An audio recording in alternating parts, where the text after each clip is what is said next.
Welcome, guys. Good evening. Good to see you. We have elusive survival and Thrive in the house. And we have also Gil, as usual, and Alan. Hi, Good guys. to see you guys. We have guest Mad Kilt. It's on your side, probably, Alan. Yep. Yeah, How you doing, mate? How you doing? Oh, I forgot something. I'll be right back. Okay, no problem. That's the ones who popped in at the moment, unless I can see that. No, it's no more that popped in. Oh, we have one more that popped in. Welcome, Pina Galan. Good to see you. So, today's topic is a great one, actually. It's a quite wide topic, if you could say that. Build your skill bank. And that is really important, guys. Skills is much more worth than gear. For sure. Very, very broad topic as well. It is very wide.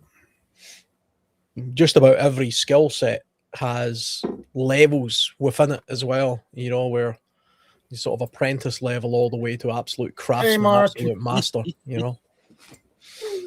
Hey, Alan, I did this just for you. You know that, right?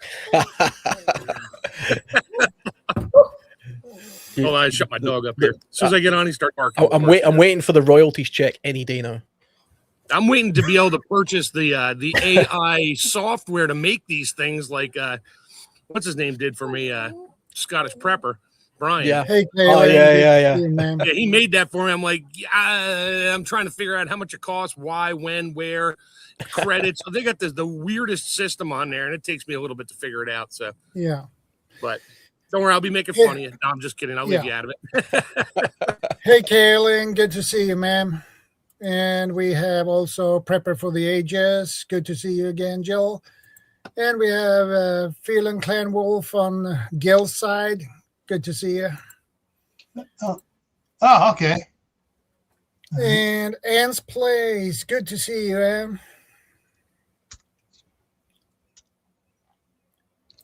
And we have Grumpy Adventures. Good to see you. Yeah, that's all for now. And we have 20 people in the house. Good evening and welcome, my own Fire Horse. Good to see you again, ma'am.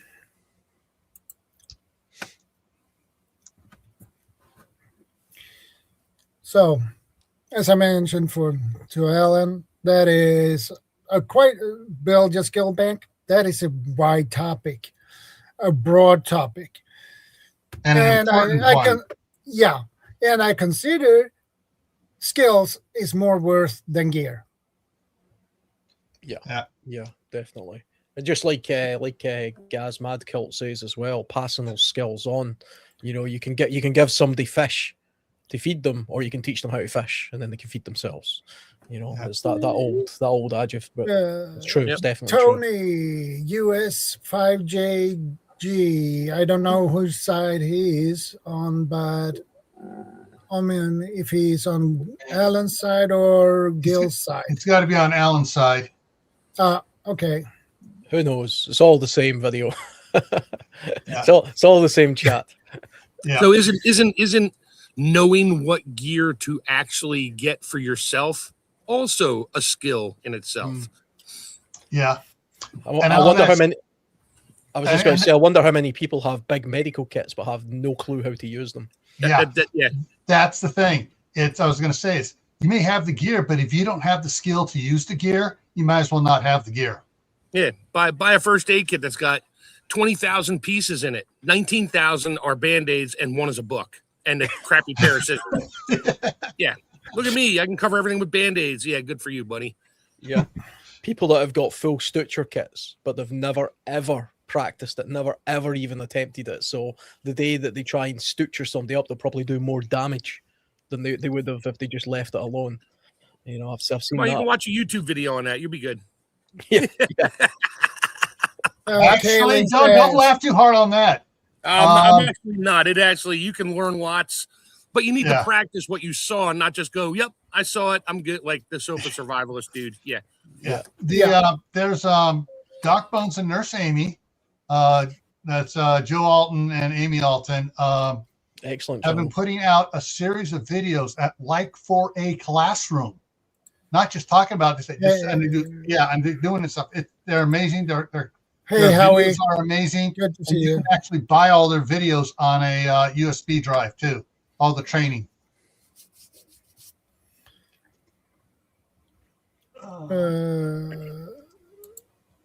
Kaylin says, speaking of skills, a local high school in my city is going to expand and upgrade its welding program.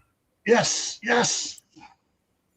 I remember. She sent me the link on that. I talked about it on the midnight run on Thursday. They're spending an extra $5,000 to add a couple more welding bays, upgrade the ventilation system, and something else. Maybe it was $50,000. But they're upgrading it significantly at the central high school. And I know a few school districts up in PA. They always had a tech high school. So after eighth grade or whatever, you can opt to go there. You still do your basic classes, but you also can choose, welding, woodworking, cooking. There's a whole bunch of stuff in there. They actually had to put a block on the applicants because so many more were applying, not because it's easy, but because you'll make more money doing it. They had to put a block on the student count because they don't have the space for it. So they're talking about next year or so expanding the size of the entire facility. And maybe if they're smart, they'll actually just put some of the smaller tech classrooms at the local high school because there's only 2 high schools. Yeah. And when I was going to school down in LA, so for at the junior high, which is grades 6 through 8. Grades 6, 7, and 8, and high schools 9, 10. No, three for each one. So 10, 12, 11, 10. So 9, 8, 7, 8, 9 is junior high. 10, 11, 12 is high school. But the junior high had a huge wood shop, a huge drafting, classroom, had a metal shop, and what else? They had something else too, but I just did those. And then they had a beginning automotive classroom. They didn't actually work on it. They taught basic stuff, but they didn't do hands-on. They did the hands-on at the high school, which had a huge auto shop and even a bigger metal shop. And when I went to Arizona, they built a new high school.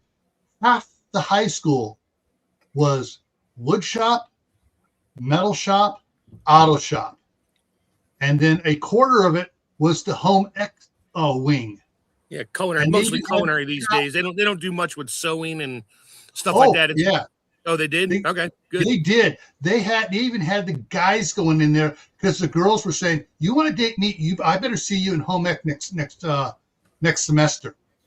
And there were guys changing their class line out for mid semester to go take home ec.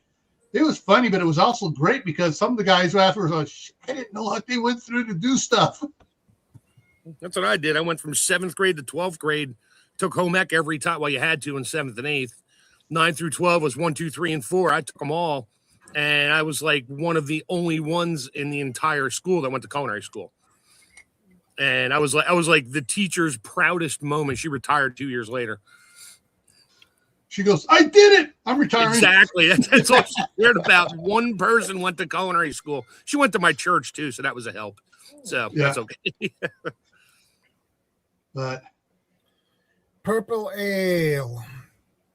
It's probably on Alan's side or your side, Gil. Alan's. Yeah. Interesting thing I can tell, I don't know if anybody else on the panel here notices. they're on your side on the chat here on StreamYard, you'll see the little paper clip next to it. So if I see someone that's not appearing over on Shadow's stream and there's no paper clip, I know it's for Alan, or it'll be also for Mike when Mike gets in here. Yeah, I don't see any paper clips. I just see names. Yeah, because you're not sharing to your channel. I'm terrible at looking at the comments. Actually, I'm looking at a laptop and I've got it on full screen, so I just see you four guys and the comments that Shadow puts at the bottom. I don't see any of the comments, but to the left of me, I've got my PC, which is my channel, and I'm just monitoring the comments that go up there. But I would have to do this, to sort of reply to them. So I'm just watching. There's no trolls. That's the only thing I'm doing. So sorry, guys, if you're speaking to me and I'm ignoring you. It's just I'm not clever enough to multitask. On the top right, you should say private chat, comments, recording on StreamYard. No, that goes away when you go full screen. Oh. If I go full screen on my laptop, I can't see that either. So no, he's fine. Yeah, okay. I can minimize it. Then I can see the comments, but I don't know. I find it easier. I get too distracted by the comments, and then I forget what I'm talking about. So like when I'm looking over here at this side, I'm typing in directly into Shadow's chat. If I go over here, I'm typing into mine on Gray Man Prepping. So I got three monitors, 28-inch monitors here. Don't mind that screech in the background. I got a hawk on the patrol. Oh, that sounds cool. Oh, it's cool. I don't know if anybody else can hear it. I just heard it when we were all quiet to hear it. It's cool when it comes flying down and picks off a mourning dove that's eating the birdseed I threw out. Yeah, wife doesn't like that. I understand it. She hates it. I've seen a seagull do that to a sparrow one time. It was every now and then he'll miss, and then he'll land in the tree right next to the deck here and just stare at my wife. She's like, I'm afraid he's there. I'm like, sweetie, he can't get enough speed in 3 feet to get anything, and nobody's coming near it. He's just taking a break. He'll fly off, and he does. He flies off to another tree somewhere. Yeah. Well, all right, we're about 15 minutes in here. So to kick it off, I'm going to say the first skill that everybody needs to have is basic first aid. And then the second skill should be an advanced first aid class. And keep up on it. Especially if you're around other people, like young children or older relatives. If you're part of a family group, some sort of ill health is almost inevitable. And the more critical the situation, the more likelihood of injury or some sort of critical illness taking place. And that will become the biggest issue that you have in that moment, above all else. Water, food, shelter.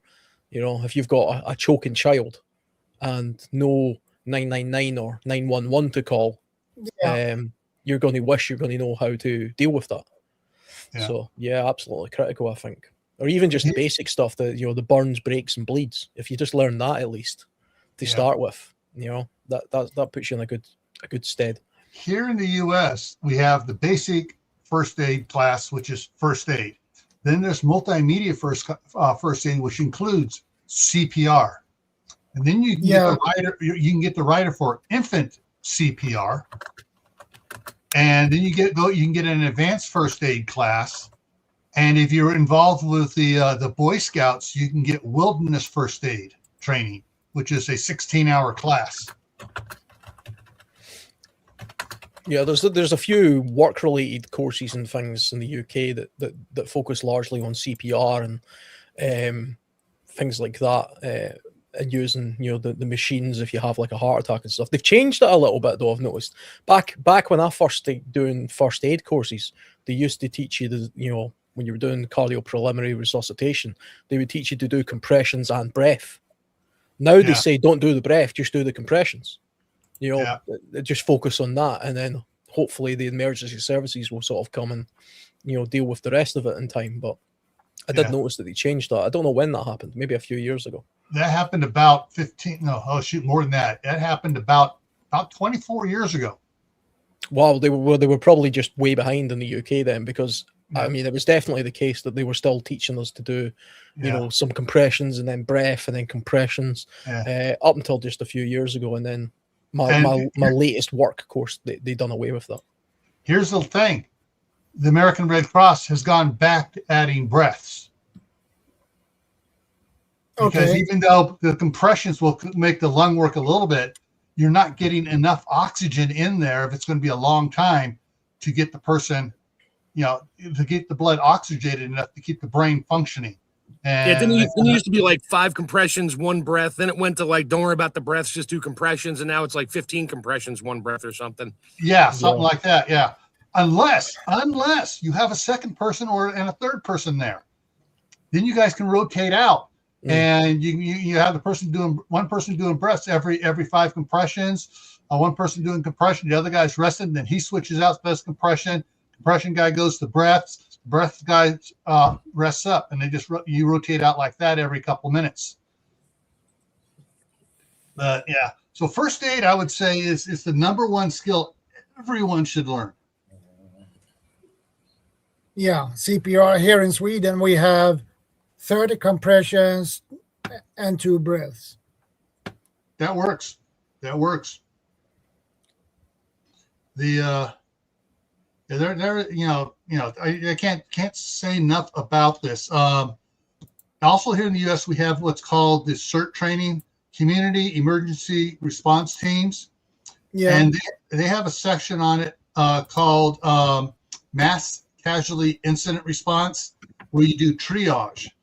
When triage is basically you're sorting out, all right, who can we not save? We can't save this person. Okay, we have a multicolored tag you put on them, mark it, whatever. There's ones that are urgent. There are ones that are immediate, and then there are the quote walking wounded. Yeah, those are the ones that are called. Yeah, you can wait. Hey, you can wait, and if you're just barely hurt, you can help. Yeah, you got a sprained finger and you're screaming louder than everybody else. You can wait. Yeah. Or if you have a compound fracture. Yeah. no, you just have like a broken wrist, but you're not screaming and everything else. You still got a good hand. Okay, take notes. Just start writing down, or just talk calmly to another person. So would you guys still advocate breath work with CPR, or would you be hands only CPR? Because I remember at the time the logic being, or from what I was told, is the most cases where you would be using CPR is usually because of cardiac arrest, and the blood already has oxygen in it, which will last only for a short time. The oxygen in blood will last about a minute, and that's it. Yeah, but I think, I might be a little bit wrong with this, but from what I can remember, I think the study was something along the lines of, because people were delaying the compression part of it, which was the vital part, and then they were footering around trying to do the breath work, and they weren't always doing it particularly good, because this was the first time they've ever done it on anything other than a dummy. And I think your breath only has, 20% oxygen or something? The rest of it's, depends how you do it. Yeah, but so we were teaching in the CERT program is when we went ahead and we're teaching it, even if they say no, don't do it, we were still teaching do breaths. But as you're doing it on your third compression, you should go, and then you do the breath. You suck in more, and that way you get more oxygen going into them than then you got. If you just do a simple breath, you're only going to get 20% oxygen in there. Yeah, but the less time between your inhale and exhale, the more oxygen is remaining in the gas that you're exhaling. Yeah. I think they actually even ran an ad over here, because I remember there was an advert on TV that had Vinnie Jones in it, and he was I'm sure it was Vinnie Jones, and they were saying, forget about the mouth part, leave the kissing to your mother or something. I think it was some sort of witty comment like that, and it was just 100% concentrate on the compression side of it. But I haven't done a first aid course now for a few years, which is I'm due one at work soon, so I'm looking forward to seeing what the updated information is on that. Hey, Shadow, can you show Anne's placed comment? 4 up from the bottom. Yeah, that one. Here's the reason why everyone needs to learn first aid. I mean, that's it. Saved his little brother's life. Yeah. Yeah, along with first aid, learn basic safety, personal safety. I know when we cut a tree down, me and Uncle Richard cut a tree down across that was going to fall on my driveway at the cabin. We discussed it for about 25 minutes before we did anything. We didn't just grab the saw and go. And he was like, and he caught me off guard. And I was a safety dude in my company forever. He's like, I think we should park your truck up there. And I'm like, why? He's like, because if something happens and the tree's there, I can't get you to the hospital, or you can't get me to the hospital. I was like, holy crap, good point. So we thought about that, and then we picked our escape routes. We picked everything. We walked it out a couple times because the tree was half rotten. We didn't know which way it was leaning really bad, but it still could have barber chaired on me. It could have done a bunch of stuff. And he stood back waiting, like way away, and had the camera going too, of course. But yeah, I mean, just think about basic safety, because if you're not thinking ahead on your safety steps, you're going to need first aid. Period. Yep. Yeah. It's something that there's a phenomenon that I've noticed when I take people into wilderness environments that aren't used to going into wilderness environments. They're kind of careless. And I think that's because we're used to quite a sanitized lifestyle. Everything around us has been designed in such a way that it's safe.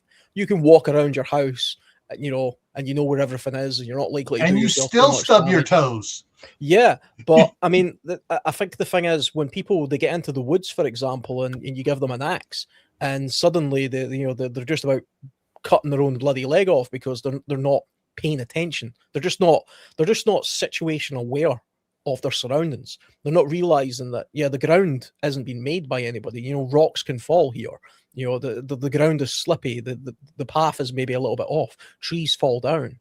It's as if they've been taken out of their natural environment and plonked in a place, but they still act as if they're in their sanitized sort of, house or street where everything's nice and neat and tidy.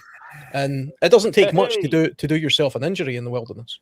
No, Well, and even when you're bugging out to camp somewhere, it's like, oh, look, this nice little flat area, and I could get my tent there and be level. You might want to look up, because there might be a bunch of really large branches that have just been dangling there for years. One good wind or even a light breeze, it's coming on you in the middle of the night, and you won't even hear it. You might hear a crack right before you don't hear anything anymore. It's funny, because I do a lot of solo camping, and I do some wild camping in Europe as well, where we still have wolves and bears and things like that, and proper animals. And people have said to me before, you're not afraid when you go into these wilderness places. I'm like, I tell you, the only thing that I'm afraid of when I go solo wilderness are trees. Trees are the only thing that scare me in the wilderness. I'm not afraid of wolves or bears or cats or people or axe murderers or aliens or any of this kind of stuff. What I'm afraid of is a strong breeze picking up and a tree falling on me, because that's the most likely thing that's going to happen. I did that on my tractor. I was clearing trees out at the property because where we're going to put the house, and there were small ones. They were like 3, 4, and 5 inch diameter pines. I was going to use them for fence posts, and I was just pushing them over with the tractor. Well, I didn't look up. Fortunately, I was wearing my helmet for chainsawing at the time because it had earmuffs on it, and I hit it. Good thing there's a crossbar in the back of my tractor, because about a 4-inch branch came down sideways, not point first, but sideways, and whacked me in the head. Scared the crap out of me. And then I started looking up, going, geez, I'm the safety guy, and I'm not looking up when I'm pushing trees that are going to knock stuff loose. So after that, I was looking up everywhere going, yeah, you can wait. Or I'd push another tree to get that one to come down. And you're by yourself. Freaks my wife out all the time, because I'm by myself out there on a tractor. I made the mistake of telling her once. I was like, well, you can track me on the iPhone. I said, so, and I was joking. I said, so if you see my location doesn't change for like an hour or so, call the meat wagon. Well, she didn't like that either. But about a month later, my area didn't move because the phone fell off the tractor, and I was looking for it for like 2 hours. And I found it. By the time I got to my phone, she had like 80 messages on there, 10 missed phone calls. And when I finally texted her or called her back, she's like, I was literally ready to call the sheriff's department to come check on you. I was like, okay, I won't do that anymore. Sorry, honey. I'll keep it in my pocket instead of mounted to the tractor where it falls off all the time. Yeah. Then you can add avalanches, rock falls, landslides, flooding, all everything. All those kind of mudslides. Yeah.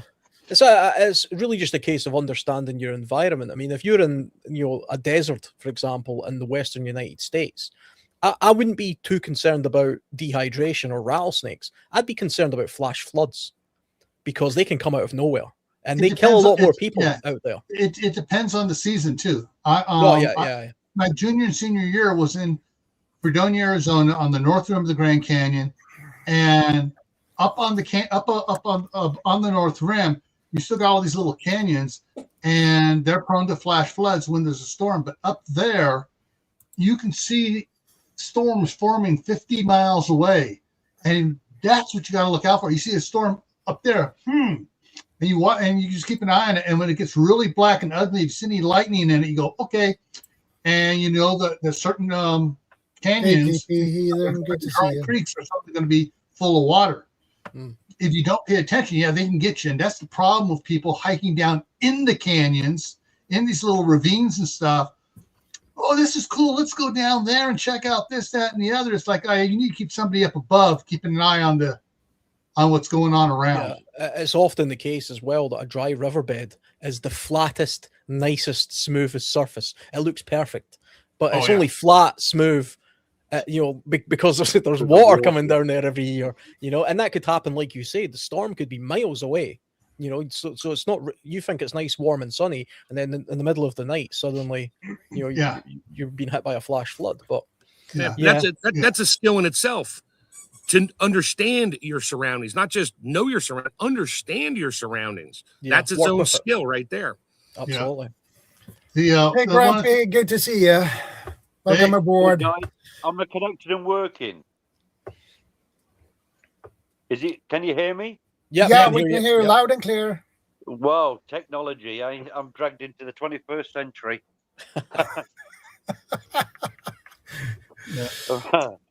Good to see you guys, and thanks for letting me join. Great to have you up here. On tagging on what Alan was saying there a little bit more is, if you're camping out in the desert area, do not camp near a creek bed, a river bed, a canyon, up on top. Yeah, it may be windy up there, but if there's a flash flood, it ain't going to get you. If you're camping down below and you hear the roaring of a flash flood coming, you got seconds. That's it, seconds. Now they say, bottom of the hill bad because of the water and flooding, top of the hill bad because of the wind. Find somewhere in the middle where you're blocked from the wind, you're out of the flood zone, and you're not covered by tree branches that are going to kill you in the middle of the night. That too. Yeah, you can sometimes tell by looking at the foliage, by looking at the growth of the plants in the area. Even the desert is going to have plants and things like that. So if you can see an area that's got, some stuff growing there, then it's fairly likely that stuff's been able to grow there because no flash flood is going through that area. It's not being wind battered all of the time. So and there's no fire hazard there. I mean, there might be animals there. That's the next thing that you would have to be concerned about, or what particular plants they are, for example.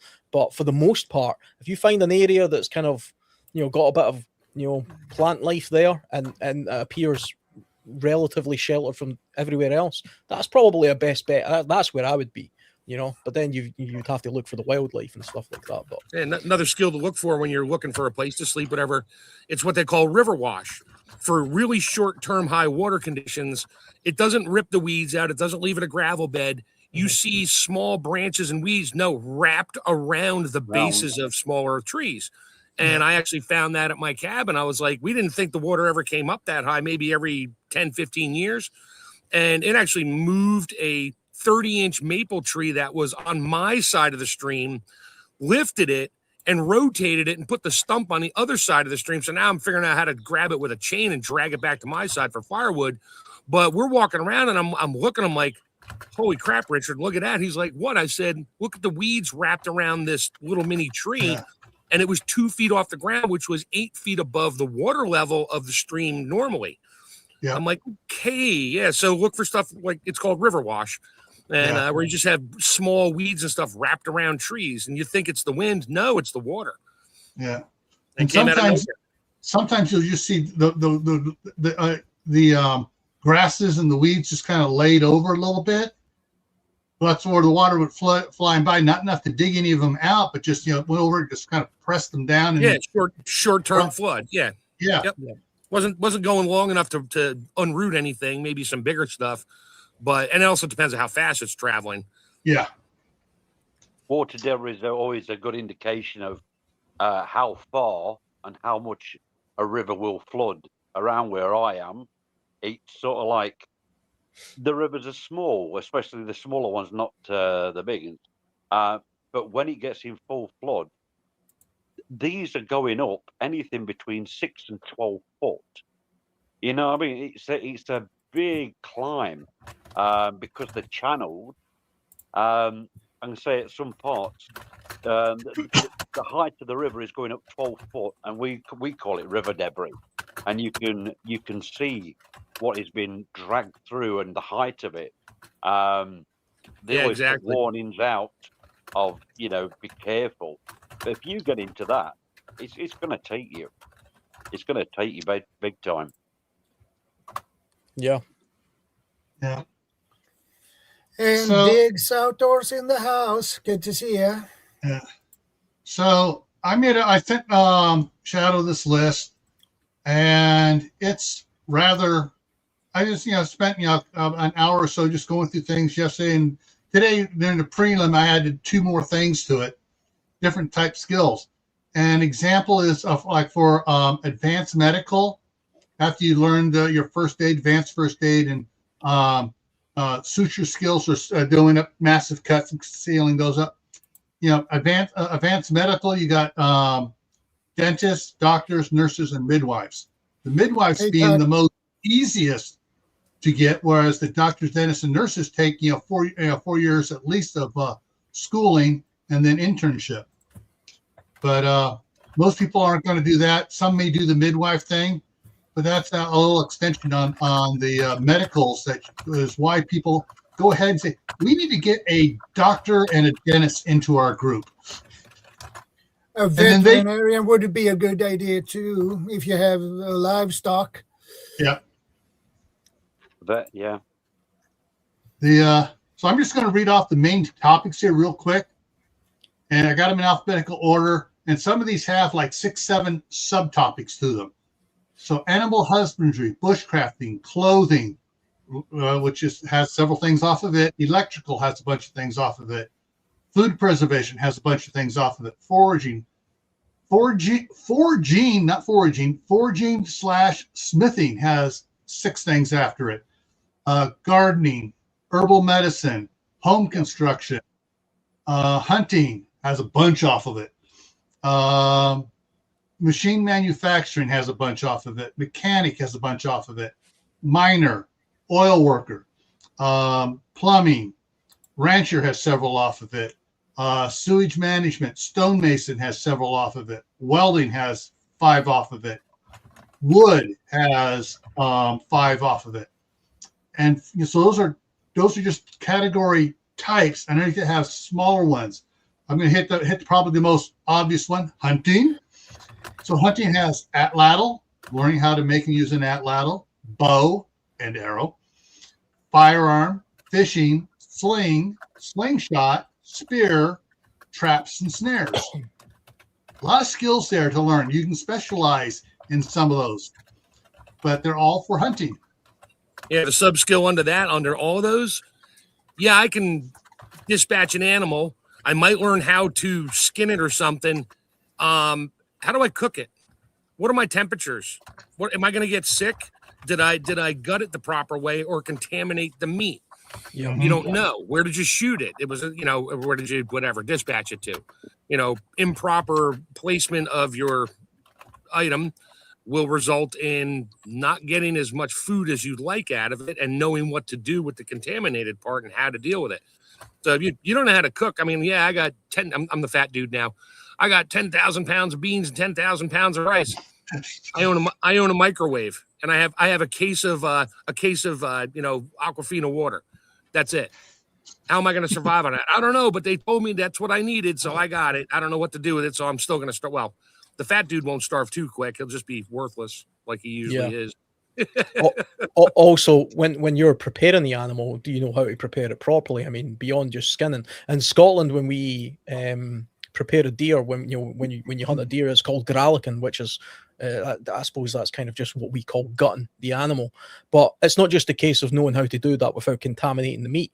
You're also looking for things like, is this animal got anything that I should be concerned about? Has this animal got TB, for example?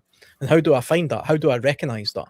When I'm looking at the organs like the liver, how do I know what a healthy liver looks like? Most people probably don't think about things like that. When I'm looking at a liver, that deer's liver's terrible. He must have been an alcoholic. yeah, but I mean, can you identify a sort of like a liver fluke or TB or blemishes or something like that? Parasites, botfly, parasites, all sorts of things. You know, those are all part of the skill of a hunter to be able to make sure that the game that he's preparing is healthy in the first place. Because it doesn't happen very often, but if you live in a high TB area, for example, you have to know how to at least identify TB in that animal, because you can give yourself some serious problems if you start consuming or preparing an animal that has TB, even if you're just doing it with your bare hands, and you've got some injuries on there. Yeah. One of the things a problem we have here, it's growing in the U.S., is called brain wasting disease among the deer and elk. Yep, I've heard of that. We don't have that here. Never heard of that. They haven't proven that is actually toxic that I know of. The jury's still out on that. It's yet another disease or something in an animal. You could put on a tinfoil hat and say all kinds of stuff about that. But I have yet to see the details on if this deer has wasting disease and you eat it, it will cause this. Not might, not may, it will. That's one thing I haven't seen yet. And I look for it randomly because my buddy hunts and he talks about it. I'm like, yeah, well, what does it cause? Well, I don't know, but you shouldn't eat it. Okay. Gotcha. Sure. Yeah. Yeah, I mean, there are some diseases that I remember when I was a kid, I used to do a lot of rabbit hunting. And myxomatosis was a big disease that was deliberately introduced into the UK, very cruelly actually. But you would every now and again you would come across a rabbit that had myxomatosis, where its eyes were all puffy and horrible, and the animal was just poorly. And I remember somebody saying to me, you can actually still eat a rabbit with myxomatosis. It won't pass on to you that way, but why would you want to? But there's one of those things where if you're in an absolute dire situation and you see an animal with a rabbit with myxomatosis, for example, you would think, well, at least I know that I can, if I have to, eat an animal like that.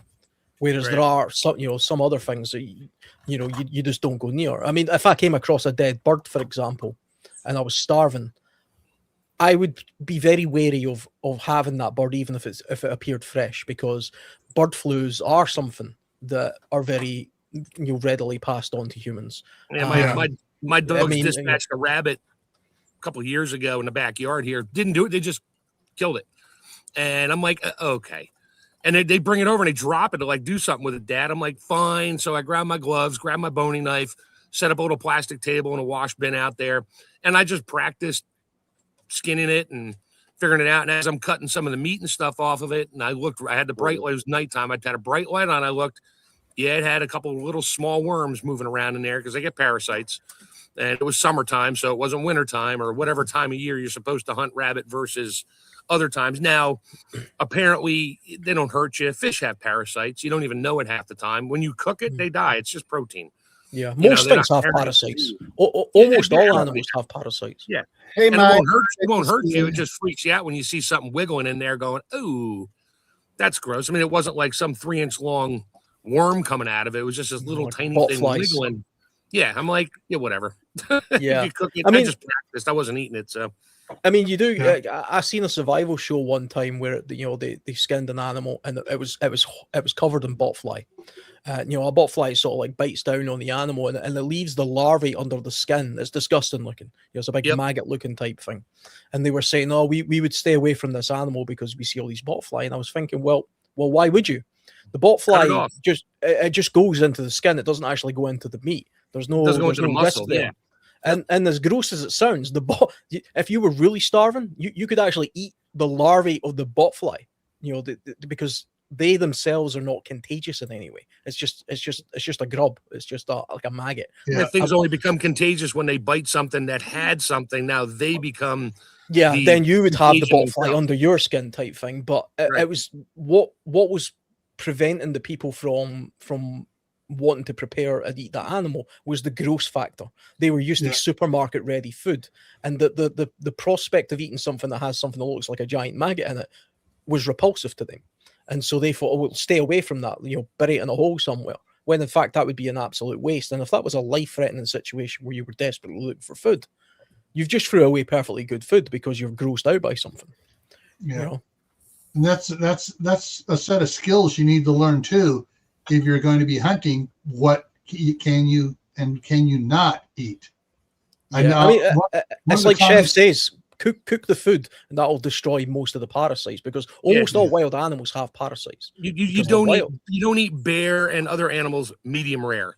You cook it to 165 or whatever it is in metric, which CR, what is 165 Fahrenheit in metric?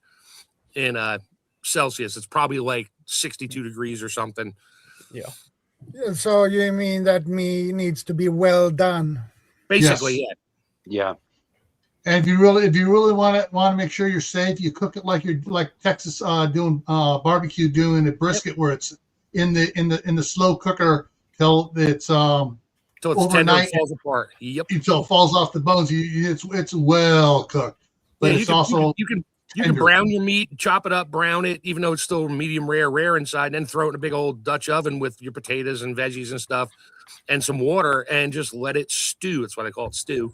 Just let it stew for hours and hours. It'll get it up above 165. It'll be 212 degrees or 100 C, for hours, and that tenderizes the meat, makes it more palatable, and your other items add flavor to it, but you got to know what to do with it. Yeah. Yeah. I mean, animals that are predators are more likely to have parasites. So, things like cats and foxes and dogs and wolves. Yeah, and bears you don't want to to kill a vulture and eat it, because they eat everything dead. Yeah. So kind of stay away from those. Yeah, and the taste, if you eat one, it would probably taste horrible. Yeah, it would taste like a sewer pit. Yeah. With that, once you're hunting and stuff, that goes right over back to the food preservation skill. Mm-hmm. How are you going to preserve it? Are you, you're by yourself, you got 100 pounds of elk. What are you going to eat it all at once? Is it wintertime? Okay, I can leave it out and freeze it and pray the predators don't get it.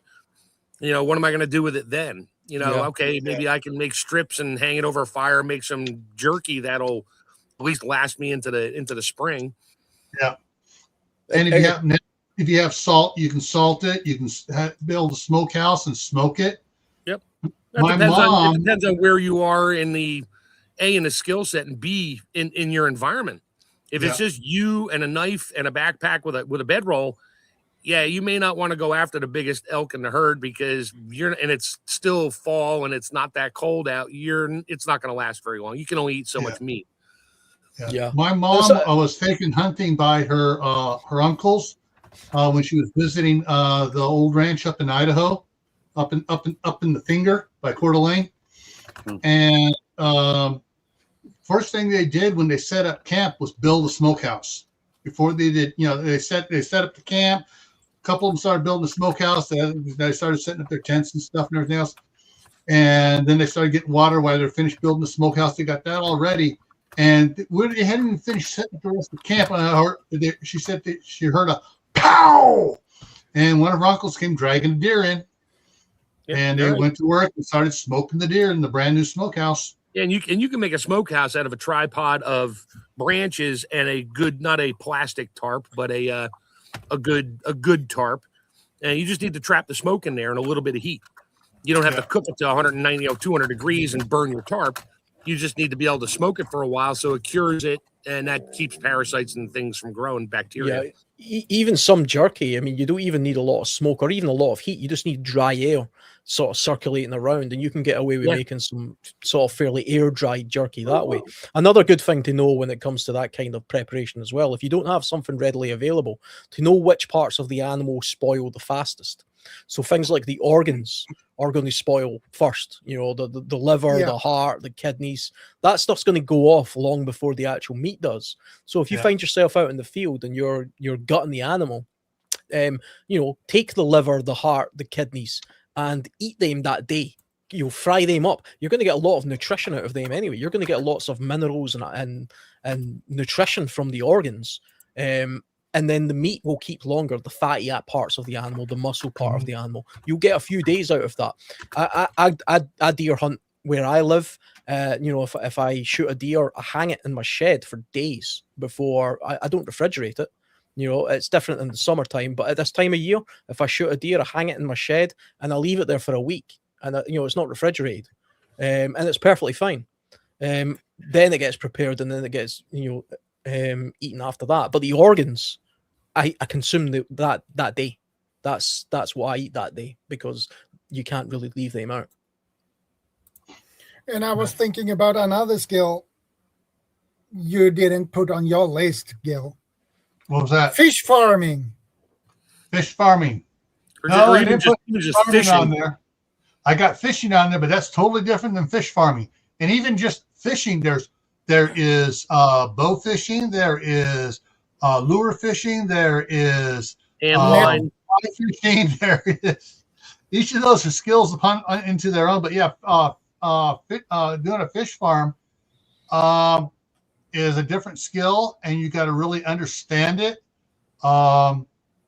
There are, you know, you got to make sure you have a filtration system for your fish farm.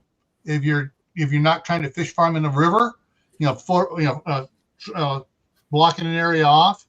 But if you're doing like setting up a pond or taking your old swimming pool that nobody swims anymore and turning that into a fish farm, you got to filter the water. So you got to know how to filter the water, how to build a proper filtration system. Yeah, it's all intense. Hey, Diggs corrected you. There's one more. Dynamite fishing. However, if you're in an emergency in an SHTF or Tawaki situation, you might not want to be doing dynamiting, drawing everybody's attention. However, if you're lost out there alone, you happen to have a stick of dynamite, you might want to try to get everybody's attention so you get rescued. Yeah. Yeah, all of a sudden they come out of the woods going, "You're under arrest for illegal fishing." Great, I was lost. I don't care. Take me back to jail. Thank you. You rescued me. That was just a signal to get your attention. Yeah, just happened to get some food out of it. Sorry. And another skill I was thinking about, learn to navigate at sea. I didn't have that navigation on there. Navigation, land or sea navigation, also called orienteering. Yeah. Yeah, especially if you live in an area with wide expanses of wilderness. If you don't understand basic navigation, or even just how to walk in a straight line, you know, following a compass bearing, you'll walk in a big circle, and it's remarkably easy to do that. I've done that before. So very, very basic navigation skills can enable you to get from one place to the next without getting lost, because, you know, unless you're following a road or something, or a railway line, if you just wander off into the woods without a compass bearing, you'll actually walk in a circle. Yeah. And it's weird because it actually happens. It tends to go off which foot you started with. So if you start off on your right foot and start walking in what you think is a straight line, you will walk in a big circle, you know, and end up right back where you left off. There's some techniques you can learn to do it without a compass, using sticks and things like that. But one of the things on that to consider, that 45%, I think it is 47% of people have the one leg is just a little bit shorter than the other leg. Yeah, so you've got your dominant foot, which is kind of why you end up walking in a bit of a circle. Exactly. Yeah, and you don't even have to be in a forest. I mean, people have done this in like flat plains, deserts, you know, big flat surface, and you think, okay, I'll go that way. If you haven't got a point of reference to stare at ahead of you, you will walk in a circle. But it's just it's the natural, it's a natural thing for people to do. And what probably the easiest thing to do is you pick out a point far away, a tree way away, and then look for something else behind it. So you have 2 points and you keep them lined up as you're walking. Or if you just go, there's a mountain peak, I'm going to walk towards the mountain peak. You'll still meander unless you're keeping an eye on where you're walking. You'll still want just a little bit, unless you have 2 points to line up and you're keeping your eye on it as you're walking. Large farmers know this because when they're plowing the fields, they learn to spot up, so they make a straight line to start with. Yeah, it's sort of taking a leapfrog bearing ahead of yourself. There's actually a technique you can do as well, where if you're in a densely wooded area, if you find a sort of long stick, it's actually easier to hold the long stick in front of yourself and point it towards a sort of stick that a tree that you see ahead of yourself, and then you follow the stick in as straight of a line as possible. And then once you get to it, you pick another point, another tree that looks slightly different, and you use the stick to navigate your way through there as well. It's not completely foolproof, but that will actually allow you to navigate in a densely wooded area easier than simply just walking. Because I know what Gil's talking about. You see a tree, okay, that's my direction. You start walking towards it a little bit, and then you want to find another tree or object that is in line with it. When you approach the first tree, you want to find yet the next tree or object in line with the second one. That maintains your straight line. Because if you walk all the way to the first tree and then you see your second tree, you might be off by a degree or so. It doesn't take much, and you're going to find another tree. So now you're still going to go in a circle or zigzag or go the wrong way. So you have 2 points of reference for a start, but you need 3 to continue in a straight line. Period. That's just basic geometry.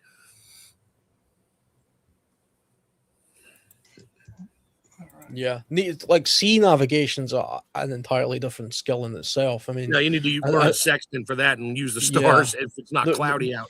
There's lots of separate skills involved in that. Like the old mariners were incredible at their ability to be able to travel large distances without a lot of fancy equipment and things like that. It's not my area of expertise at all. I'm not an ocean going type person.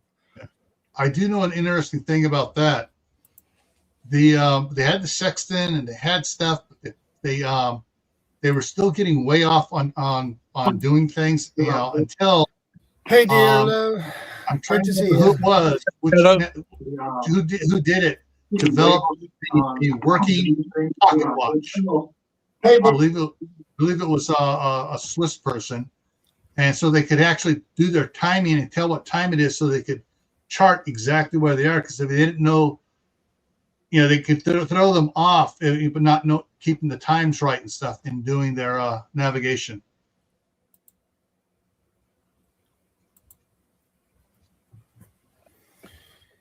Good to see you, dear love. Good to see you too, Welcome Shadow. aboard. Good evening, everybody. Hello, everybody in the chat. Hope you're all doing well. Some crazy times at the moment. Yep.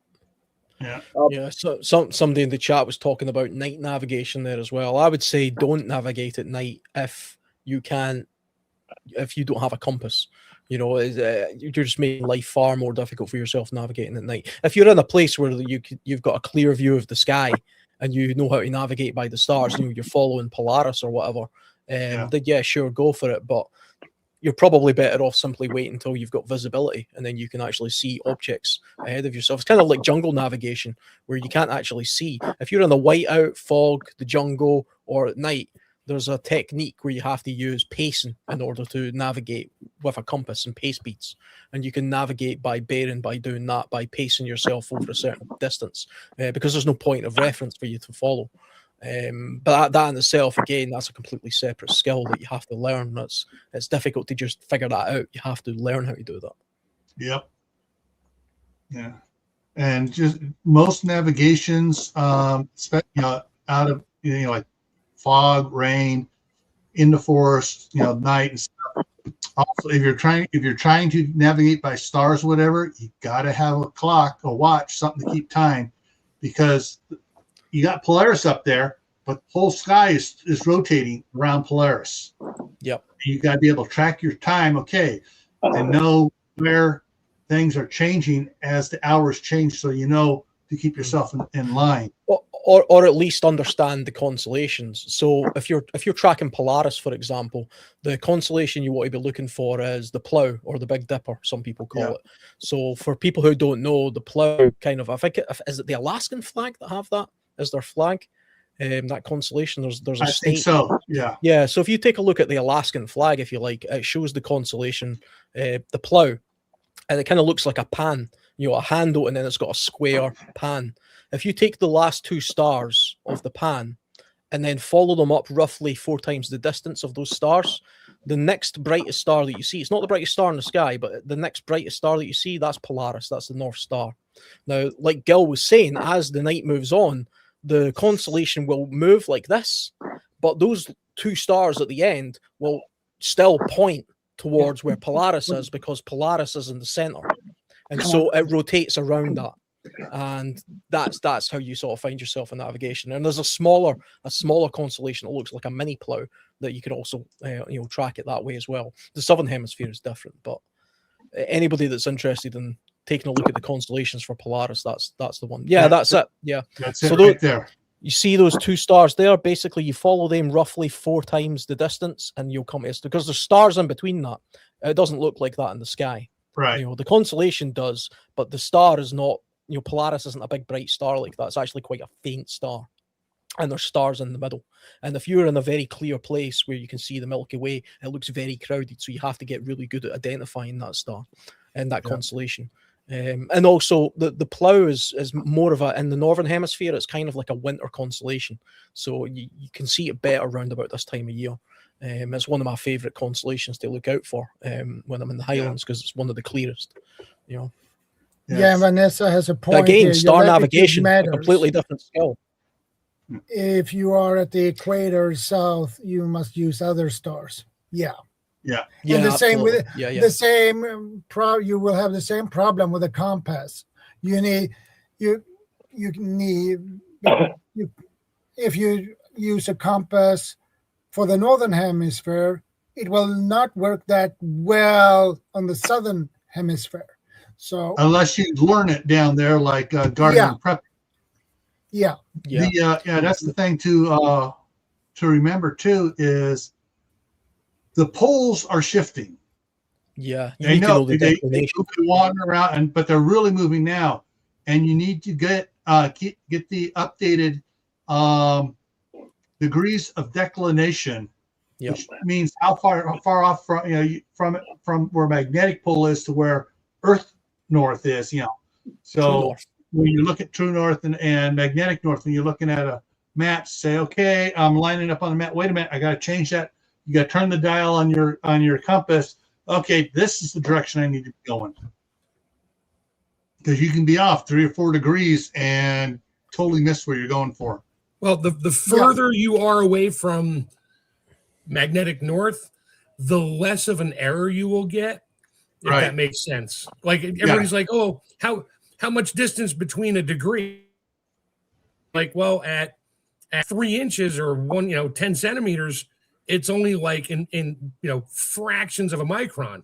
But when you get out to 100 miles, we're talking feet or miles. So that 1 degree, the further away you get from the point of origin, the more from going from there, the further apart they get, further out. But if you're further out from the point of origin, you could be plus or minus a degree or so, and you're going to be pretty close. Yeah.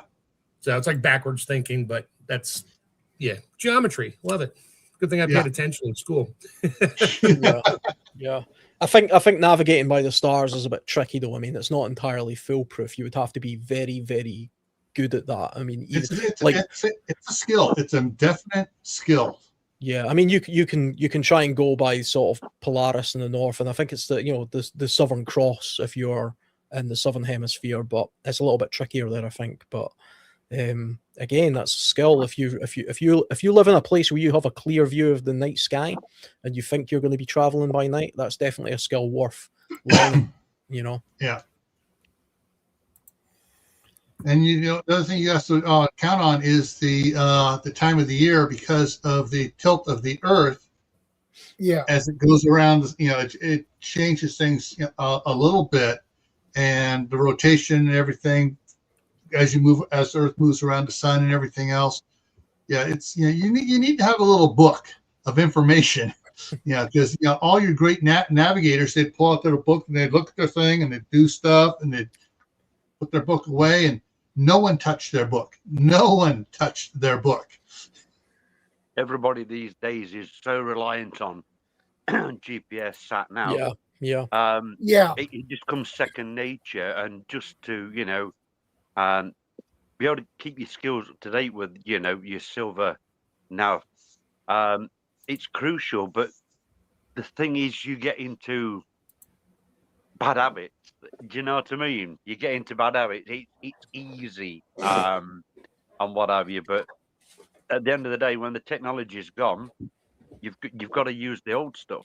So keeping those skills up to date, it is crucial, and also passing it on to the others if you've got it in your family or who's connected with you, because they won't even think. I show my grandson my silver compass, and he says, "What's that for?" Do you know what I mean? Literally, we sort of, well, what's this? What does it do?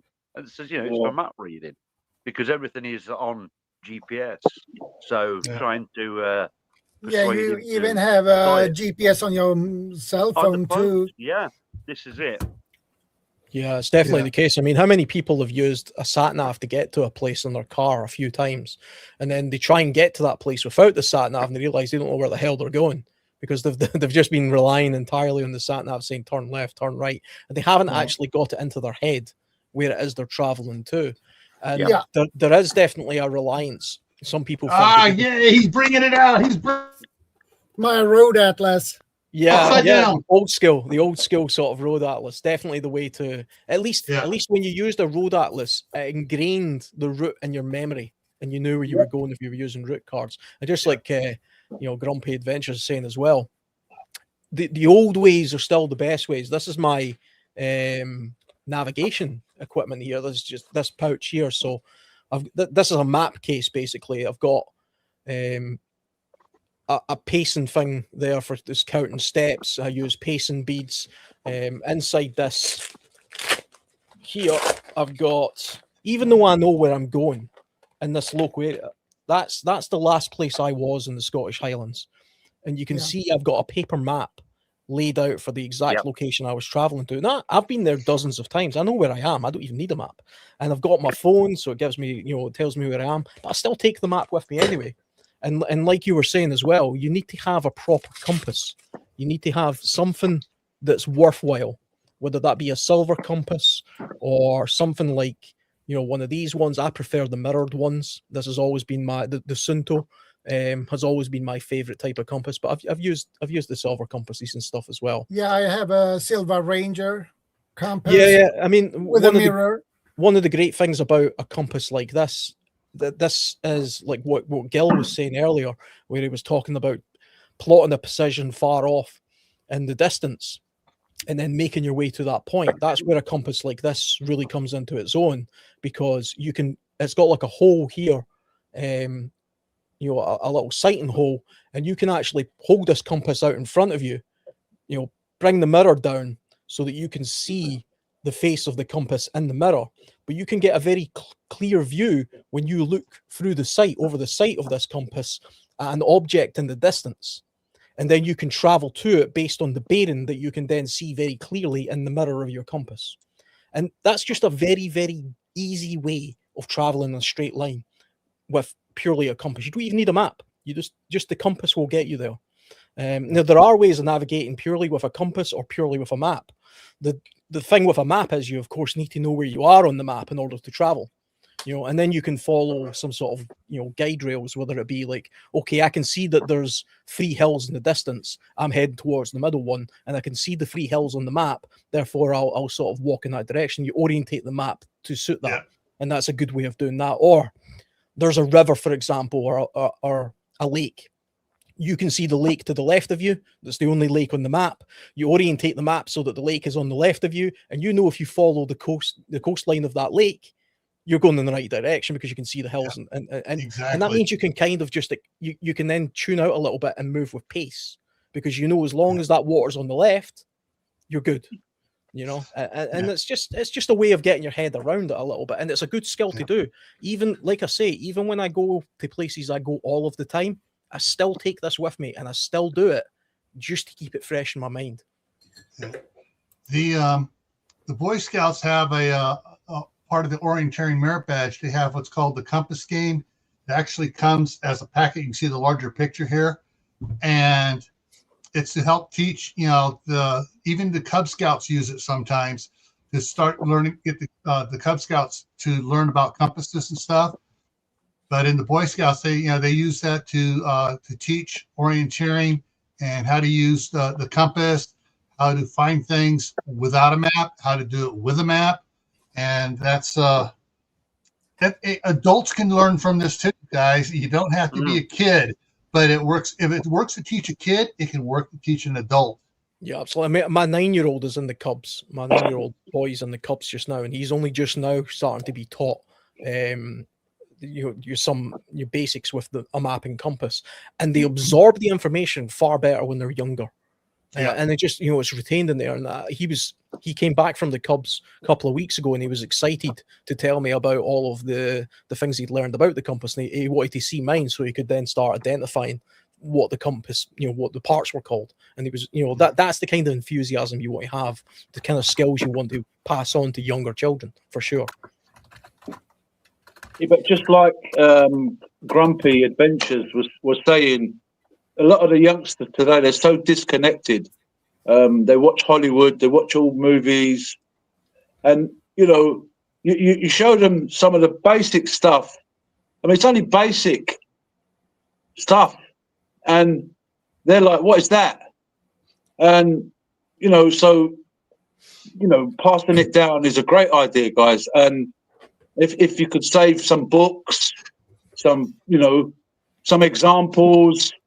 If we all do it and we can leave it somewhere, or so it's so true. Maps. I pulled out my map when I was doing some driving, and someone laughed at me. Haven't you got a GPS? Haven't you got one of those car things? I was like, well, I'd like to know where I'm going for myself. I mean, yeah. So, like you're saying though, GPS, you got it for the car. Oh, you go here, turn there, and go across this bridge here. Well, you get there. There's no bridge. There's no bridge. The little wooden bridge that was there 40 years ago fell down 35 years ago. Yeah. I've heard stories of people that were led to rivers, just like you said. There's no bridge there. Yeah. Also in the UK, Alan, I don't know if you know that there's 2 Blackpools. I didn't know that, no. Well, I'm going to say it here. Years ago, one is bad enough. I went, exactly. I went to the wrong Blackpool, and I was like, I said to my friend, "Don't worry, I'll be the navigator. We're going there." I mean, we went straight there, no problem. But when we got there, it was so dark. I was like, "Hang on, Blackpool is a amusements, lights, a beachfront. This doesn't look like the Blackpool that I know." And I said to someone, "Where's the beachfront, the Blackpool?" And he went, "This is the wrong Blackpool, mate." So much for those GPS things as well. I mean, the reason why I use a paper map is I like to sort of double check. So you've got a paper map, and like Jill said, you have to have up-to-date stuff as well, and sometimes the GPS even doesn't get updated. Plus, I mean, GP in an SHTF situation, there are some circumstances where GPS simply won't work, because I mean, the GPS, the one that is most currently used at the moment, I believe is still technically owned, or is still fully owned by the US Navy. I think it's them that own it. They could switch that off anytime they like. I'm pretty sure it was it Bill Clinton that allowed GPS to be used by, basically Public. Civilians. Yeah, back in like 1997 or something. They can switch that off anytime they like, and it's the same with the European version of GPS. If there was a big SHTF situation, World War III or whatever, none of that stuff's going to be available for civilians. It'll all be turned off. Yeah.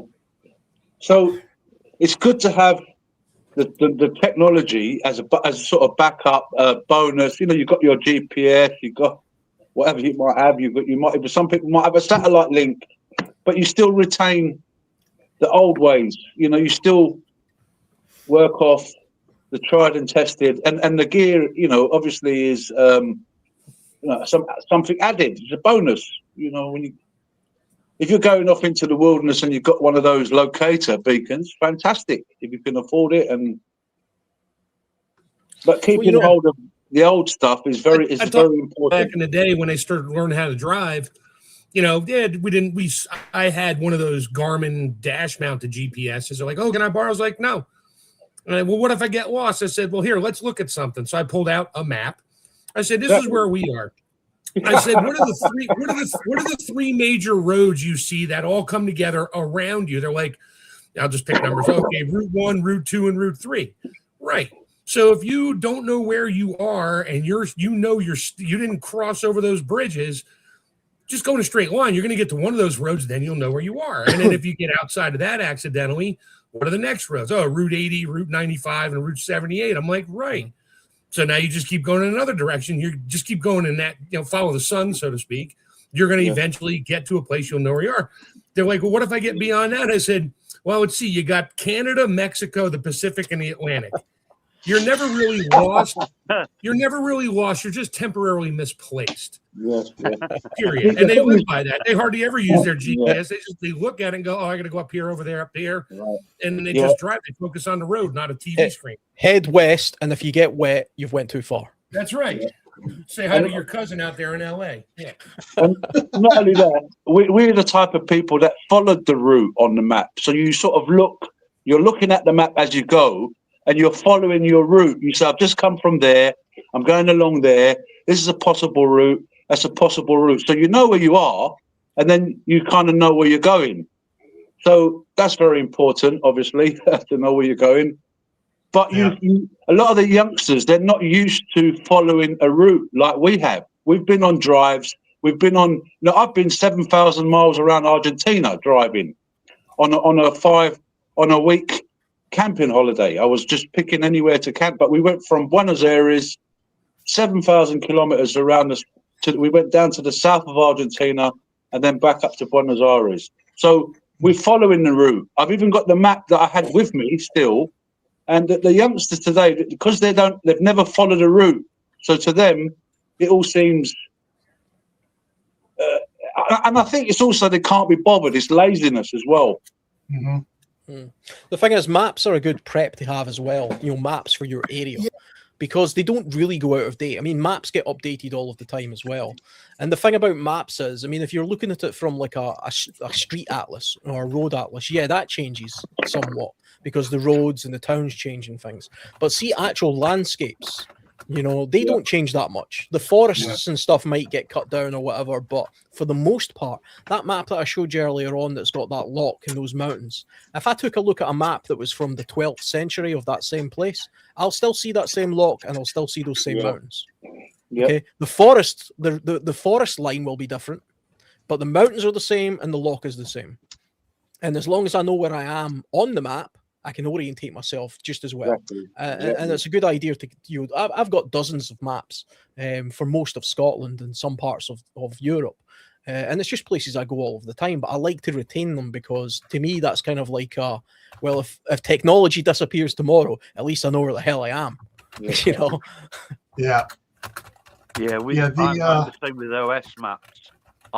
My OS maps will cover from my location, I think it's 100 miles in diameter. And then I've got Pacific maps, OS maps, for places that I used to regularly go to, like Anglesey, down to sort of like Norfolk, Cornwall, places like that. But every year, I also buy a brand new road atlas. Yeah, good idea. Roads change, and the dirt cheap. I mean, I think it was from the works, and they're like what, £2 or £3, and it's just worth it. But I don't even throw the old ones away, and I just keep it. It's always in a vehicle, and saying the OS maps. if I ever go anywhere, I always take one with me.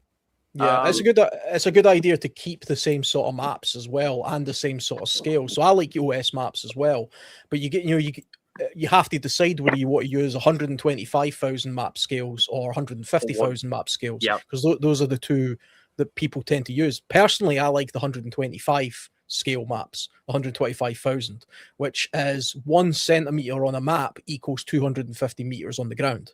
For me, that's a nice scale for me to understand when I'm in a wilderness area. It gives the me Rangers, aren't they, Alan?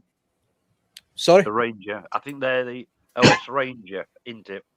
Yeah. I mean, so it gives you, if you use 125,000 scale map, it's a little bit more accurate, I find, for like hiking and things like that, and for landscapes. Details.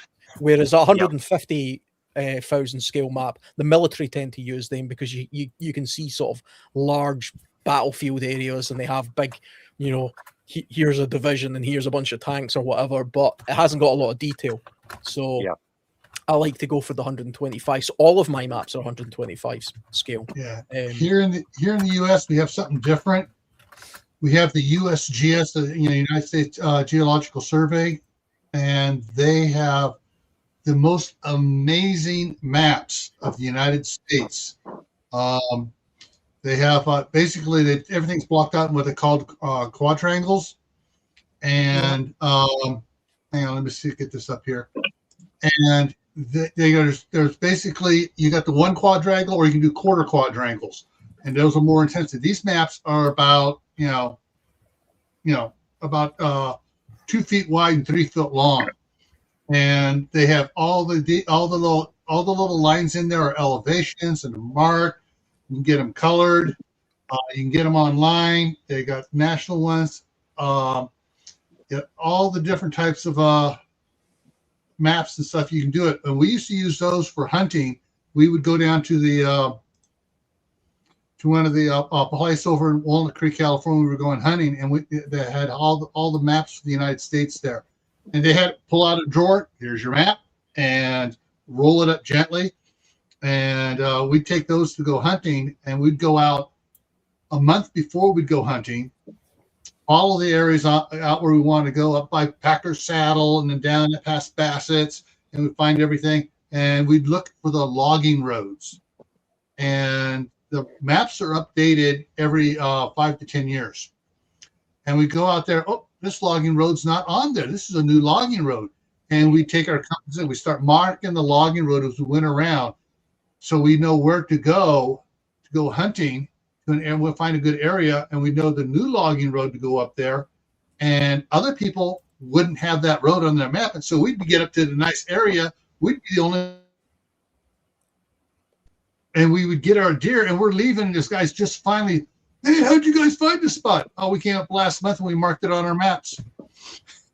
But they cover absolutely everything. Streams, little ponds, everything's on there.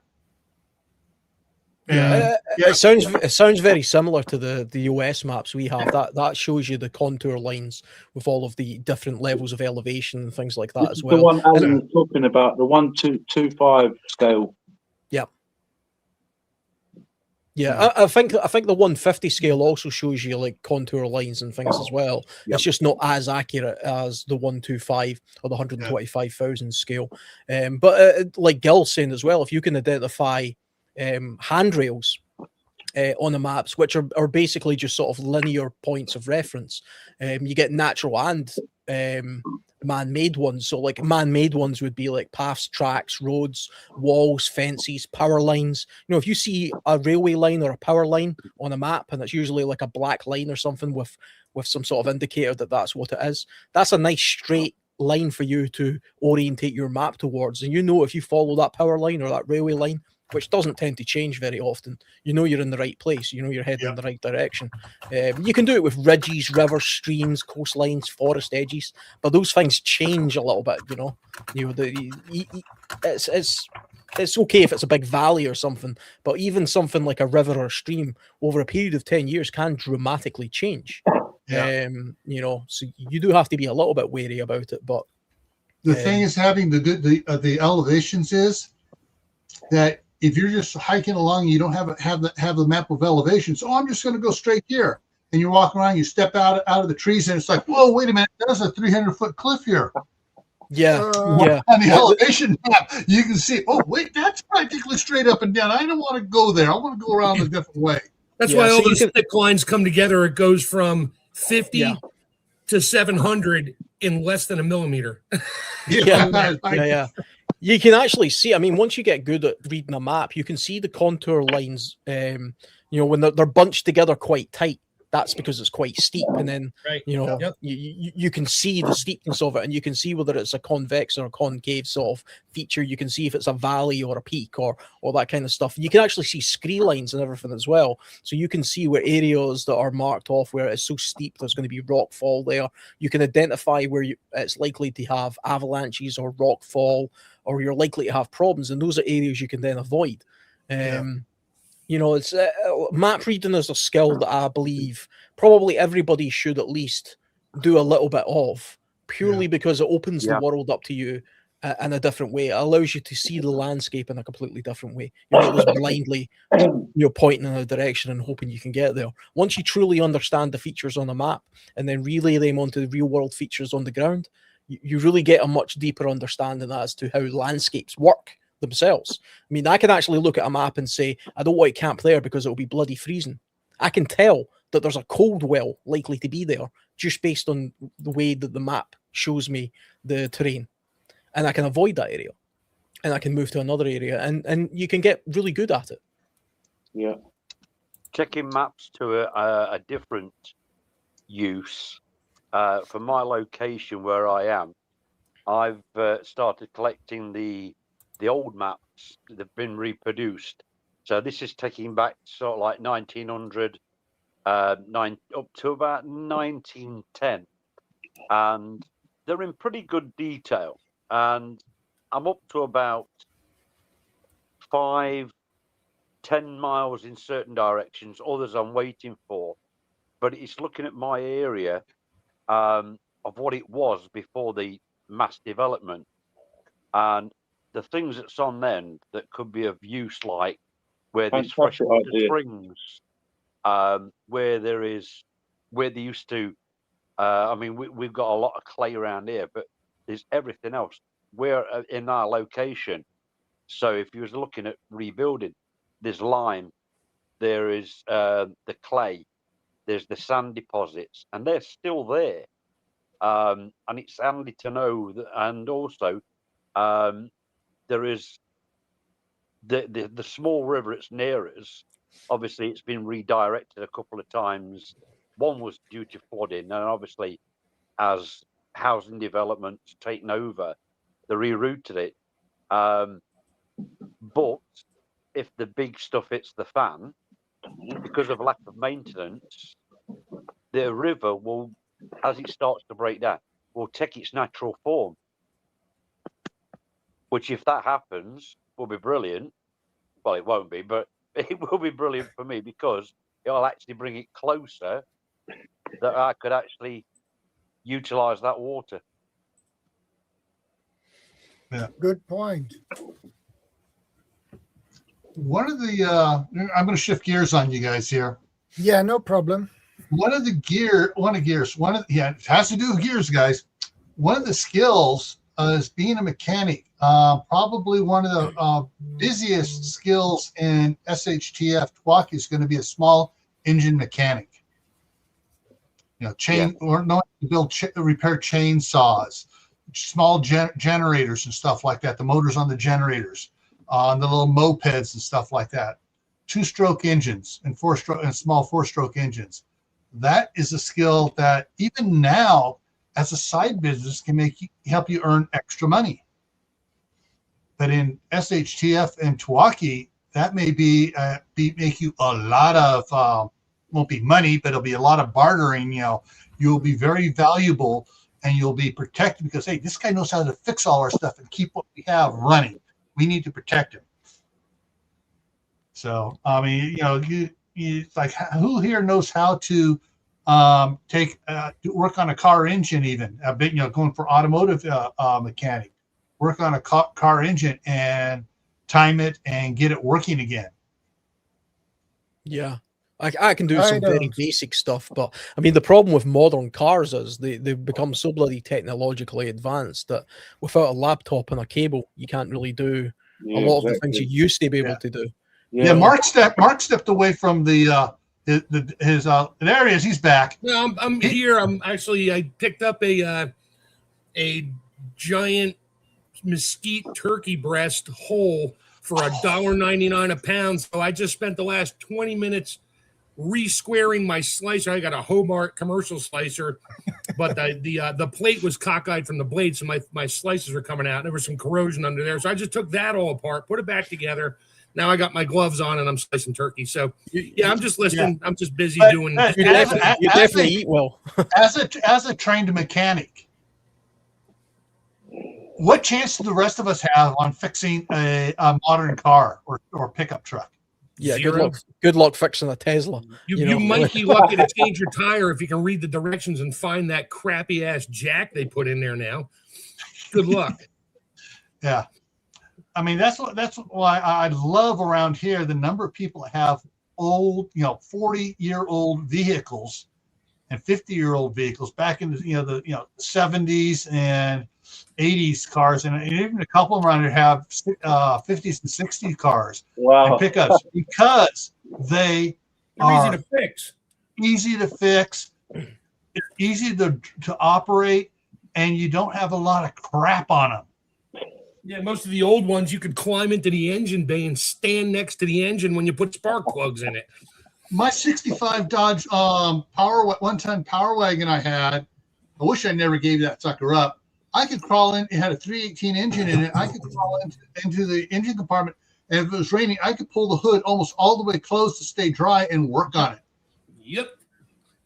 Now you got to take half the engine apart just to put spark plugs in it, and maybe find the problem with your 8,000 network wires. Now instead of a spark plug, your sparks were computer. Good luck. Yeah. Also, back in the day, if there was something wrong with your car, you just pushed it and it started. Well, depending on what was wrong with it, but yeah, if it was a stick shift, nobody knows how to drive that was a joke. That was really a joke, but it was true. Yeah. In some cases, you just tapped it, like who remembers Fonzie? Sure. Fonzie. Yeah. If there was a problem with the TV, he would just go like that on the TV on the side and just tap it. It was the jukebox, wasn't it? He used to hit the jukebox and it would just start. Yeah. But yeah. The skills in fixing, because if we have like an EMP, what vehicles are going to be running? It's going to be these old ones from the 70s, early 70s back. I think if you have the means to do so, and you're looking for something like a small generator, and you're using that as an emergency power backup source, to try and get a generator that's easily fixable and has readily available parts, and they actually have the spare parts, like in your shed or something, that you can replace them out. I've got a motorcycle that it's an adventure type motorcycle that I do some trips on and I go wild camping on and things like that. But I deliberately chose a motorcycle that isn't very technologically advanced. It hasn't got a computer on it. It's very easy to fix just about everything on my bike, just with the tools that come with the bike. You can actually take the entire bike apart just with the underseat tools. And if you have a few basic things like a chain repair, some spare spark plugs, some extra fuses and relays and things like that, you can fix just about anything on that bike on the road, which is, I take it some wild places. I go some crazy sort of like up dirt trails and I'm there for days. So if I suddenly get myself a puncture or my spark plug plays up, I can at least make that repair myself easily. There's some stuff that I wouldn't be able to do. I'm not that mechanically minded, to be honest, but it has enough basic features there that if you understand the basics of mechanics, you can at least say, okay, well, this isn't working, and you can kind of work your way back till you find the fault. And then you can make some sort of temporary repair to get yourself out of dodge, and then hopefully get somebody else to fix it that knows what they're doing. But if you've got some sort of fancy BMW GS that runs on a computer from Germany, you've got no chance at all. Yeah. What I think is, I've seen in 1980, it was called a Honda C90. Yeah, I yeah. remember them. No, it's a Royal Enfield Himalayan 411 is what I currently have for anybody that's kind of interested. Nice. I mean, we spoke about something like this before in a kind of a way when we said it's good to have the old-fashioned tools. So, so we've said it's good to have like hand drills, just in case there's no power. So, and in this case, having engines that are simple to work on is a good thing to invest in, even though they're not modern. People might laugh and say, "Why have you got that?" But the benefits in the long run are great because you can service it, you can maintain it, you can get the parts for it, and maybe even think about having a stockpile of parts, Gil. If you like you said, if someone's a mechanic, if you've got parts, if you've got the basic parts, or could be great for bartering. Hey, I've got spark plugs that will fit your 70s vehicle. Yeah. I mean, it's another good reason for if you have a small generator, for example, that's mechanically it's easy to mechanically repair and that's relatively cheap. Buy two, and then you can always cannibalize one to repair the other should you need to. One of the things that's interesting, I think you all would like to see some of these videos. There's some channels out there that go to the old World War II reenactment stuff, and they'll have an old Willis Jeep there, and the guys five guys will stand around it. They'll set a stopwatch and they'll say, "Hey, go!" These guys totally disassemble the Jeep and have it all its parts laid out like as if it were coming out of the crate they used to drop them out of the planes with. Yeah, wow. And they could just in a couple minutes, boom, boom, boom, and it's apart. And go again, and 2 minutes later, they got it back together and they drive it off. Yeah, I've seen that video. It's incredible. The old World War II Jeep that they can like a big model, and they just piece it all together like a big Lego thing, and it works. And I think they've done that with the VW as well. I think that's what the Germans had in mind when they built the VW. I've had two camper vans. I've had the Devon conversion, which has got the elevated roof, bunk beds, push out bed, and I've had a VW transporter that had a 2-liter twin carb engine in it, and I once serviced the actual carburetor myself. I'm not a mechanic, but I put it on the table. I thought, right, let me get I got the book, I got the new gaskets that you've got to put in the carb when you recondition it. Put it on the table, took it apart bit by bit, and fitted the right, cleaned it up. Put all the right new gaskets on, there's an injection thing you've got to put on it as well. I remembering back years ago. Anyway, I put it on the van. Bam! It started first time. And I'm not a mechanic, but because it's not so modern, it was easier.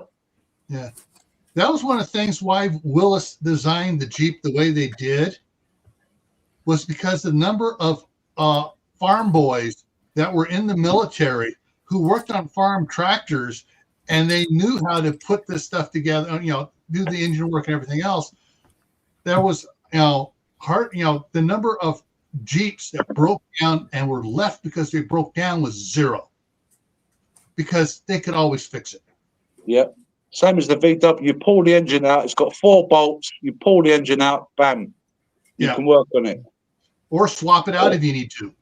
Yeah. But so the skills to work on engines and older vehicles is something I think everyone should learn those skills. If not, you don't want to focus on working on an older vehicle. How many 1972 Chevy pickup C10s you going to find laying in the woods that just need a little couple turns of a screwdriver? None. Yeah. You just literally need to look at basic mechanical skills. What a wrench is, how to use a wrench, make sure it's metric standard, don't strip and round your bolts off, lefty loosey, righty tighty. Really basic skills, which end of a screwdriver to use. I have that problem with my company. Some guys use the handle because they're dumb, they don't know which end of a screwdriver to use. So, but just real basic mechanical skills. I mean, we're getting deep into the weeds on working on a 1971 Chevy C10 and all that. Okay, great. Nobody's going to find one unless you want to pay stupid money for a restored one, in which case you're probably not going to take that as your bug out vehicle. You might, but where are you going to go with it? Roads are clogged. You have a vehicle that runs. Great. Now what? I can use it to charge my cell phone and maybe get the heat going, waste gas to get warm in the wintertime. Yeah, something that's relatively common to your area, at least, as well. Then you can kind of cannibalize things off. But I mean, I think when it comes to motor vehicles, they are getting to a point where they're so technologically advanced that, you know, at some point I would probably just say, well, you know what, if it's an SHTF situation, I find a broken one, then it's broken. I'm not going to waste time trying to fix it. I'm just going to try and find another one that isn't broken. But I mean, if you have a generator or a motorcycle or an older vehicle, but you actually own it and you have it, then absolutely learn how to use it, how to repair it. Because you could get decades out of an old pickup truck if it's yours and you've got enough parts. And if you have the metal working skills, which we'll probably get onto, to manufacture your own parts to retrofit some of those parts, even better. You know that some of those old school farmers are up there. A lot of guys in India, this is a thing that a lot of people don't know. That see, if you travel in India, I've never traveled in India, but I know this to be true, that you can get just about any part for just about any motorcycle and probably any car, because there's so many skilled people on the streets that just know how to manufacture stuff. They'll just make it. They'll just take a sheet of metal and they're like, okay, you need this part. And you know, they're not going to a shop to find it. They'll just fabricate it themselves. Yeah, and that's a skill that's lost in places like the UK. You're never going to find a mechanic here that's going to fabricate you something. Never happen. You know? And then these guys will sit there barefoot, and they'll have a little tree stump as their work table, and they'll have a hammer, and you know, just they'll be sitting there. They'll be sitting on the ground, and they'll just build you something. Yeah. Yeah. You know, Gil, I wanted to ask, is there a basic mechanic book out there? When I mean basic mechanic book, that covers basically how to clean the distributor. I mean, but this is the problem. This is what we're saying, how the old cars and the new cars have changed. I mean, what I'm trying to get at, a book that just covers the basics, like Chef was saying. The Heinz manual. Yeah, basically the owner's manual for any vehicle is going to give you the details on tire changing. Yeah, I have books. The basics. I have books from the 30s. How to take your spark plugs apart and clean them. Well, they don't make them like that anymore. Yeah. I mean, the Model T, you could take a spark plug apart. And you could buy, here you go. You could buy just the electrode for the center, which was pennies, and slide a new electrode in it. And now your spark plug works, but they run on separate coil pack. Sure, I have lots of books on that. Are they of any value? For me, they're fun to read and reminisce, but there is no distributor on a car anymore. There's nothing. It's all these new cars, anything post 2011, they got networks running stuff. You got computers everywhere. It's ridiculous. It's dumb. You're not going to diagnose your power window and realize there's 14 wires running to it, and none of them are power and ground. Yeah. So that's the problem. Mechanical, just basic mechanical skills. Yeah, you can just, I mean, there are sort of books, but you're not going to learn by reading a book. You literally go get yourself a small toolkit. Hands-on, Go down to the secondhand store and buy a toaster for $1 or a quid. Take it home and take it apart. Learn how it works, whether it worked or not before. If it worked before, put it back together. Pray you don't blow the circuit breaker when you put it back together and plug it in. That's why I think it's a good idea to have a small vehicle as a backup SHTF type situation. We can't all afford to go and buy an old pickup truck, you know, and run that as our family sort of vehicle. What you can afford though is probably a quad or a small motorcycle, or you know, something that you can get around and has very limited mechanical parts. Or mopeds. Even the new motorcycles these days have computers. Yeah, mine has it. So there are a few that haven't. They're insanely expensive. We saw a quad. We were going to Costco when the wife was up here around Christmas time. A quad used $16,000. Yep. Wow. Yeah. It's insane. Yeah, that's around, give or take, around 160,000 in my currency. Yeah. mean, you can get. I mean, my motorcycle, for example, it's the Royal Enfield Himalayan, and I bought it brand new, 2002, and it cost me £5,000. That's a brand new motorcycle, straight out the showroom, and it hasn't got any fancy computers or anything. That's fantastic. You can go around the whole world in it. Now, it costs £5,000 new. I don't know what that is in dollars, maybe 8 or 9 grand or something, dollars wise. But you can get that motorcycle now second hand for £2,000 or £3,000, and you can fix everything with a tiny toolkit. So it is possible to get some affordable things out there. Oh yeah, there are. They're just hard to find right these days. Yeah, they are hard to find. And so whatever we got, whether it's a car, motorbike, whatever you got in the chat as well. So whatever we have, if we just get the book maybe on the vehicles that we have, there isn't a universal. Dear love, I don't know if you're interested. I've got an old 1985. It's like a Reader's Digest. It's A4. It's about, I don't know, probably 2 inches thick. And you can pick them up from charity shops. And that covers cars of that era and earlier. How to change a distributor cap, change plugs, set points and stuff like that. They're good if you have a car that old. That's the problem. I got Chilton manuals dating back to the 50s. I use one every now and then because a friend of mine has an older very car. useful. It's useful if you have the older car. They're not useful. It tells you specifics about that vehicle, exactly. All your timing gaps. That's fine. You're not going to find something in the forest. It's true, but they're kind whatever vehicle we have, that sounds like a good read, Grumpy. And yes, you're right, Chef, because it's what's relevant. So there's no point me having a load of books. Hey, I've got 50 books here on, potentially we can fix 50 different cars if we find them. Yeah, and if you carrying those books cost like 50 books. So getting off the specifics on cars and vehicles and motorcycle, if you have something, learn how to fix it. At least do the basic repairs. Change your tire on a motorcycle. Good luck with that. But learn how to do it. A car, swap a tire with a rim. Find out what other vehicles have the same bolt pattern that'll fit yours if you can't find a spare and you need one. But that's it. Yep. Other than that, learn how to use basic hand tools, screwdrivers, wrenches, sockets. I mean, don't go out and buy $1,000 worth of the 900-piece toolkit from Harbor Freight. Bring it home and go, I'm set. You have no idea what half those tools are. Yeah.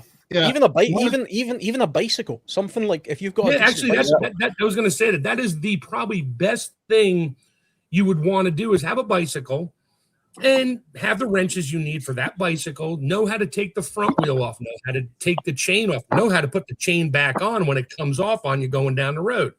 Know how to use a link repair for the chain. For the chain. I mean, if you want to get that deep, sure, but learn how to take your tire, the tube inside the tire and not nick the tube with a screwdriver when you're putting it back together again. Oh, yes. Yeah. Anyway, I mean, it's just real basic stuff. Bicycle's perfect. Thank you for bringing that up, Alan. That is actually the best thing. Don't go buy some $10,000 bicycle with all the stuff on it. You don't want to take it apart. Go get an old Schwinn or something that works. And take the tires off. Something rock solid, Yeah, something good, something you can just play with. Take it for a ride, and it's like, oh, okay, well, it's a little wobbly. Let me tighten the collar up here on the yoke because it seems a little wobbly. Know how to take that apart, grease it, put it back together again. I mean, that's basic stuff that, yes, unfortunately for me, I grew up taking crap apart and never getting it back together again. But I learned how it worked. And now I can take stuff apart. I just took my slicer half apart. It's a commercial slicer because it was crooked. I took it apart, cleaned it, lubed it, put it back together again. Now I'm only off by a tiny bit, which still pisses me off. But I just sliced up 8 pounds of turkey breast. I'm about to go downstairs and seal it up. But anyway, I'm going to hop off for a minute while I go seal this stuff. Okay. I want to deviate here. So he's talked about, how to fix stuff and how to use the tools and stuff. Take that to home repair. What about do you know how to change out the light fixture? Do you know how to install a 3-way light switch or a 4-way light switch? Do you know how to change out the P trap under the sink? Do you know how to do any of that stuff? When I was a little kid, my mom got a book just to have in the house, not for me, I went and grabbed this book. Let me hang on a second here. And we have 2 copies of it. My youngest son has a copy of this as well. This is on Amazon. It is a complete do-it-yourself manual. And it has, you want to do wiring, you want to do plumbing, you want to put in a window, you want Reader's Digest. pros, you want to repair a screen, replace a pane of glass, how to, you want to add a receptacle. It tells you how to do all this stuff. And this is probably the most amazing book that you can have to teach you how to use your tools to fix things and work on it. So this is the complete do-it-yourself manual on Amazon. But then they came out with another one back up here. Is this one here? It's just how to fix it yourself manual. Between these 2 things, you can fix just about anything in the house. And then once you have the skills on doing stuff, it's like, oh, wait a minute, I bet I could fix that carburetor. Yeah, Grumpy is definitely a good read. I'll definitely keep my eyes open, and I think I've had a couple of those books in the past. And like we're saying on the show tonight, build your skill bank. All knowledge is good, and all of us, none of us know everything, but some of us know some, but all of us know something. Yeah. And when we bring that knowledge together, one of us might say, "Oh, I've had experience with carburetors." Another one might say, "I haven't experience with this," and then we bring it all together. So it's all useful. Nothing is, not useful. Information is all useful. If it wasn't useful, there wouldn't be wars over it like there is today. So, having books, having sort of stuff to go to is always good. And also, like Chef and Gil were saying, hands-on experiences, you can't beat that. If you want to learn how to pick a lock, go and buy a set and mess about with it and practice lock picking. Lock picking. So I got to throw this in lock picking. When I was about 12 years old, I learned how to take a little finishing nail, take a hammer on my dad's anvil, beat it down flat just right, and work it and stuff, and build a lock pick to pick master padlocks. Bam. Yeah, you see, Just as a kid fooling around and seeing that's a the little amazing thing about life. Yeah. Boom. Gil, my lock picking set is a hooligan and a set of bolt croppers. Well, I do have the ultimate lockpick set. It's called the Victor wrench. Light it up. Yeah. Or use a plasma cutter. Yeah. But nowadays, everything's become digital now. So you turn up at a door and you need a code. But then that's why you've got pros who can get into those electric doors as well. Well, thanks to the electric doors. Funniest thing I ever saw, though, there was an electric security door, and the only person inside had a heart attack and couldn't get out. They were able to call 911. Fire department shows up. Oh, we can't get into this door. One of the guys walked up with a big old metal cutting saw and just went down and cut the hinges. Through the door, cut the hinges on the other side. Door just fell out. Yeah, that's how the that's how the police break doors down now in the UK. They don't use a battering ram anymore. They use a big saw, and they literally just saw a big hole in the door, because the PVC doors now, you can hit them all day with one of those battering rams and they'll just keep bouncing off. Yeah, they just saw them. Yeah. So Picking locks, it takes some time to learn. Yeah. To open, it takes some time to learn that, but it's a good skill. We are allowed to have lock picks here in Sweden. If the only thing you can use them for is on your own locks. Right. Personal use. Yeah. Yeah. Okay. I don't Yeah. know. I don't know what the UK rules on lock picking sets are. I think you can buy them here as well. Probably. I Yeah. can't imagine the tools themselves being an issue. Yeah, here you got to be here. You have to work for a security company or be a licensed locksmith. Right. Yeah. Okay, I'm going to share something here since we're just about halfway through. I made this list up. I sent it off to Shadow, but you got all the different skills here, and you got sub skills on it. Food preservation, canning, dehydrating, freezing, freeze drying, jerking, salting, smoking. All skills to learn. Yep. Mechanics, small engine. We started to hit that. Auto Gasoline, Steam engine. diesel. Steam engine, manufacture a machine manufacturing skill, how to design stuff, being a machinist, build a gasifier. That means you take wood, you turn it into gas vapor so you can run your car or pickup on it. Hydroelectric generator, steam engine power, water wheel. There's all sorts of skills. Yeah, they used gasifier engines in the 40s. World War II, very big here in the U.S. Wood skills. Okay, cabinet making, wood turning, woodworking, which is different than wood turning. Wood turning, you got a lathe, you can make all stuff on that. Wood working, you can make bowls, you can make chairs, stuff like that. Lumberjack and sawmilling, other skills to learn to take a tree and turn it into usable lumber. Yeah. Stonemason, carving the stone, knowing how to build with stone, and knowing how to seal the stone. Gardening for home gardens or large farm type gardens. Those are different skills. A rancher is different than a farmer. You can ranch cattle. You can ranch buffalo here in the U.S. Hogs, goats, sheep, alpacas. Yaks. There are a lot of skills and different things. Now that I threw all that crap out there, guys, pick something and run away. I'll tell you another good skill.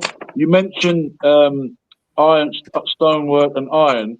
I watched this video on YouTube once. This guy built this hut, and he was building these type of cranes. I don't know, with wood, long branches, thick branches, and he was able to maneuver massive boulders. And there's also, have you seen that technique, Gil, where they can use a tree and rope to get a car out of a pit?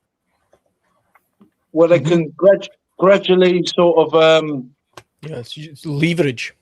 Yeah, they can put the rope around the tree and get some big pieces of wood, and they put it together, and they kind of make a thing where they just keep sort of pulling, heaving, pulling, and it's pulling the car out. So knowing how to do things like that, how to maneuver big stones, how to maneuver stuff without having the machinery. I mean, often we talk about how did they build the pyramids? How did they get the stones there? Okay, we're not going to build the pyramids again, but if we had, yes, like you said, get one skill that you want to know and get on it.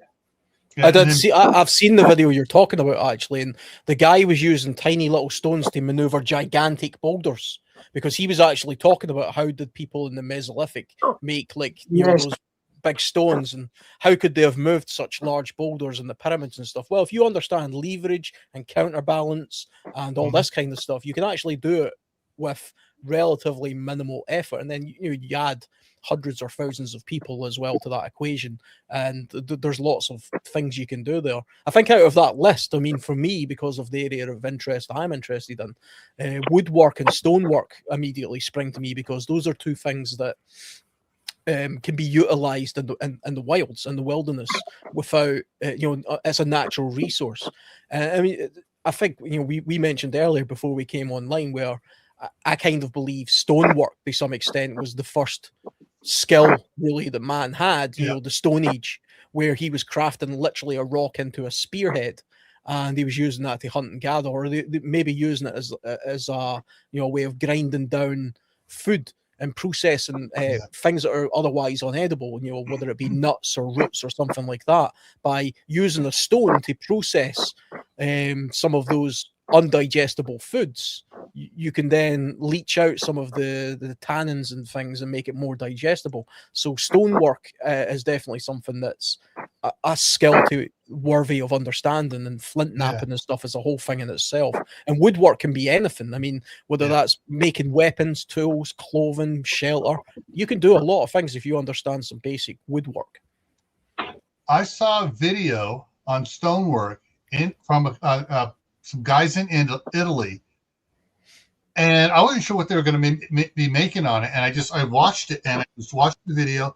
They took this slab of stone that was about 2 feet thick and about 8 feet around, 8 feet square. They rounded it, and they were marking it. These guys with the chisels are just going along and working on it, and they rounded up. So now they got it round. Then they started leveling it across, and they started chipping sideways across the top, got it all, and they putting levels on it and marking it and everything.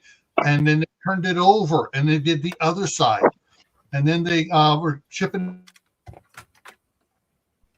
And basically, they made a big grain mill from like a water wheel powered mill. Yeah. And they were making a replacement one for a historical one that had cracked, and they made a brand new mill wheel to go in there, and it worked perfectly. Yeah, that's a skill that I was so friggin' impressed on that. I watched it 3 friggin' times.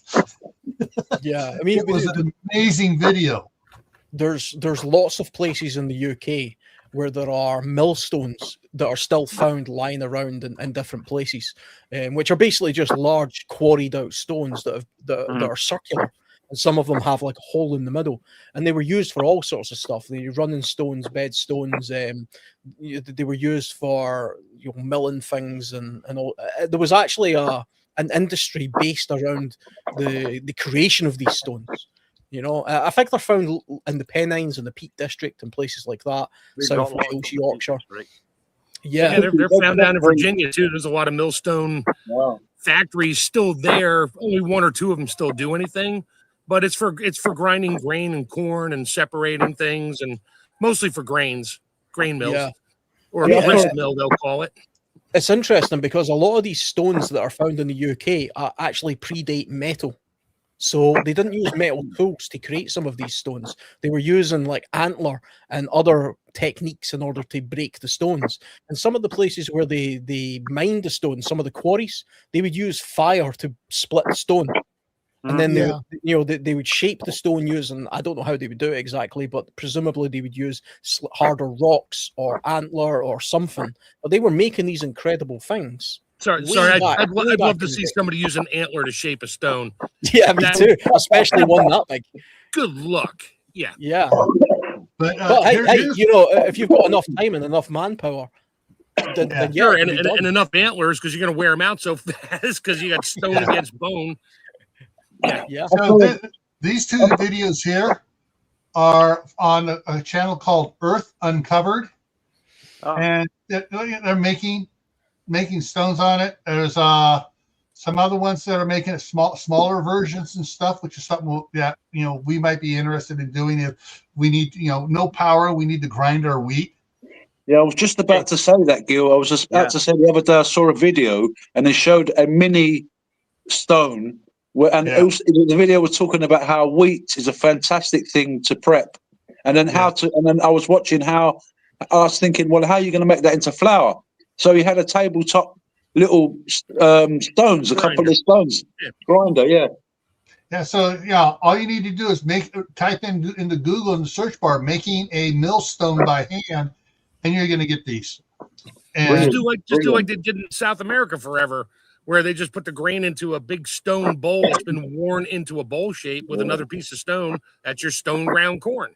And they will, grandma will sit there for days on end, just grinding up corn into powder, making it into masa, so they can make their life is not rocket science. Just get a couple of stones and grind up some wheat. Wow, look at that.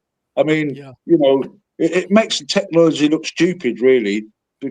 Yeah. I mean, there are actually some natural places you can find these things as well. So if you go to a lot of riverbeds, especially not too Yeah. far where I live, you'll get a small hard stone in a riverbed, and what it'll do is it'll be in like a divot under the water, and then over time it just circles around and it actually creates like a bowl, a natural bowl.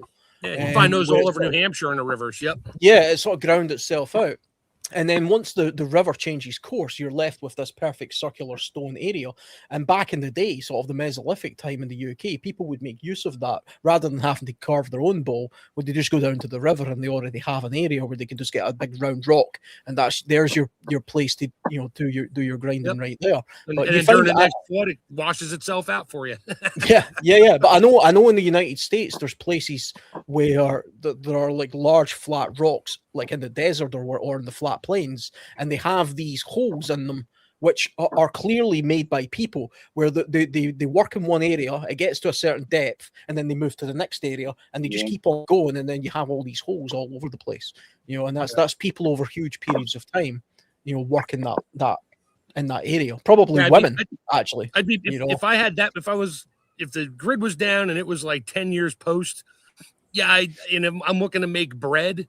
There's a lot of labor involved to make one loaf of bread and the amount of wheat you need and stuff like that. So you better have a huge community going where that's when that would start. Or you just found a bunch of, you grew a bunch of corn, let it dry, and then you can do it yourself with like a mortar pestle, and do it yourself, make enough for, your tortillas, whatever you're making, and eat it, instead of trying to reinvent the wheel. Like, I'm going to find this big stone and I'm going to grind wheat for 1,000 people. What 1,000 people? How much time you got on your hands? Really? Okay, go for it, dude. Well, I mean, either way, it's still good to have the knowledge, because right.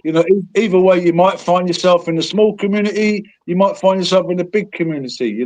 So you might feed a few, or you might need to feed a few. You're going to utilize whatever's around you. You're not going to if I'm stuck in the city and the new community's in the city, I'm not going to try to make a water wheel to power a stone grist mill to grind wheat that we don't have anywhere near us. So you got to pick your battles there. Yeah. Mortar and pestle. I'm glad you said. I could not remember what that was called. I had to I was like the natural bowl where you get a rock out of it. I knew it had a name. I've got one in my kitchen. I can't even remember what it was called. I got three of them. I got a little small one for doing little bits of herbs. I got a medium-sized one, which gets used the most. And then I got a big one if I really want to do ground corn, which I did one time in college. I'll never do it again. You spend 3 hours trying to grind up a half a cup of corn, into cornmeal. Okay, now what? Great, you just made 2 tortillas. All right, you just spent 12,000 calories creating 200 calories. Yeah. Good time. Yeah. That's where you have the why so many flour mills and grain mills were near a stream. Well, yeah, they had the water wheel. Yeah, and the belt. Water wheel. And so the water wheel do the work. The other ones where they don't have the water wheel, what do? They got an animal out there with a walking around in circles. Yeah, walking around in circles and just taking it down. Now, in case anybody doesn't know, the way a wheat grinder, a grist mill works with the big stones is, the mill stones is there's a big hole in the center, but the shaft that goes through it is not as big as that. So as the top stone turns, the bottom stone doesn't. They carve grooves into the stone that gets smaller towards the outside. And as they pour the corn into the middle or the wheat, by the time it comes out all around the edges, it's a powder. And that's your stone ground wheat, your stone ground. Yeah, it's made with, they use stones to do it. But that's how it works. And they wear out. And that was a skill to re-groove a millstone, because it wears the stone on stone wears the grooves out over time. It doesn't stay forever. And then you got to work. You had trades that knew how to regrind or re-chisel out the grooves, so you got the certain type of powder out the far end. Yeah. So one of those videos when I was showing that on making it, had one of the videos was redressing a stone. A millstone. They were taking one that was wearing out and redoing, getting ready, redoing it. So using 6 horses and winches to lift it up and flip it over so they could re-chisel it, and then 6 horses and 10 people to put back in place again, so you can grind the wheat for your family of 3.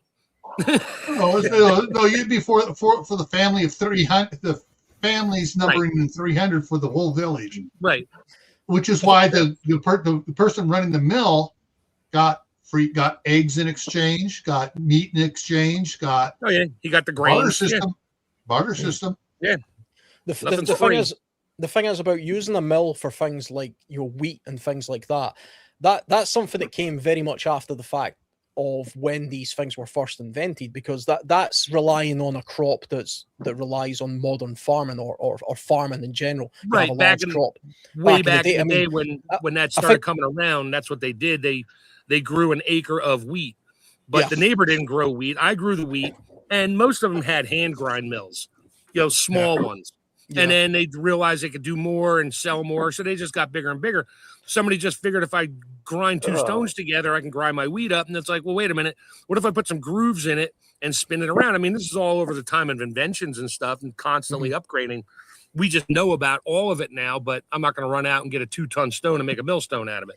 Yeah, I mean, I think if you look into sort of deep history, I suspect that the smaller millstones or the smaller, pestles and mortar, they were used to liberate things from things like nuts and roots that were inedible. Right. So things like acorns, for example, you can't really eat a raw acorn. You have to sort of grind it down and then leach out the tannins and things like that, or beech nuts. There's lots of beech nuts in the UK, but they need to be processed and ground down, or roots. So you've got things like dandelion and burdock, dandelion roots.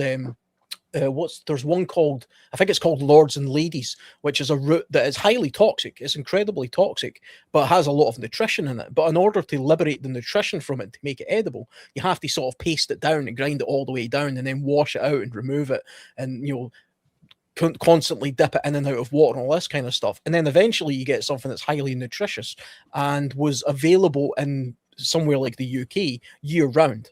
It wasn't just a crop that grew in the spring and the summer. This is something that you could dig up in the wintertime, and then with a fairly small amount of effort of pasting it up in a sort of with a rock, and then liberating some of the those toxins, you had something that would last a long time.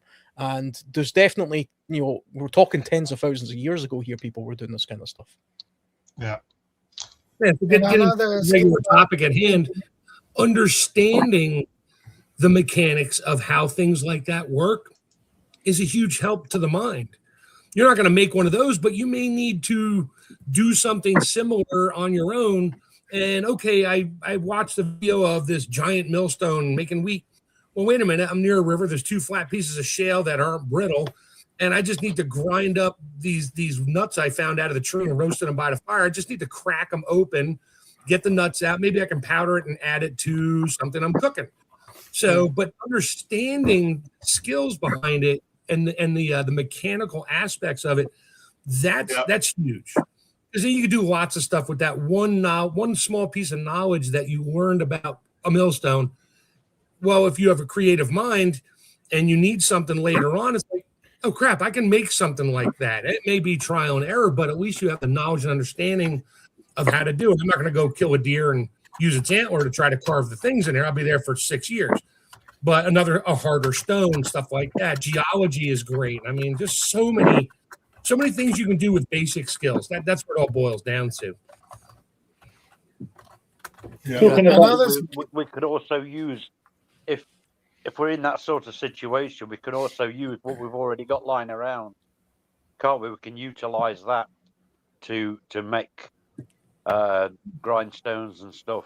Whatever. Repurposing is its own skill. Yeah. Well, I mean that's the thing. Even in an absolute apocalyptic SHTF situation, we're not really going to have to go out there finding our own millstones to carve out of deer antler. There will be something left, and the ruined cities and stuff, Mad Max style, that you can use at least for your lifetime.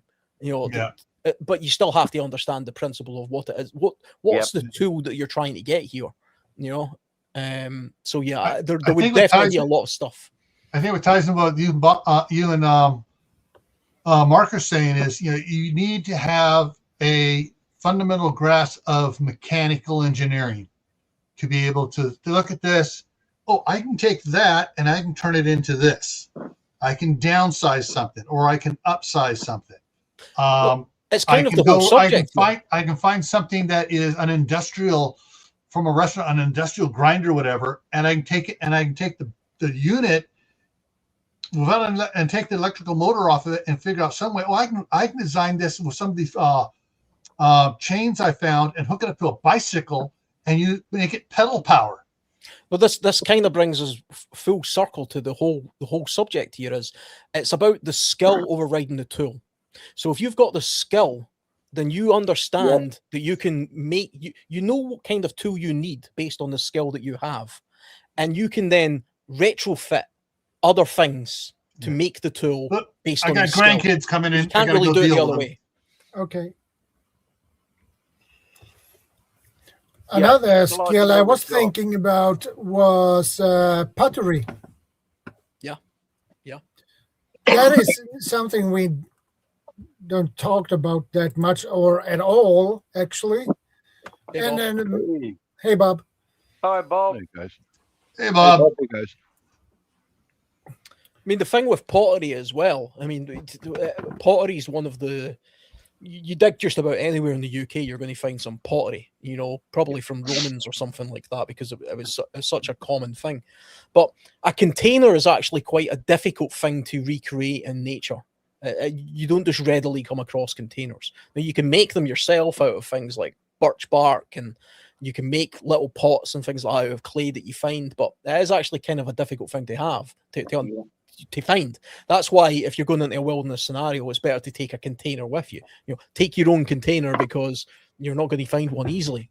But if you understand pottery, and you come across areas like a riverbank that's heavy in clay, and you practice digging that clay out, forming it into some sort of basic bowl, and then learn how to fire it properly, you might make 20 bowls out of clay that you find in a riverbank, build a fire around them, try and fire them, and out of the 20, maybe 2 of them actually, stay together, and the rest of them crack and break. But those 2 bowls that you then have are incredibly useful, and you can use them for all sorts of things, not just holding water, but there's a myriad of things that a container is useful for, and also for even just preserving things and protecting things. So pottery is definitely a skill that's worth learning. Probably not to the scale where you're sitting there on the wheel, sort of ghost style, with the hands and all that kind of stuff, and you're making some big vase. But if you can make little bowls and cups and vases based on clay that you find on the riverbank, and you know how to fire it, that's a fantastic skill to have. Yeah, just you need to have a basic understanding of geology too, because certain clays you don't want to make into bowls because they contain toxins will leach out. Because if you're on your own and you found clay, that's great. You might be making some bricks and stuff. You might make a bowl, but you got to know what the clay is made out of, because you don't have a glaze to put over that to protect you from the toxins in the clay. Yeah. So that's just a minor thing on that. Sure, make a bowl. If you're just going to move water around, sure, I guess. But just know what kind of clay you're dealing with and what toxins may be in there, like lead and stuff like that. You just don't want in your body. Yeah, for sure. I mean, it's to be honest, it's not something I've ever even tried before. So everything I just said there is purely just book knowledge. There's no practical skills. But I think it's definitely something I might investigate in the future and look into, because I do think that's quite a good skill to have. Definitely.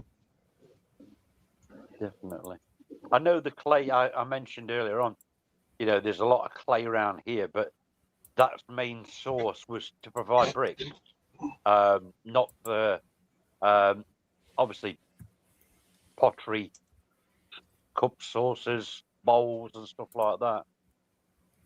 Yeah, I mean, I suspect that some of the bad clay that sort of Mark is talking about, you could probably still use that for doing something like putting together a fireplace, or sealing up a wall or something. Something that you're not putting foodstuffs in it, so it's still useful to know that that's a resource material that you can use. Perhaps making a bread oven. Yeah. You know, fried bread oven. Yeah. Clay ovens. Okay. Pizza, What a Bob pizza was oven in doing the there- apocalypse. Yeah. Yeah. What Bob was doing there made me think of something else. Mortar and pestle. Let's see, I got sulfur over here. I got some saltpeter over there. I got charcoal over Gunpowder. here. Yep. Yeah. And so, Well, black powder is, been around for centuries. Yeah, if you've got the ingredients sort of handy and you can put it together, then it's definitely worth having, because people, when they think of black powder, they just immediately think of explosives, but it's actually a lot more than that. You can use it for using it as a type of early warning system. You can use it as a deterrent. It can be used. Actually, somebody told me it could be used to season meat one time. I'm not entirely sure if that's true. That might be gunpowder. I wouldn't want to try that, but somebody told me that one time. That it can be used as a type of preservative and a seasoning. Let's see. Well, you got the sulfur. It can be used as a preservative. The charcoal, saltpeter, probably. Oh, come on! Just watch that Star Trek episode where he's stranded on a planet with some Godzilla-looking thing where he makes a cannon out of all the stuff laying on the ground. Yeah. That's it. Come on. Yeah. Hey, I've seen MacGyver build things out of a paperclip before that can kill a man. So, that can be done. Don't forget, he also had to have the little thing of dental floss and some chewing gum. Yeah, and then 2 hours later, he's got a speedboat. He took a motor completely apart and welded the piston with a nickel and jumper cables. That was the A-team. That was the A-team. Or whatever, and then rebuilt the motor and was driving it down the road. Yeah, okay, right. Yeah, where's your torque wrench, buddy? Not happening. We haven't talking about skills. What are you guys like at fishing? I can fish a little bit. Not that great, to be honest, but I can fish. Shadow? Yeah, I'm fishing. Have you caught any I like whales fishing. lately? Have you caught any whales lately, Shadow? No whales. I mean, there was a time in Sweden where the whole village would go out and get a whale. Was that not the Faroe Islands and Iceland and places like that, where they still That'd do be that? Actually. interesting. They That'd be still do that interesting. in some places. Wow. But it'd be interesting to know, all of us in our different locations around the world, like be it Scotland, Sweden, USA, wherever we might be, if we sort of trace back history, what we used to do as a village together. Like people used to go fishing together. They used to do farming together. They used to do building, help each other build a house together. It'd be interesting to know, like, what our history was of what we were. Were we fishermen? Were you guys, farmers? What, Mark, was you like farmers, agriculture? Fishermen. Sort of what you were saying, Alan, as well. Still do it today. They go and fish together. Well, I mean, they do some horrific fishing in Japan with the flipping Dolphins and stuff. Yeah. Terrible. Yeah, well, that's not what I'm worried about in skills. Is what the Japanese are doing. Or the No, Chinese but are we're doing. talking about yeah. So stay on the same subject that we're talking about then, which is basic fishing skills, hook, stuff like that. If you don't live near a place where there's fish, you may want to Nice focus fishing on something well. else, like Yes. like harvesting, wild animals or small game or something. Yeah. This is my fishing vest I've had since I was in Boy Scouts. Still got the tag on it. Yeah, still got my California fishing license with about 12 years worth of fishing licenses in here. I thought that was a tag from the store. Sorry. yeah. I've got the same jacket in black. I got my buck fillet knife, Yeah. and then I got one packet out here. Where is it here? Yeah, very cool. Yeah, here it is. So many pockets on it. Gee, I just got a few lures in here from fishing, and where I used to fish was on the North Fork of the Stanislaus River up there, German brown and rainbow trouts. Very And cool. the one thing we had to worry about up there, here it is, was we had to have get out of there. We had to have our snake bite kit because there were rattlesnakes up there. But yeah, I got compasses in here. I got sharpening stones. I got extra Definitely good to have. line and everything else. It's definitely good to have a fishing kit. And Yeah. wherever you are, you might be closer to rivers, so you'll have a river fishing kit set up. You might be close to the sea, so you'll have a sea fishing kit. Yeah. I gotta go give my grandson a hot pocket. I'll be back. Okay, no problem. There's a few sort of really basic fishing things if you learn how to do, it can go a long way. The first one is to learn how to make bank line. So something just as simple as having a coil of bank line. You can get this in different gauges. You can set up a lot of fish traps all the way along an embankment, or small traps in sort of coastal areas where you can catch quite a lot of fish easily this way. Another thing you can do is have something in your personal kit, something like I've got this K-bar caster, which is, some people in the US call these hobo fishing reels. Basically, it's just line wrapped around. You can use a tin can to do this, but this one made K-bar has a lot of fishing tackle inside the handle, and you can catch trout and small lures and stuff in there and do some coastal fishing and stuff like that. But I mean, one other basic thing you could do for very little money at all, you can get something like this. This is just a very basic fly rod kit, which has a big fly rod, a small reel, and some tackle and some flies. It's very easy to put together, very cheap and affordable, and it's quite easy to learn how to fly fish. And you can pick up a few of these and just add them to your preps. But if you were in some sort of long-term survival situation, one thing that's a really good thing to have are gill nets. Gill nets, long nets that fish swim into, and then their gills get trapped and you catch a lot of them. And the best way to deploy them is on tidal areas. So you go to a tidal zone near the coast and you string this gill net up at low tide, and then the tide comes in, the fish swim through, and it's a very good way of catching them, especially at the mouth of like rivers and things like that. And you can also learn how to make or buy a needle, which is I can't remember what they're exactly called, but it's basically a tool, a sort of triangular shaped tool that allows you to make a gill net. You can make them and repair them very easily just with netting and line, fishing line, things like that. You can make your own, and you can catch a lot of food that way. It's far easier, I've said this many times, it's far easier to survive on the coast than it is inland in most places in the world. That's why human beings historically followed coastlines and live near coastlines, because it's far easier to live off the land. And next to rivers, next to coastlines. Yes, rivers also. Yeah, coastal rivers. Yeah. A good thing. That's actually a good thing, because alternatives. Okay, wow, we've got I lost my fishing kit. I lost my rod. I lost all my fishing gear. What am I going to do now? So knowing about alternatives, like how to trap fish. This is little method here I was going to show. You can just get one of these hawthorn bushes, and they've got these. There you go. You've got there's a hook. Hooks on there. So what you can do is you can cut it. If I can find it here, you cut it and you fashion your own little hook. So yeah, I'm familiar with that method. These are good skills to know, and you know how the one thing I'm sort of getting my head into is getting natural cordage, which is a bit more difficult. Maybe you guys have got ideas. Anyone? I know spruce, but I know nettles. You can make cordage with nettles. But if you were trying to make a fishing line, any ideas, guys? Well, linen was made from flax stalks, from flax. So you can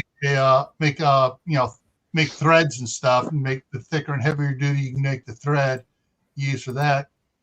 Yeah, I mean, you can use widdies as well, which is, rather than thinking about making a large line, all you need to do is make a very small line out of something like nettles or something like that. But then a widdy is basically just the bark from like a willow tree that's wound, and it becomes quite a strong cordage. You could use it like rope to tie shelters together and stuff. But that becomes like the main line, and then you tie the thinner line on at the end, which then becomes your fishing line. Kind of like what would you call that in fishing? I'm not a big fisherman, but sometimes I go pike fishing, and we have like a wire trace at the end of the line, which is basically just to prevent using the a fish from steel. biting They through it. call it a leader, steel leader.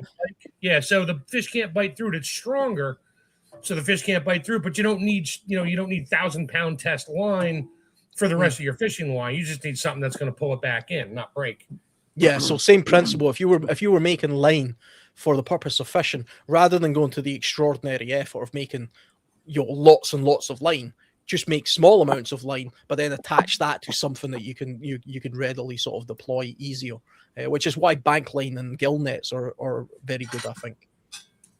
Here's something for you: the silk from the golden silk orb weaver spider is what they use.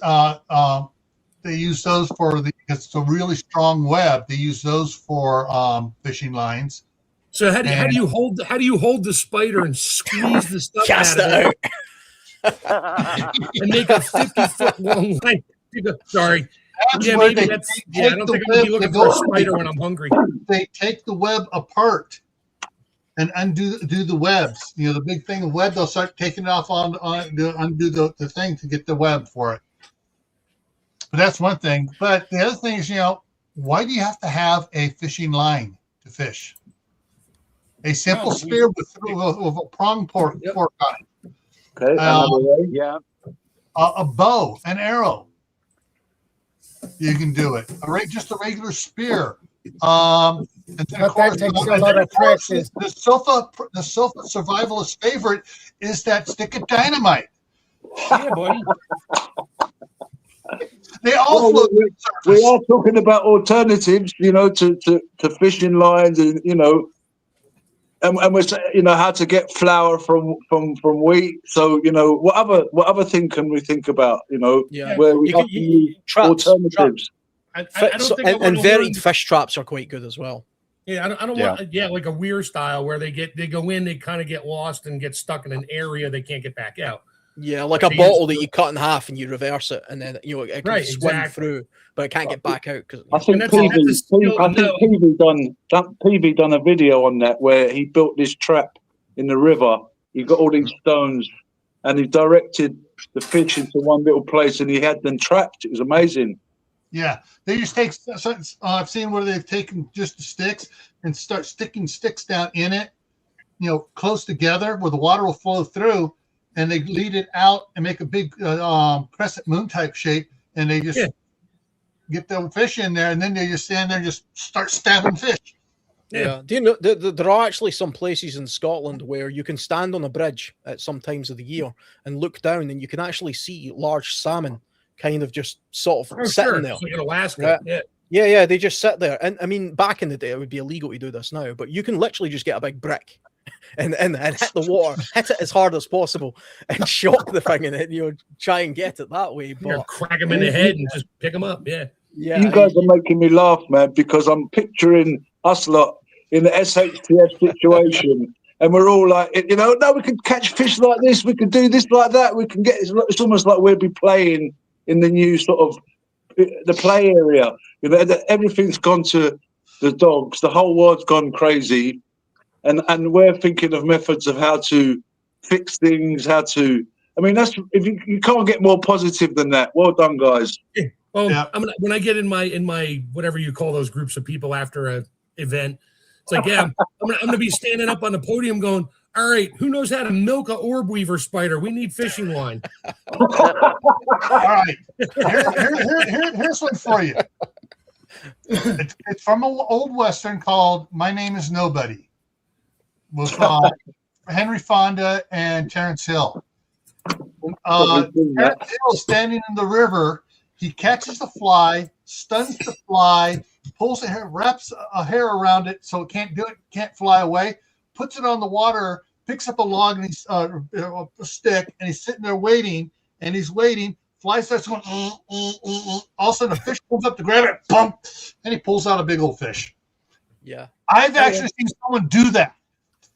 You know, you can tickle the fish as well. You've You know, heard hey, that's a well-known technique. That, you know, Yeah. you can do a lot. I've never They call it tried it. noodling. I've never tried it, but I do know it I've works. And there are some places in the world, in the US, for example, you get these giant catfish, and it grabs your arm. You just pull the bloody thing right out. Exactly. It's mud fishing. They get down there in the mud and bring their hand back out of the mud with it and grab it, and then you just grab hold of the inside and you pull it right back out. Yeah, I think as we're talking about skills, and we're talking about fishing skills, I think a hobo fishing reel is probably the simplest and easiest thing to learn how to use. And like I say, you use one like this. You can buy these and then make your own tackle and your own line and stuff. Really easy. I've actually caught trout with this, and it's very easy to do. It's actually quite fun. You know, it takes no skill at all, really, other than learning how to tie a hook. Which, by the way, if you're talking about learning how to fish as a skill, learn how to tie a bloody hook properly. Because if you don't do that properly, it doesn't matter how many fish are there, you're going to lose every single one of them. And the hooks will soon run out. So make sure you know what you're doing when it comes to that. I had a cousin once in Greece, and he said, "Yeah, guys, I'm cooking dinner tonight. Come round for dinner tonight. I'll have everything ready. Just bring yourselves. You don't need to bring anything." And he said, "We're going to have octopus." So I'm out in the daytime going to the beach swimming, and I see him at the side on the beach, and he's got these octopuses, and he's whacking the hell out of them on a rock. And I've gone for ages, like to go swimming, and I'm coming back home to get changed, and he's still there smashing this octopus on a rock, trying to get the ink out of it. Has anybody ever tried to clean an octopus? No. Never tried to clean an octopus. Apparently, there's actually I can a say large I have, population but I of didn't octopus. smash it with a rock to get it out. Yeah. It's a bit cruel, actually, because octopus are very intelligent animals. But Well, no, it was for me. It was a surreal experience. I mean, I was a young teenager. What do I know about octopus? I mean, I know calamari is nice, and but yeah, I'm on holiday. You know, I've done a bit of fishing with my uncle and cousin, but this guy was. I've never seen. You know, I've never seen octopus whole like I have, like I did then. And I didn't know the process, but like Mark might be able to tell us what the process is. Yeah, it's not easy. I could try to explain it by talking about it, but unless I have one in my hand and you're standing there, it's not worth bothering. I mean, you want to make it really simple. If you're starving to death and the only thing around is an octopus, don't worry about the head, the ink, and all that stuff. Just cut the arms off, soak them in water, boil them, whatever, slice them up thin because they're tougher than Jesus when you try to eat them right away. Yeah. But they got protein in it, and so you'll be good. So the thing is, we're talking about skills about making fishing lines. All right, it's not SHTF yet. Buy yourself a bunch of spools of fishing line and a bunch of hooks and stuff, and put them in your supplies. Exactly, yeah. Maybe get a couple of those the K-Tel fishing master that folds up into a little bitty thing, folds out and extends out. You get a couple of those. And That's what I've got. That's what I've got. They're nice. They're good and cheap. You can buy a bunch of these for almost no money. It has the complete set of everything. This is a fly reel one. You know, you add these to your supplies. I would say though, I mean, the thing with, I mean, I do a little bit of fishing, but even if you've got something like a caster like this and you put your own line on it, bear in mind that if you just put this together and then put it in a drawer somewhere and leave it for the next 25 years, the line does degrade over a period of time, especially if you take it out and get it wet. So make sure you at least change the line every few years or so, you know? Yeah, that's my fishing kit in a bag with a carabiner on it, and above there is the fishing rod. Everything's set up and ready to go. Can't see you, Bob. Yeah. Your camera's too high. Camera's too high.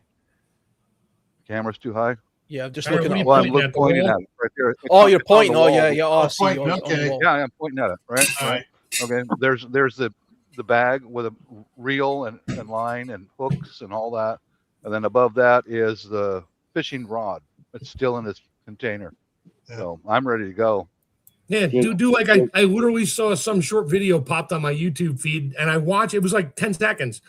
The guy had a wrist rocket slingshot, a small weight with a hook on it with a worm or something, and he had a fishing reel, a regular end, not a open face, but a regular reel, just sort of taped on his wrist, and he shot his lure or whatever way out there, and then it's on your wrist. You just reel it in. You don't have a pole to go with it, but yeah, you can just carry a fishing reel, a slingshot, and just make sure when you release it, your worm doesn't go flying one way when your hook goes the other.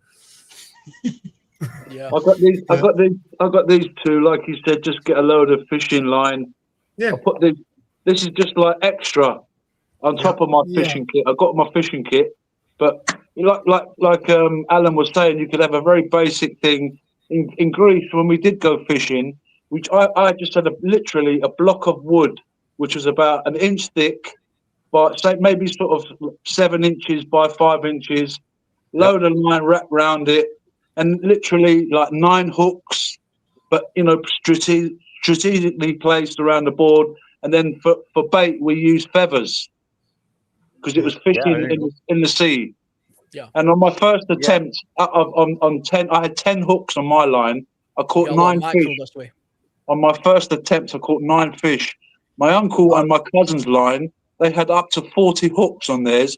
So they were catching 20, 30 fish a time. It was amazing. The first time I went fishing. There's a place. There's a place not too far from where I live, which has got a long pier, a long coastal pier that goes into a saltwater, a sea lock basically, and you can do some jigging just with feathers, and you'll catch a lot of mackerel, like 10 fish at a time. It's good fun, and it's very easy to do. Kids, you see lots of kids up there, jigging away, and they're pulling out hundreds of bloody fish, more fish than they know what to do with. But it's a very easy, simple way of gathering a lot of food quickly. Make sure your wife has got tapeworms, so you've always got bait on hand. Oh, that's disgusting.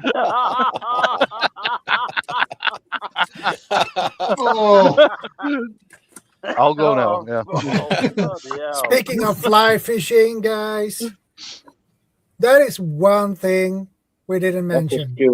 That's the Learn to tie your own flies. Well, hell, before that, learn how to fly fish, because fly fishing itself, I've tried. I can do it. Not my favorite, and I have whipped the feathers off of so many flies in my time. It goes back and it looks pretty, and when you go forward, you whipped it too hard, and you just see this little poof of feathers behind you, and you're throwing a hook out into the water. Yeah, or you get your skill fly hung up in there. the trees. So, get your fly hung up in the trees when I'm river fishing. Oh my God, yeah. Yep. My dad or caught in your eye. Fly fish. Yeah. He taught me how to fly fish and how to tie my own flies. Just regular fishing, you get hung up in the trees if you're out fishing in a stream. My brother was fishing on this up down by Scout Camp in North Fork, the Stanislaus, and he went back and he didn't realize that what had gone back had hooked on the manzanita bush behind him, and he went and it popped loose and it nailed him in the back of the neck head here, and hooked into him. Nice. So he had one of the 3 hooks buried into his skin here, and he was like, I got one of the guys there, gave him his multi-tool, and he goes, pull it, but he's pulling it, and he pops it out, straightens the hook out. There's still meat hanging on the hook from his neck. Bends it back in, throws it out there, catches an 18-inch German brown. With human flesh. Those German browns were out to get me for eating so many of them. Nice. Yeah, there's a skill you need. Know where people fish all the time, and just get a long piece of wood with a hook on it and pull the branches down. You got all kinds of lures and lines and things just hanging in trees. That's right. Okay, bam. That's a good one. That might lead us on to another little skill, our first aid skill. If you've got a hook in your hand and it's got a barb on it, how do you take that off? Snip very carefully. Yeah, snip it and pull it through. Well, yeah. Someone's just fallen in the river, or he's blue. You pulled him out. What do you do? If he hasn't got the fish, push him back in. Are you wait, Daryl, are you looking for cooking instructions? That's what I was thinking. Cooking I was instructions. going to say, I was trying to get onto sort of first aid, like, you know, and I was thinking if someone was, you know, you pulled someone out of the river and he's tried to catch a fish his own way, but he didn't get it and he's half drowning now. I mean, has anybody ever done what's it called when someone's drowning? Yeah, CPR. We talked about that earlier for like 20 minutes. That was CPR life Oh, I saving, missed that. Okay, all right. That was at the very beginning. Okay, I would just pick his pockets. If he's Yeah. dead, pick his pockets, take his gear. I mean, just honestly, you know, take his gear. He can't use it anymore if he's dead. Yeah. You know? And if Steve's, if Horsehair Tourist is around, trade him with Horsehair Trainer. He will use them as long pork. Yeah. Wow.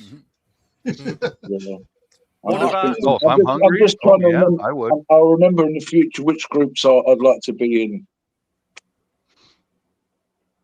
I've got to watch out. If you're still kicking, we'll pull you out, dear love. If you're not kicking, we won't. Yeah. What about eels? I'll put little notes in my pocket. I'll put little notes in my pockets just in case. If you pull out a note, I knew you were going to do that, you basket, so I hid my money somewhere else. Money's no good, mate. Money's no good. Yeah, I'll put a little map on it and say, look, I drew a little map to show where my stuff is, okay? Prep. Now you're talking preps-wise. Money, forget it. So first aid skills is good. Fishing skills is good. You know. Anybody fish for eels or crayfish? Eels, no, never done. No. Crayfish, yeah. That's outside my palate. I have fished. I have done lobster and crab potting. I've done that by hand as well. That's something that we do up this way.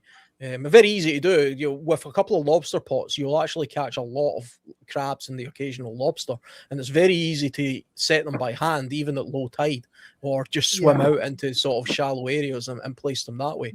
And you'll catch a lot of food that way. And if there's octopus and stuff in your area, which there is actually a bit of an octopus boom apparently just now in the UK, which happens every now and again. Octopus will feed off things like crabs and lobsters. They'll go into the pots and they'll actually decimate them. But you know, you might find yourself an octopus in there if you were doing that as well. You can make your own lobster They're pots. smart. They'll get out of that trap really quick if it starts moving. Oh yeah. I mean, the crabs are stupid. They'll pack that pot full. I've actually put lobster pots in before that are so full of crabs they couldn't get in. They packed it so full that, you know, they couldn't get any more in there. Yeah, down in Florida when they have because they got the rock lobsters down there, and there's a season, and they come in. They're in the jetties and the rocks and all that stuff where you can stand on a jetty and look down into the water. You could see them cruising around down there, walking around. And I did it. Wasn't supposed to. I didn't keep it, but I just put a clam or something, a piece of fish on the end of a regular hook, and just dropped it straight down and just dangled it in front of a lobster. He grabbed it and kind of stuck in his mouth, and I just reeled him in. Of course, I would have gotten arrested for it because it wasn't lobster season. So I just unhooked him real quick and tossed him back in the water before anybody saw me, because I'd have gotten in big trouble for that. Yeah. That's pretty much how we caught crayfish in freshwater streams when I was a kid. Put the lead sinkers on it, sink it down to the bottom with a live earthworm on it, and just let it sit. And those crayfish will come up and start eating it, and just really slowly pull it up. And those suckers are greedy, man. Once they get some food in their mouth, they won't let go of that hook and that worm, and they'll hold on to it. I'm like, okay, that's how we used to catch crayfish in streams when I was growing up. Delicious, by the way. I've caught crabs. I've caught a crab before on a hook that had no bait. You know, the crab just grabbed on to the shiny hook and held on all the way up until I pulled it out of the water. You know, they're quite aggressive animals, and then they're quite easy to catch that way.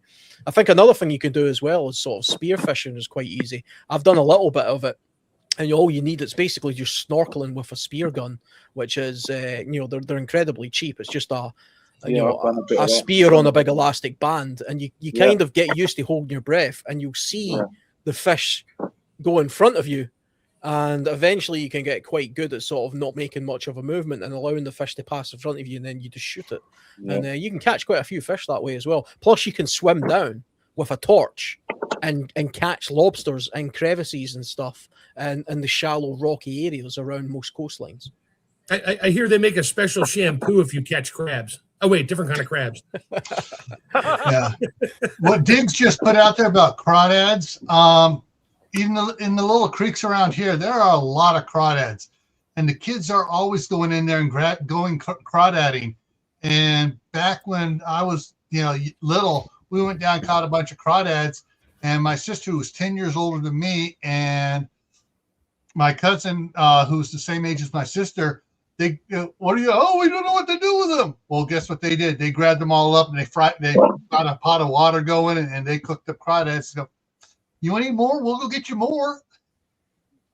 They are delicious. Mm-hmm. Yeah. Yeah. Oh, did we talk about net fishing?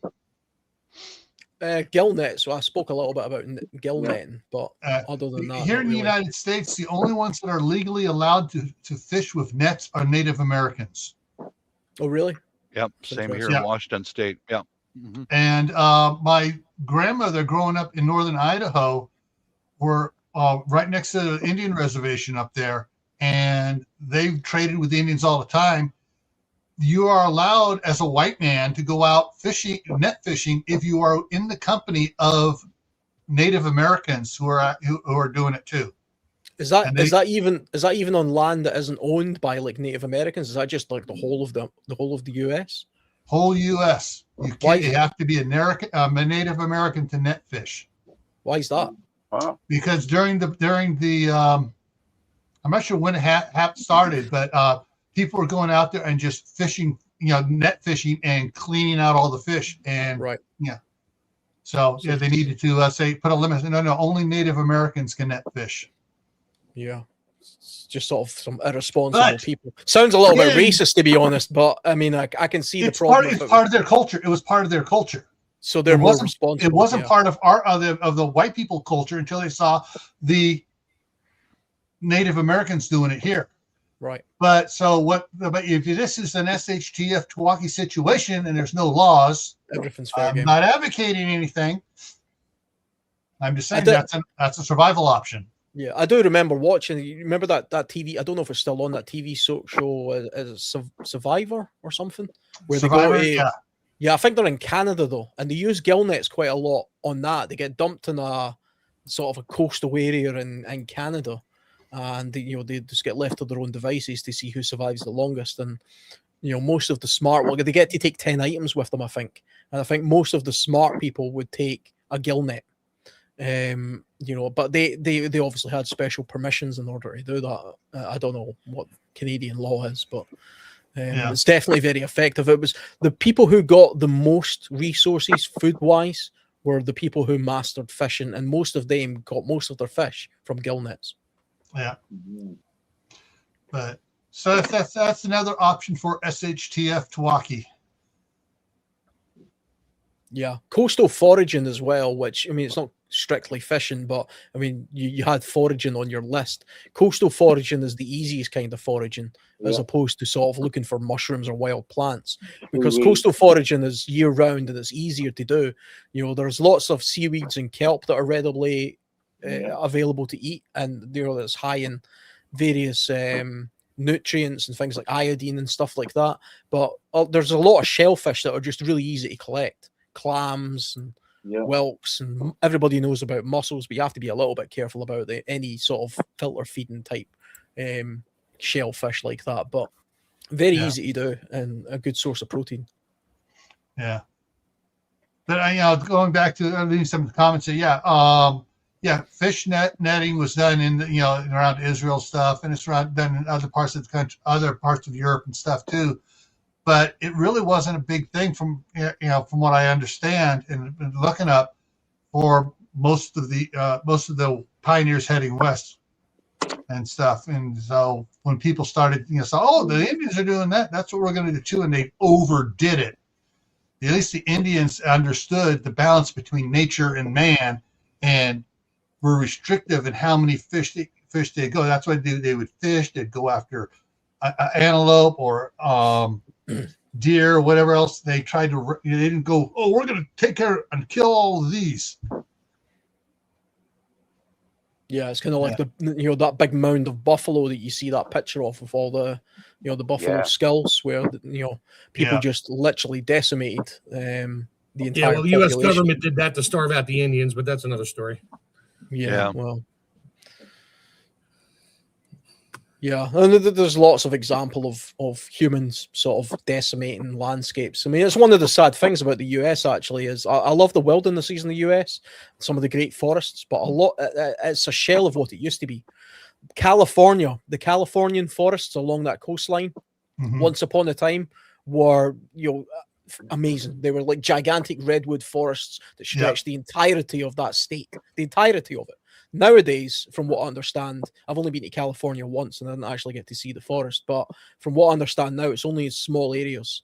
And a lot of it's actually kind of like you drive up a road and you think you're in a vast forest, but it's actually deforested, sort of. If you just look past, the bit that you can't see with the car, there's actually nothing there because the loggers have been in there. Plus, some of those trees take thousands of years to grow, so if you cut it down, it's gone. That's it. It's gone forever, which is a great shame. There was a tree recently cut down. I think it was a couple of years ago in the UK. You probably know more of the story, Alan. What was that? There was a famous tree recently cut down. It was one in the countryside. And, you're talking about the one that's near Hadrian's Wall. Yeah, where that gap was. The Sycamore Gap, it's called. Yep. Sycamore Gap. Yeah. I mean, there wasn't anything, to be honest, there wasn't anything particularly special about that tree. What was special about it was its historical significance. It was quite famous because it was in an area on Hadrian's Wall where there was like a gap, and there was a single tree growing in the middle. And it appeared that if anybody ever seen that Robin Hood movie, what was that? The one with Kevin Costner that was in that Robin Hood movie? Prince of Thieves. Yeah. Do you remember the scene where there's a guy up in the tree and he says it's my tree or something? Right. That was the tree. Wow. That's the tree. That's the tree. Okay. And a couple of dickheads cut it down recently. Yeah, someone cut it down. Yeah. Yeah. They caught them and they've actually been sentenced. I don't know how long they got for it, but yeah. But I mean that's just the unfortunately man just generally, regardless of what we don't learn by history, do we? Because what happened on Easter Island? They used up all the trees. They just done themselves in. We destroy forests. We do ourselves in. We destroy nature, and us lot we don't. We appreciate nature. I think that's why. I think maybe that's another reason why we're preppers, because we appreciate nature. We appreciate walking outside. We appreciate trees, and I think that's. What do you guys think? Do you think that's another reason why you're a prepper? That you would you say you appreciate nature? That's what I'm asking.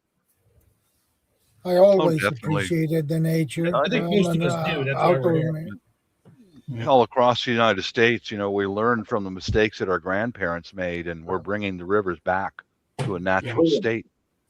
We are. It's happening all over Washington State. Yeah.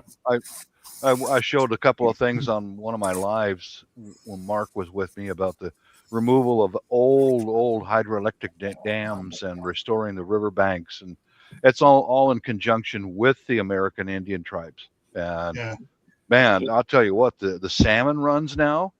Oh man, you can see the fish in the rivers now. There's just thousands of them. But part of that, Bob, is the thing is that it has to be done right. Unlike California, where Governor Moonbeam said, "Oh, let's tear out all these small hydroelectric plants and the dams and the fish ladders. We're going to tear it all out." The thing is, he didn't know what it looked like before. The reason why they put a dam there was because there was a natural little lake there on the river, and when they tore everything out, made it a nice straight flow, the fishing went down to practically nothing because there was no things for the fish to spawn in. There is, look at the Iowa River, man. Recently, in my area, the White River, the American Indian tribes, in conjunction with cities, They bought land that used to be farmland. The farmer retired. The land was bought from that family, and they're making deviations in the White River, and it's beautifully done. Absolutely beautifully done, where the salmon are going crazy. There's you so gotta many you of gotta them have now. someone in there like the Native Americans who understand the pulse of nature and restore it to nature, not just, oh, we're going to take out everything we did and not restore anything else. So they got to make the ponds back in there. They got to do stuff for fish, make it a habitat for fish, not just a flume ride. Yeah, they're doing it right here. They're doing very well. Yeah, which is, man has to realize that God done a good job already. We didn't need to come along and mess it all up by making everything commercial, making everything about money, making everything about greed and power. It was God gave. That's why we just give thanks to God. Look, it's all here. You've got the resources. You've got the wood. You've got the sea. Just manage it. Just eat what you have to eat. If you look around the world and you sort of look at the statistics on food waste, restaurants, people at home, they chuck food away. It's because we mismanage every little morsel of food. They never learn the skills on how to make your own food. So there's that. Exactly, there's that as well. Well, yeah. I mean, people used to do make their own bread, grow their own stuff, go fishing. But what I'm trying to get at is giving thanks to the Creator as well. That we've got this place, and like you're saying, to restore things. I once had an idea. How do we get back? How do we reverse the situation? Well, you need skills to get back to that place. I'm trying to divert us back to the topic of build your skill bank, and have skills. Know what you're doing. I mean, most of us know nature, been in nature, we've lived in nature, not necessarily like naked and afraid, but I grew up in nature. Gil grew up in nature. Grumpy grew up in nature. I mean, Shadow, everybody here, we all grew up in the environment around us, whether it's a city park of nature or the woods or the ocean or the seas and that. But we all have our different angles on everything. And we also have our different skill sets based on where we thrived. But learning new skills for those who never really got any skills or have some, just learn some new ones, basic stuff. My skill is going to be, I'm going to learn how to be a programmer to make a specific type of video game. That's a skill, but okay, if it's going to help you in life. But if it's a particular specific one, that skill is gone in about a month when they upgrade the system. Now you lost that skill for programming. So learn the basic skills and along grow on that. Yeah, along that, going back to nature and stuff. If Howie was still here, he'd be jumping on this one here. So I'm going to pretend I'm Howie. Do your learn how to garden right. Learn how to garden with nature. Don't fight nature. Yeah. Learn what nature does and stuff. Less pesticides, less chemicals. Or as Howie likes to do, guerrilla gardening. Oh, there's a hiking trail. I'm going to spread seeds out here. I'm going to plant stuff over here. I'm going to get stuff that will grow there. Yep. If the seeds were there, and grow it. And so, I recommend it to Alan because he likes to make food stashes. Yep. So white Dutch clover seeds, plant that around where your food stashes are at, so that you can identify where your stashes are, and you can eat clover. Man, I'm converting my entire lawn into white Dutch clover. I'm still working on that, so that if anything goes completely sideways, I've got food. Yeah. And do what you also have with that, Bob? Of all that clover, you have an attractant for honeybees. That's right. Yeah. And then you could probably learn the skill of beekeeping. I forgot to put that skill on the list. Beekeeping. Yeah, beekeeping. Learn beekeeping. Have yourself. All you need is one or two hives.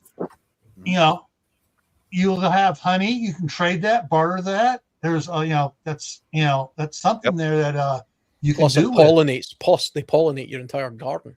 Yes. Yeah, they do. Mm-hmm. And a good season, you can get a lot of honey out of it.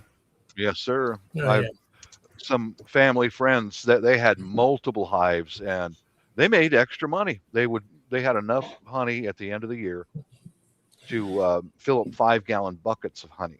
They sold it all. They never had any left over. People who know honey will pay for it, because those who don't know honey, they're like, what do you mean you want $15 for this pint of honey? I can go to the store and buy it for $3.99. It's like, yeah, you have no idea what kind of honey you're buying. But anyway. That's right. Yeah. The best honey's from Greece. That's what I say. The best honey's from Greece. Of course, you're from Greece. For me, the best honey's from Pennsylvania. So I got you there, too. Washington State. If anybody needs to find Bob, just wander around Washington State and ask if anybody's seen a guy out in his front lawn on all fours eating clover. There he is. Yeah. Yep, that's me. I quite like the honey from Tesco, up the road where I buy it. But I've actually heard of people with beehives on the rooftops in London. Yeah. So even in a huge city like London, it's possible to have a beehive in the city, which I didn't know you could do that until fairly recently. On the rooftop, on the roof, yeah. And the most important thing about honey, the best place to get it, locally, because they're using local pollen and everything. And so if someone has allergies to certain pollens, if the honey from the trees that produce or plants that produce that pollen, from the pollen that they're allergic to, the honey produces an anti-allergen. So it'll keep, it can help cure them of allergy for that particular plant if the honey is made from that plant. That is what's so cool about honey. Yeah. Now Gil is not a medical professional. He heard that on the internet. Let's go with that. I heard that from doctors, actual doctors. All right. I'm not downing it. I'm just trying to. Yeah. No, I'm medical advice. Eat honey, your allergies go like no. Buying locally made honey also helps to support your local beekeepers. Yes. So they can invest more to buy more honey boxes or bee boxes. Yeah. That's one of the things. One of the reasons why I decided to grow clover was not only because it's edible, it's good for the soil, but it supports the bees. And guess who's a beekeeper? It's a guy right across the street from my house. He was assembling bee boxes last summer. I was like, okay, yeah. Oh, he'll be happy. Maybe he'll give you a free pint of honey next year when you have all these flowers. He's like, crap, where'd all my bees go? And he looks across the street. Oh, there they are. Yeah, I asked some of you knuckleheads on YouTube borage. I'm going to plant some borage because apparently bees love this stuff. So not only do they love it, they get very mellow on it. What you do? Yes, mellow. They get very mellow on it, CJ. Yeah. I've got on my channel. I've got a one side of my house where the former owners used to park a boat. It's all crushed rock. This summer, I'm going to be adding to the soil, and I'm going to turn that into borage and different things, strawberries and rhubarb, whatever else. I'm gonna green that back up because I'm not going to buy a boat, and it's just bare land right now. It's just bare land. So that's a project on my channel. Another bonus for your borage: if you have tomatoes, you plant the borage near the tomatoes. The aroma of the borage chases off the tomato hornworm moth, which means they're not going to be there laying their larvae, which means you're not going to get tomato hornworms. Since we planted borage in our garden in California, about 2004, we have not had tomato hornworms. Period. We had them all the time, insanely, before we planted borage. Once we planted borage, tomato hornworms went somewhere else. Right on. Yeah. Right on. They went to the neighbor's garden. Yeah. That's fine. I recognized the flower there, but I didn't recognize the name. I quickly looked up, and in the UK it's called starflower or bee bush. I was told that they add this flower to Earl Grey tea. Oh, really? I don't know. Earl Grey. They do make teas out of the borage for medical uses, but they also say, it's one of those, all right, you got to use a little, not a lot, because it can, it's like a lot of herbs. A little's good, a lot is bad. Yeah, you want it to help calm you down, not put you in a coma. Yeah, exactly. Okay, Wait. You could use it to put your wife in a coma and then go after those tapeworms. Oh, Jesus. Wait. Why do you think I have never such mind. quiet holiday dinners here? I make borage pie. Porridge. Is it available? Also on known as the Amazon? knockout pie. I've got to go, guys. My And it- missus is home. I'm going to go spend some Okay. time with her. So. Yeah, Peace, fun. guys. Thanks for the Yeah, Bob. invitation. Yeah, Bob. Later, guys. Here, Bob. My pleasure, Bob. God bless. And the Yeah. family always thought they were getting tired because of the turkey. Here, I thought it was the borage tea you served before the meal began.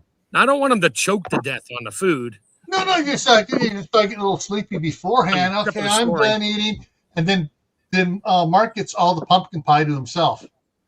Yeah, that's right.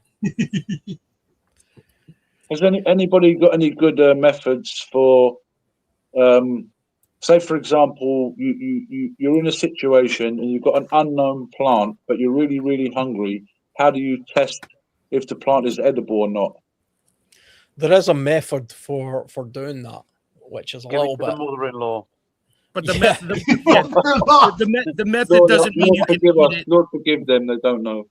Yeah, the method doesn't mean you can eat it. I mean, you can take a little bit of it and touch the tip of Yeah. your tongue, Yeah. and if it burns, don't eat it, and you're probably going to have a hurting tongue for a while. But just because it doesn't burn doesn't mean you can gorge up on it and survive. So yeah, get yourself. There is no one size fits all. Get a book. I saw this method where they said what you do is you get a little bit of the plant and you put it just on the inside of your gum, just That's a little pretty much bit. what I just said. Yeah. Yeah, put it on the inside of your gum. And if you wait 10, 15 minutes, if you get irritation, then don't go forwards. If you don't get no irritation, The problem And with let- that is some plants are poisonous. So if you do that, your gum line is a direct line to your bloodstream. yeah, So you you're- put something there that's toxic, you're going to Anaphylaxis. get violently ill, pass out, die, something. So no, yeah. don't go by what I saw on TV or anything like. Yes, I'm the Well, you survivalist. just said it. You just said that you just spoke about a I would similar touch- thing. If I see something that looks like something I know what it is, I may know what it is. I will take a little bit first. I'll put some of my fingers and smash it down, smear it up and smell it. Then I might touch the tip of my tongue with a tiny bit. I'm not going to put it in my mouth for 15 minutes, but I'll touch the tip of my tongue, and if it burns or if it looks like what I remember, You then I'll touch it on use the inside of your gum, and No. then you take it away, and then you wait 50. I never said leave it in there. I just said you put it on you just dab it on the Yeah. inside of your gum. Anyway, Take it I out, would suggest and then get a wait. book. Yeah, If you have Yeah. no idea what it is, don't stick it on the inside of your gum. Take it out. Yeah, Wait 15 yeah. minutes. right, get a right. book. There are some things. One, if you see animals eating it, generally it's not absolutely. Well, it can well, be safe. That could be dangerous because if you see birds eating berries, not all Not berries birds, are not good. birds. I'm talking about other animals like Mammals. squirrels or Yeah. Yes, rabbits. rabbits, squirrels, and stuff. Rabbit food, That's a good clue that it's possibly Good safe idea. for Yeah. you. Yeah. But So if nothing's touching it and you do that, it could be the reason why nothing's touching it. It's going to kill you. And all it could be is just taking a drop of the juice from it could be totally fatal. If you're going to do foraging, get a book for your area. like you're saying, Get a book. out. There is no quick. Well, what about Don't this? What mess about about, that? Now yeah. there's no more Q&A about how do I know? How do you know? Get a book and learn it. That's a skill. Don't touch it to your tongue and use that as your skill set of learning. Yeah. Okay, that worked. That worked. Well, that killed me. I guess I won't be Yeah, using I that. saw that on a YouTube video. Yeah, just like mushrooms. Oh, mushrooms are not edible. Just because they looked edible doesn't mean they are. So that's a whole nother skill set is mushroom hunting. But And even mushroom hunters make mistakes. Yeah, because some look they look exactly like the other. Some even. Yeah, all mushrooms. Just remember, all mushrooms are edible at least once. Yeah. Occasionally somebody asks me how do I identify poisonous plants, and I just say, well, I don't. I identify the ones that I know aren't poisonous, and I just assume everything else will kill me immediately. So, I only pay attention to the ones that I absolutely know, because I know that little poison test that we were sort of talking about, where you touched like sensitive parts of your skin to do things. But take a plant like foxglove, for example, which is digitalis. Apparently, the taste of digitalis, I've never tried it, is actually quite sweet tasting. So it wouldn't strike you as particularly bad, but you only need a single petal or just a very small amount of digitalis to basically cause cardiac arrest and kill you. Yeah. So you don't Where do I get that? I wouldn't even touch it, let alone put it in my mouth. All right, for Alan and Grumpy and Dear Love. Okay, here we go. World War foraging wild foods, recipes, remedies that saved Great Britain. Wow. Foraging in Scotland. Yeah. This is on Amazon. Yeah. Get a book. There's a book called Food for Free, which is a fantastic book. I've got that book. Yeah. Yeah. So you gotta make sure trees as well. One on trees and one on edible food. Plants. Here you go. Foraging in Britain. Yeah. So, you can get these little ones that are quite good. I think I might actually have them. 2 seconds. Yeah, they're fantastic books. I mean, can you imagine that there was a time when normal folk knew all this stuff? They're just like every day sort of walking along. Oh, look at that! Bam! I'll get that. Yep. Yeah, hey sweetie, your dad just cut his leg. Run down by the creek and get some of the whatever that plant is down there and bring it back for me. They did that. That's the way they did it. Yeah. You remember in the Lord of the Rings when the one dwarf has poison and they sent him after the king something or other. We feed that to the pigs, and it's a healing herb. Good books. So, wow, that one's bigger. There you go. Yeah. So fantastic little manuals, and you get them obviously for your region. These ones are UK specific, but if you go to the coast, for example, you just take a little coastal one with you, and it's a good way of just walking down the beach, and you could just reference a little book, and it'll tell you, what shellfish to avoid and what you can eat and all that kind of stuff. So yeah, they're good little books. Yeah, I agree. But assume everything is poisonous unless you know for sure it isn't. Yep. That's my philosophy. That's why the only time I'll do the tongue tip thing is if it looks like mint and sort of smells like mint. It might be lemon balm, which is fine. But there's other plants that look just like that, and they kind of smell like it, but not the same, not as strong. And I've trained myself on, I know what mint and lemon balm smell like now, and chocolate mint and other ones. But I'll put a little tip on my tongue and just give it a second. I mean, I'm not talking drops. I'm talking just, after I squish it with my finger, flick my fingers off, no dust left on there, and just touch my tongue and see if it burns. If it burns, no. If it makes my tip of my tongue numb, no, it's not. It's this other plant, and I won't bother. Am I going to get sick from it? Probably not. Is my tongue going to hurt for a little while? Oh, it might. Yeah. The thing is, I mean, it's not even foolproof in the sense. I think of a stinging nettle, for example. A stinging nettle's very edible. It's actually, it's higher in iron, it's very edible, and it's easy to process. But if you took a stinging nettle and you didn't know what it was, and you put it on your mouth, you'd be like, Jesus Christ, that must be the most toxic thing on earth. You know? It's just stung my entire face. Lord, forgive me for using your name in vain. Okay, Lord, have mercy. Thank you. Amen.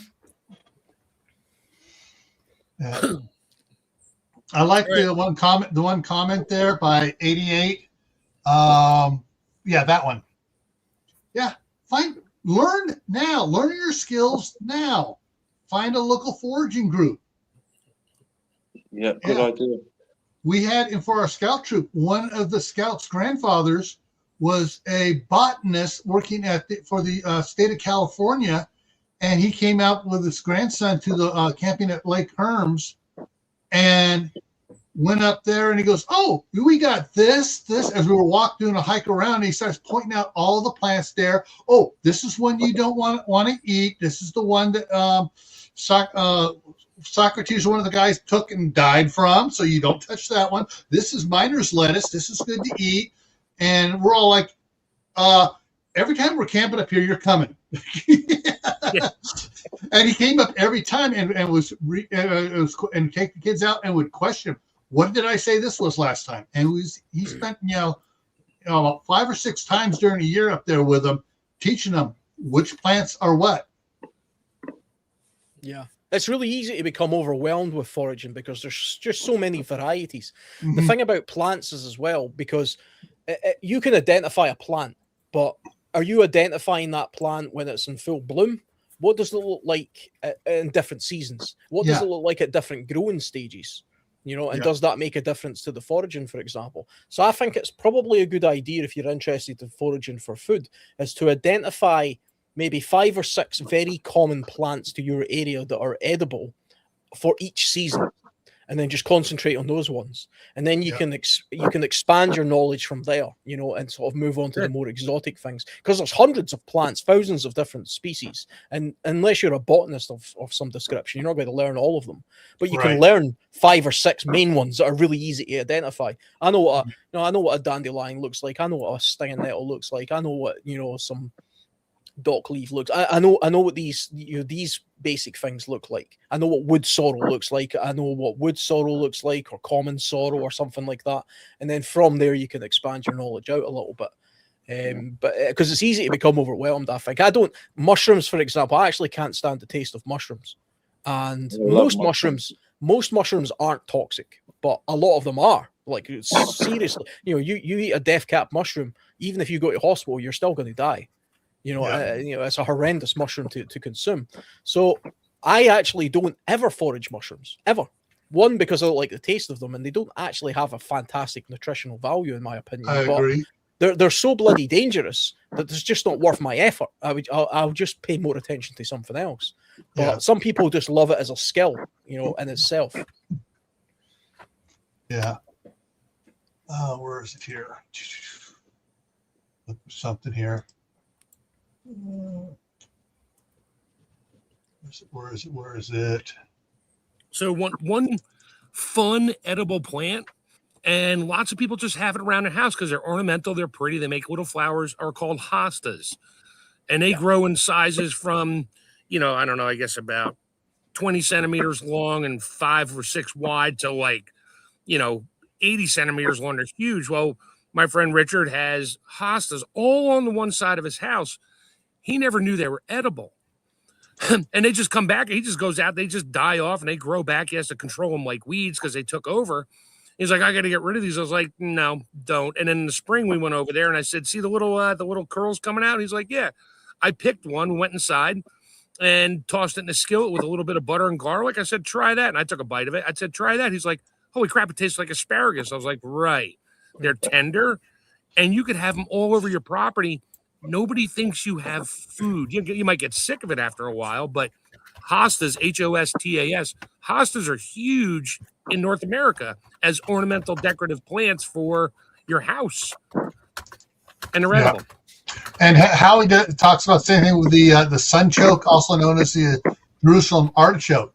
People never know that you got under the ground. You got all these tubers that are good to eat. Yeah. However, there is one thing I do like to forage whenever I can. I'm sharing a picture of it. Raspberries, side of the road, every time. Nope. Blackberries. What? You forage cows? Okay. Yes. How are you going to get that into the car? Well, you need to probably chop that up a little bit. Yeah, just make it a little smaller to stuff it in the back of your Toyota. Yeah. 1,000 pounds later, your Toyota's causing sparks driving down the road. Yeah. There's actually a few plants that are in the northern hemisphere anyway that are considered to be kind of superfoods, and they're calorifically rich all year round. You want something that you can harvest all year round, even in the winter. One of my favorite ones is the cactail. I mean, everybody. Yeah, cattail. Yeah, I think you call them bulrush in America.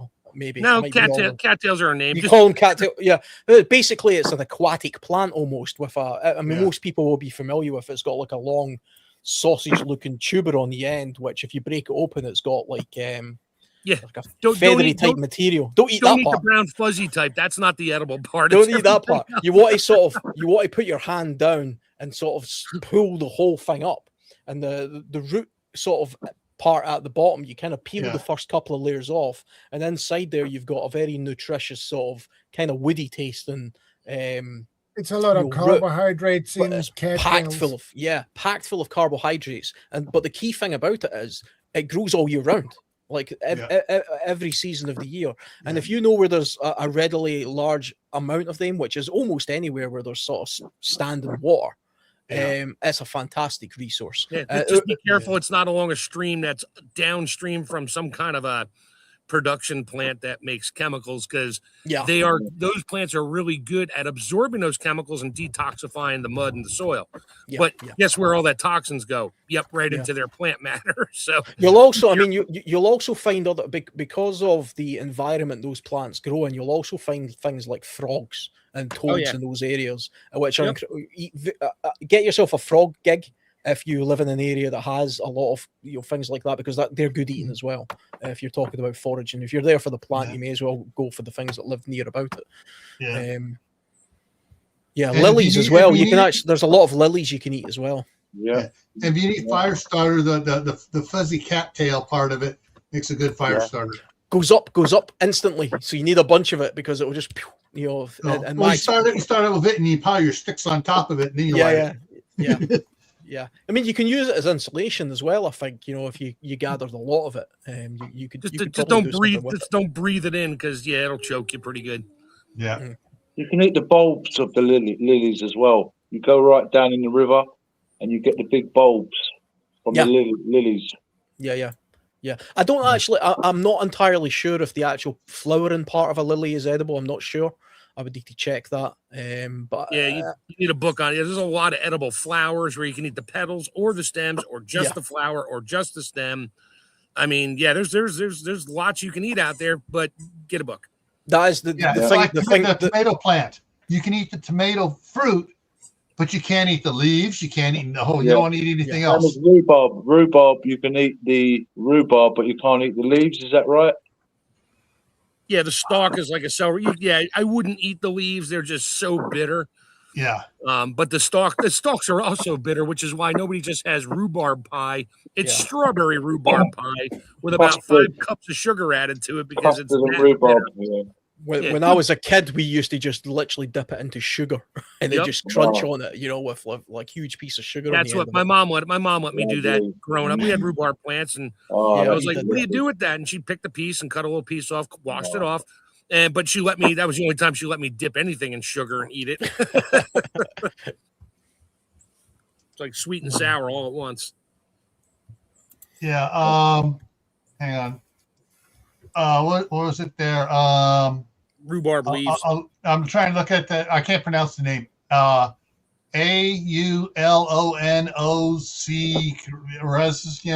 Sure, whatever.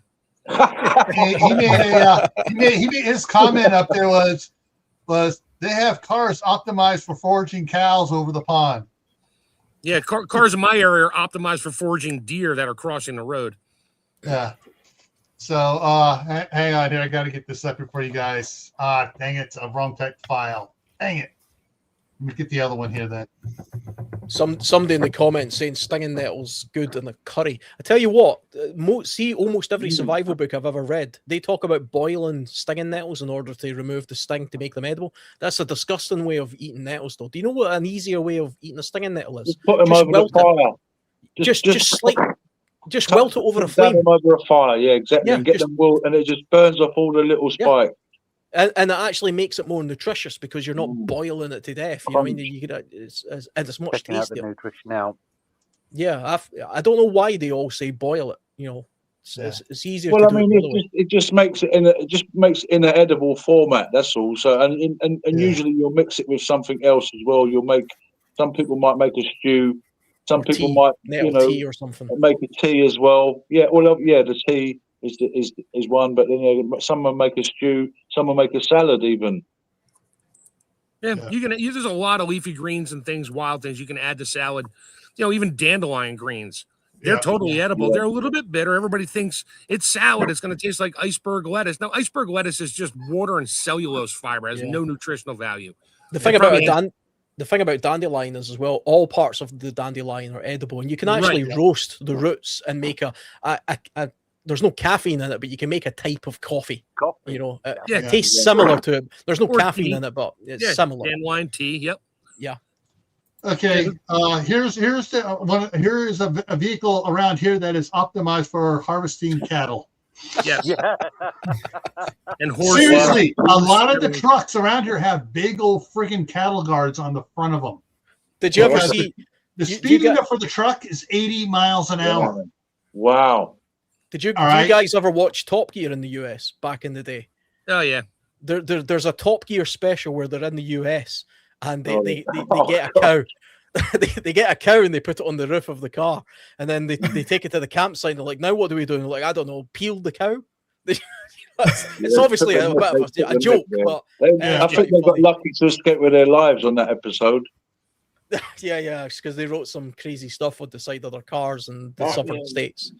Yeah, because what happens around here, cattle will get out and they'll wander across the highway, and the trucks are going along, 80 miles an hour at night, and there's a cow walking across the road. oof.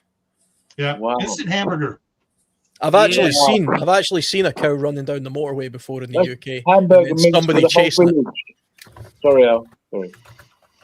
I saw one of my buddy's horses that got hit by a car. The horse was still there with, had a broken leg, whatever. It was dead. There was nothing left of the car. It took the legs out from under it, went through the windshield and came out the back of the car because they're so high up, like hitting a moose up in Alaska or northern states. Yeah, you're dead. Duck. We have a big duck. we have a big deer problem in Scotland, and every year people get killed on the road from deer. Wow. A red deer is an enormous animal. It's not as big as a moose or an elk, but it's a very large animal. If you hit that with your car, you're going to know all about it. Yeah, if you're going fast enough, it's not going to skate off the windshield and launch into the air.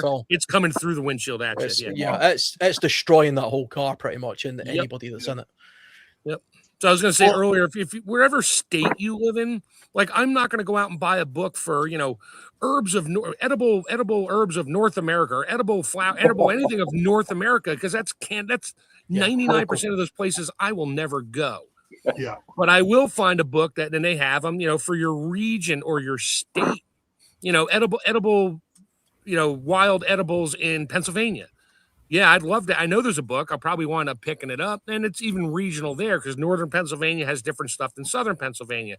So, but with that minimized amount of stuff, you're not trying to memorize or look at plants that you will never see in your life unless your plane crashes in Alaska, in which case, you better have an edibles of Alaska. But I live in Florida, that type of thing.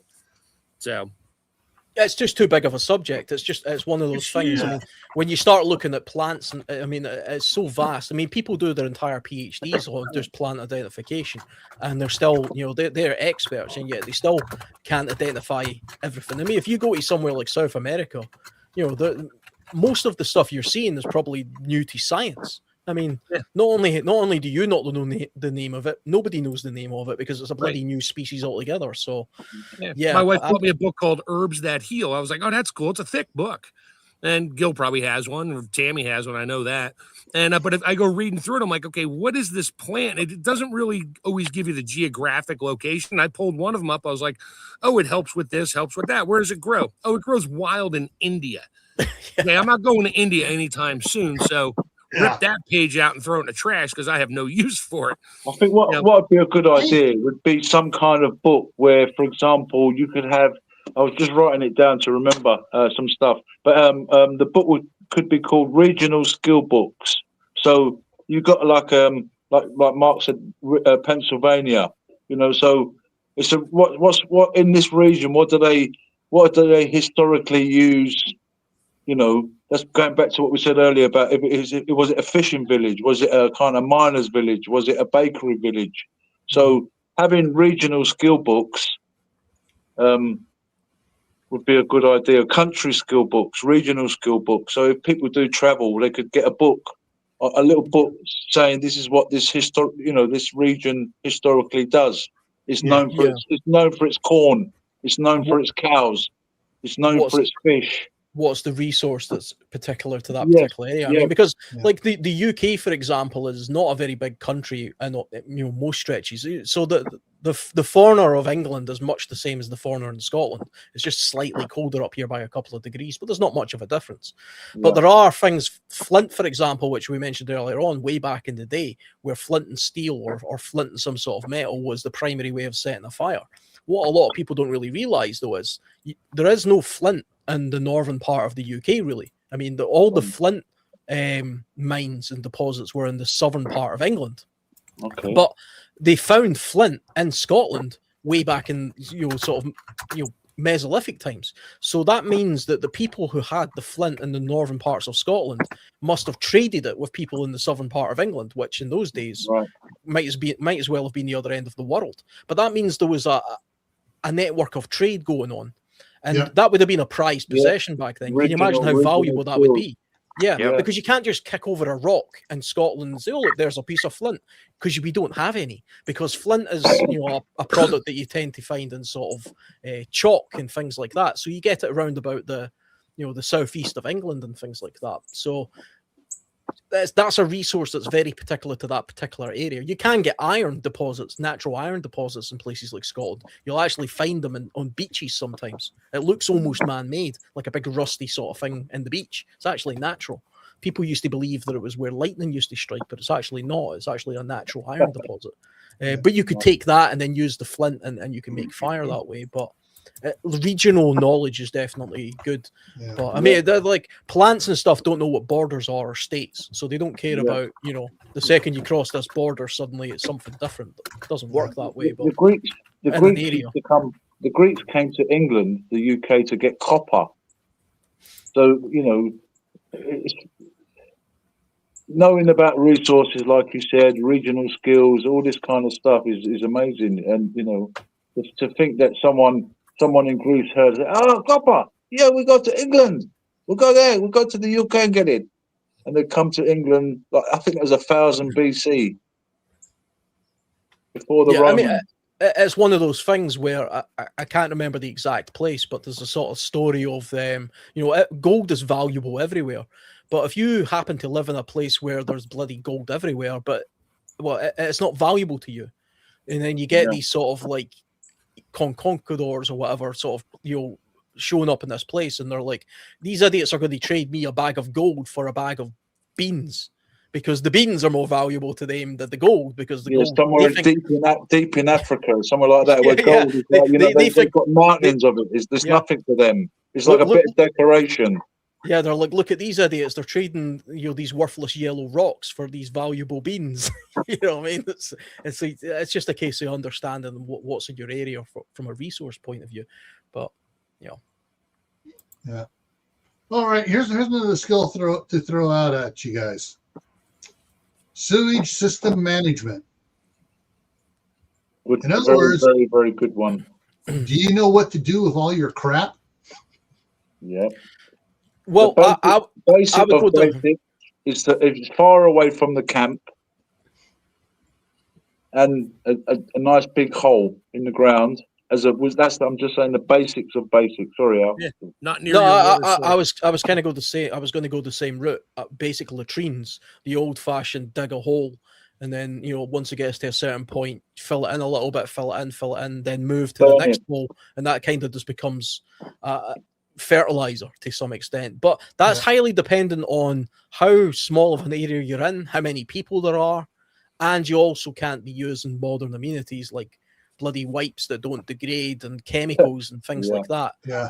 You can use human waste as fertilizer, as long as it's not contaminated with bleaches and other household chemicals and things like that. And medications. Medications, yeah. Medications. I mean, we were talking about cattails earlier. I did actually see a homestead development one time where they actually had their own, like a big natural pond. They'd built it and it looked natural, and they had things like cattails. And that was part of their sewage system, where they basically all of the plants naturally filtered out all the the bad stuff and broke it down. It just became fertilizer because it was designed in such a way in order to do that. But like they said, obviously you can't go pouring bleach down your toilet, because all that's it's not going to a sewer. It's just going out to their natural pond that they've created. And it's going to kill all the microbes and stuff that are beneficial microbes. Absolutely. I mean, I've spent some time in some natural cabins and wilderness areas where they use things like sawdust toilets, where it's literally just a case of you do your business, you scoop some sawdust in there, and over a period of time it sort of rots down that way, and that is effective. It does work. Dude, I have my. It's not a composting toilet per se. It could be at the cabin. I didn't dig a hole in the ground. My water table's 12 inches down. I'm not digging a hole. And but no, I keep a bucket of peat moss, and I mix in some pulverized lime, and I mix it together, and I just keep a scoop in there. So when I'm done, I just sprinkle some on top. The smell goes away, and then when I'm done, the bag gets double knotted, triple knotted, triple bagged, and gets tossed in the dumpster when I get home. But you could do the same thing. I mean, a lot of people do it. They do it in buckets. They just take the bucket outside and dump it out, or let it sit there and fester and decompose and compost, and then they just clean the bucket out later and use it again. Yeah, I mean, you can look to the past to see how people in crowded areas used to deal with this, and I mean, in the sort of Victorian times and a little bit before, it's a disgusting practice. But in Scotland, they throw actually it out used the window into the street. They throw it out the window into the street. They actually used to do a thing where they would shout a word. It was Gardy Lou. My grandmother told me she actually heard this when she was a kid. So so they would shout Gardy Lou, and then they would chuck this bucket of crap out of the window and just land in the street. And that was what they did. And you just have to be careful about you don't shit where you eat, or your own water source. You don't contaminate your own source, but you can make sure that you do it in some areas. I don't know if you guys remember, but when I did the bug out camp with Mike, we were on a remote Scottish island with a castle, and I had some of the old ruins, the old rooms still existed, and we found the one with a toilet in it, and a toilet in a medieval castle was actually just a seat with a hole that dropped down into the lock below. That was it.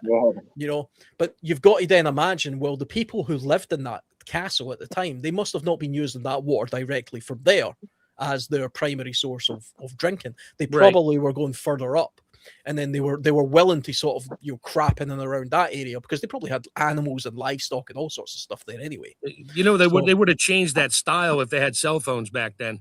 Because you don't want to drop your cell phone in the toilet because it's going all the way down. Yeah, so I mean, it's really just a case of managing where you put it. I mean, even our modern sewage system, I don't know if you guys have got much experience with. I actually used to work for a company who used to clean drains, and I could tell you, I could bore you with stories all day about the catacombs under Edinburgh. I tell you, there's rooms under Edinburgh, like sewers under Edinburgh, that make Ghostbusters look like nothing. They're incredible. They're amazing. Victorian sewer systems. It's like a city underground. But a lot of them used to literally just flow like in a river out to sea, and they just dumped it right out into the sea. Nowadays, of course, they get pumped to sewage treatment. Yeah, so, they pump it to a sewage treatment plant, remove the solids, treat the liquids, and put it back in the water supply. Yeah, we know. Yeah, exactly. I mean, and if you look at the sewage treatment plants, it's actually just a series of round filters of different sized gravel, and they just pour the stuff right on top, and it goes round in a circle, and it kind of goes through a different variety of filters, and until eventually, like you say, it ends up right back in the water source where they chemically treat it. It depends. It depends on the municipality. I know we're in Contra Costa County, there's 2 sewer systems. We're on the Mountain View Sanitation District, across the freeways on Central Sanitation System, and they both use the same type system. It comes in, it goes through the separator. They separate out the solids, and then it goes through another one to separate out particles, and they separate it down. And then when they have just liquid left, they have the big black lava rocks out there. They treat it with some chemicals, and then chlorine, chloramine, whatever and stuff, and they just go out and spray it on it. So it basically the black rocks get hot from the sun, and so it just creates like an evaporation thing. So it evaporates it. The Central Sanitary District has those as well. However, they also have a diverter system where they treat the water to kill all the bacteria in it and stuff. However, the water that they do is a bit more salty, but then they give it away for free. You see people going over these IBC totes, filling up, and they're watering their lawns with it because of the restrictions the state puts on water usage, because they want to keep a green lawn. Some plants will thrive in it. Some plants die because of the excess salt in it. But the state of California's Caltrans gets their water there, and the meridian strip between the freeway directions, they'll have plants in there, and just go along and just spray it on the plants to water it during drought times. And so they'll put a lot of water out there on the freeway, which is, it doesn't smell or anything. But the bad part is they were selling the solids. After it goes through, they actually have a filter stuff to pull out needles and stuff like that out, and and tampons and stuff out of it. But the biomass solids were being sold off to farmers for fertilizer. I was just going to bring that up. And then 5 years later, they close the farms down because the ground's toxic, has PCBs and everything else in there, and nothing the farmer can do about it because it was free fertilizer. Yeah, there's a scandal. scandal And problem with medications and stuff. Back. So Yep. But there's another sewer system farther north that's taking the solids and running it through a furnace and it basically burns off all the chemicals out of it, but you have inert material coming out that can be put on land or whatever, and there's no chemicals in it, but that's expensive to do. But there are different things, but if you're going to build your own sewer system, the original waste disposal system, the original septic tanks were made out of timbers. And they first had one big pit, and they had a pipe going off for a leach field. Then they divided that pit into two, so one side would collect the greases and stuff, and stuff would go in the other one, and they make sure they had bacteria and stuff going in there, and then stuff going out. But one of the designs that I worked up, because I was an underground worked underground construction. I got my contractor's license for building sewer treatment plants and water treatment plants and stuff. Cool. It was to run it out for the orchards. You run the big pipe out there with the drain hole line in it out between the lines of trees, and it just waters the trees out there with nutrients. Usually those were designed for private farms and stuff, so their sewer system was taken into that, and they knew, all right, you have your washing machine went to one tank, all the toilets and showers went to a different tank that would go out that way there. So there's you can use a system like that where it will help fertilize your fruit trees. And where I got the idea for doing that was what happened at my parents' house in 1963. The apricot trees' roots got into the clay pipe and were trapping everything, and we had apricots that were as big as grapefruits. Yeah, well fertilized. But yeah, it's called you were talking about a gray water system. It's a gray water. Yeah, gray water. I mean, if you're going to use that in your garden, farm, stuff like that, be careful what you're using to take a shower, the chemicals in your shampoos and soaps, and the stuff you're using in the washer and the sinks and that. Yeah, because all that toxic crap is going to wind up out in your plants and either kill them or make them grow 17 seeds on a little tiny fruit or something weird. Detergent is one of the most devastating things for plant life and things like that. You shouldn't actually put it on your clothes. The stuff is bloody pure toxic. That nice fabric smell that you get from that chemical that you put in there, that's probably giving you all sorts of cancers. Here's the interesting thing on that. Back in the 60s and 70s, a lot of the laundry detergents had had phosphates in them.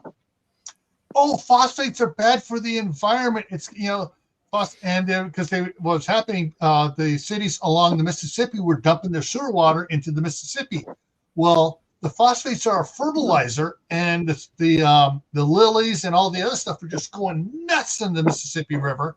Oh, we need to ban them.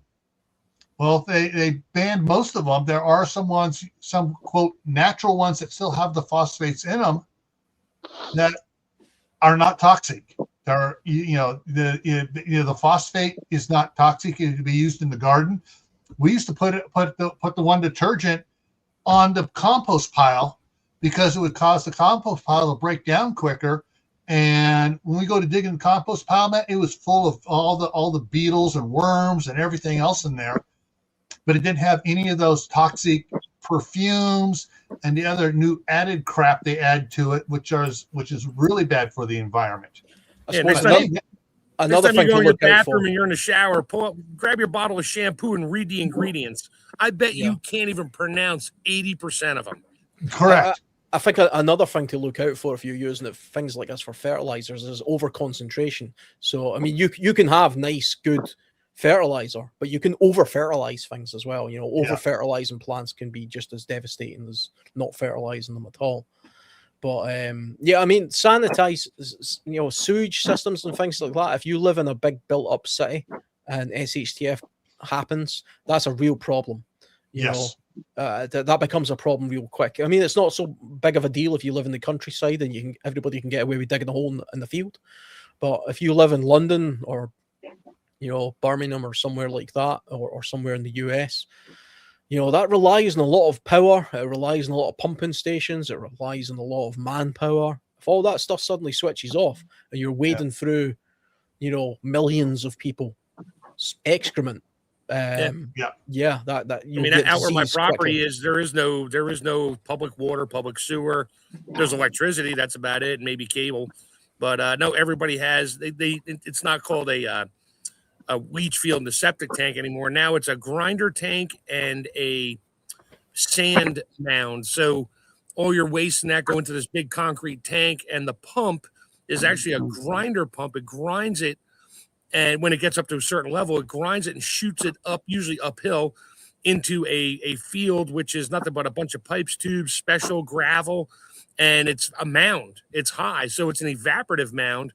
But you got to be careful with those because they say about every 20 years you have to rip it all out and do it again, and then you have all the sludge to get rid of. But that's all based on what you're flushing down the toilet and putting down your drains. Don't put the grease down there. Don't put your toxic shampoos in there. It doesn't let the biology do its thing like anything else. But that's what they do now because that's the code out in PA is that type of thing. It's not just a septic tank and a couple baffles and pipes that run out to a leach field anymore. That's illegal. They made that illegal. It's literally the same thing, but, it's different. Yeah. When I worked for the drainage company, 90% of the blockages we went to were due to wet wipes. Even the ones that say they're flushable, they're not flushable. They've got plastic in them and they block. Well, flushable means it goes down your toilet, doesn't clog your toilet. It doesn't mean it biodegrades in the septic. Yeah. It's so many of them just clog up the system. Sanitary towers is another one. And then, of course, you get grease from restaurants and stuff just washing out their pans. That stuff builds up. You get these giant grease balls in cities that are the size of houses that have to be broken up with chemicals and all sorts of crazy stuff. But I mean, so I remember watching a thing a while ago where it was talking about London back in the, I think it was sort of pre-Victorian days or something, but apparently the Thames, people used to just throw their excrement into the Thames. And the Thames was so polluted with human waste that it would form a crust that you could bounce a stone across, apparently. I wouldn't go drinking the Thames nowadays, but at least it's not as bad as that. But it just goes to show you have to sort of manage it better. Okay, my brother worked for Mountain Cascade. I worked for Mountain Cascade too. But he was the superintendent on a job down in San Jose. They were redoing the sewer treatment plant for San Jose and the surrounding areas. There was a big pipe that was going into the sewer treatment plant that they had to block off. And they sandbagged it off, and the sewer backed up the miles and miles and miles of it while they quickly did connections and stuff. And they when they were, after a month, they were done doing the connections, and it was getting to the point where they were going to say, hey, you're running out of time. You're running out of time. They got it all done, and everything got signed off. I said, okay. They said, clean out, all right, remove your sandbag dam out of there. Yeah, they went down they went down there, and they went down the manhole wearing hip waders, to go down there, because you're talking about a pipe that's about 8 foot diameter, sewer pipe. And they go down, they step on it, and they jump. It's hard as a rock. Oops.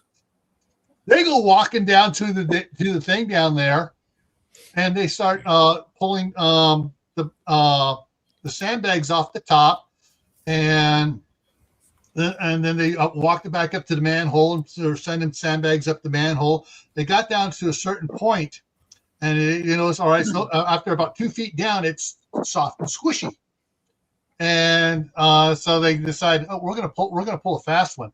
They started pulling the sandbags from the bottom, and they got about 20 sandbags out. All of a sudden, started shooting, and they said, knock a sandbag, and it gets washed down towards the treatment plant. All of a sudden, they feel the whole thing start moving. All right, everybody out! They get out, and they're watching. Why do you come out? And they're watching. Watch, and a couple seconds later, the whole thing, like a big old slug, goes down to the treatment plant. Now, the treatment that's not the funny part. That's not the funny part. They're down there, and what happened is they had turned water that had been going to another treatment plant to help flush this out. Well, it's coming down there, and my brother goes walking over 50 yards to the treatment plant's big catch basin where everything dumps into, and it gets separated. That stuff goes in, and looks at it, and he sees the stuff like toothpaste just coming out and piling up and piling up. And he goes to the inspector, you better tell him to turn off the water. And the inspector walks over there, sees that, and goes, holy crap, it was just coming out and just building up because it was so dry. And so they had to stop it, and it was backing up the sewer treatment plant, and they took 2 or 3 days to clean it all up, process it, and they opened it again, stopped it. After about 2 weeks, they were able to get it finally flushed out and going. But the manager of the sewer treatment plant came running around. What are you guys doing? He goes over, looks at the thing, leans over, and he gets the whiff. And the man who managed the sewer treatment plant drops to his knees and starts upchucking. And my brother and the inspector were out there looking at him. Dude, you're in the wrong business. But yeah, you could smell that for miles. It's a smell you never forget as well. Because I mean, I went to some sewage treatment plants in the centre of Glasgow. Wow. Yeah, I mean, it looks like the pond from hell as well. It's like a big building, and there's a giant pond.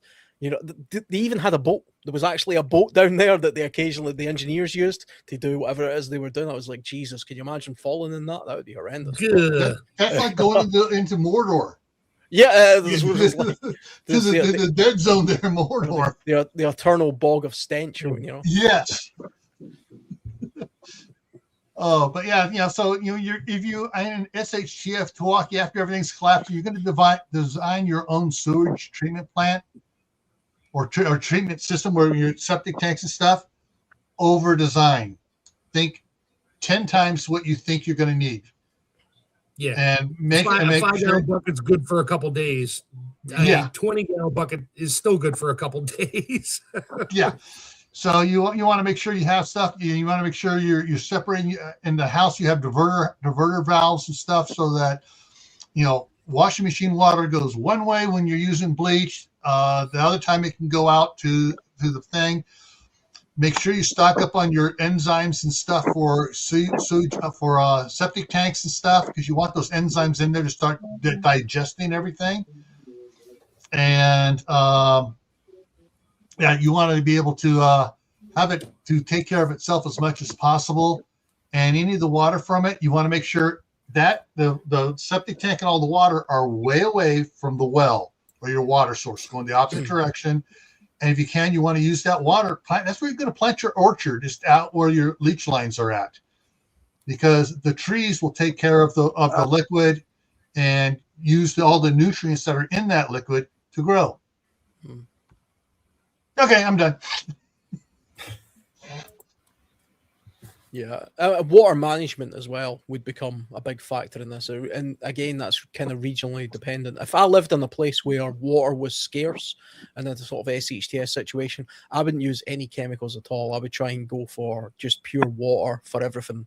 You know, does it really matter if your clothes stink a little bit? You know, or whatever. In that kind of situation, I would just go with it. Don't, even if you have bleaches and stuff, use that for something else. Use that to sterilize water rather than use as a cleaning product.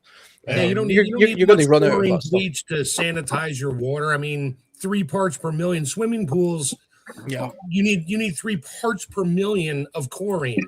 If you smell chlorine when you walk into a swimming pool somewhere, there's way too many chloramines and other stuff going on there, and it's probably not the most balanced body of water. Yeah. But that's because somebody peed in the water. Well, that too. So, anyway, hey, Shadow, awesome. This is an awesome one. I really, really love this one. I know Gil gave it to you. I don't care. Thanks, Gil. Gil, I'll see you probably later on, but I got to bail here. I got some stuff to do before the wife gets home, and y'all have a great rest of your day. Catch you later. Okay, Mark. No problem. God bless. Later. Later. Let's see if I can get this up here. Yeah, so in about 2 hours, I'll be going live on my channel. The topic tonight is after the Long Valley caldera erupts. For those that don't know, that's in California. It's actually bigger than Yellowstone. Wow. We'll be talking about that. And it's actually more active than Yellowstone. So we're going to be talking about that tonight. That would have a global impact if it was bigger than Yellowstone. That would the whole world would feel the effects of that. Here's part of the problem. What they thought was Yellowstone's ash fields were not. They were the Long Valley Caldera's ash fields. So they just discovered, oh wow, this was actually from Long Valley Caldera. So where is it? Here we go. Here's the link to my live stream tonight in 2 hours. Dropping it there on in Shadow's chat there. And everybody on my side, you know where to come to get it. And so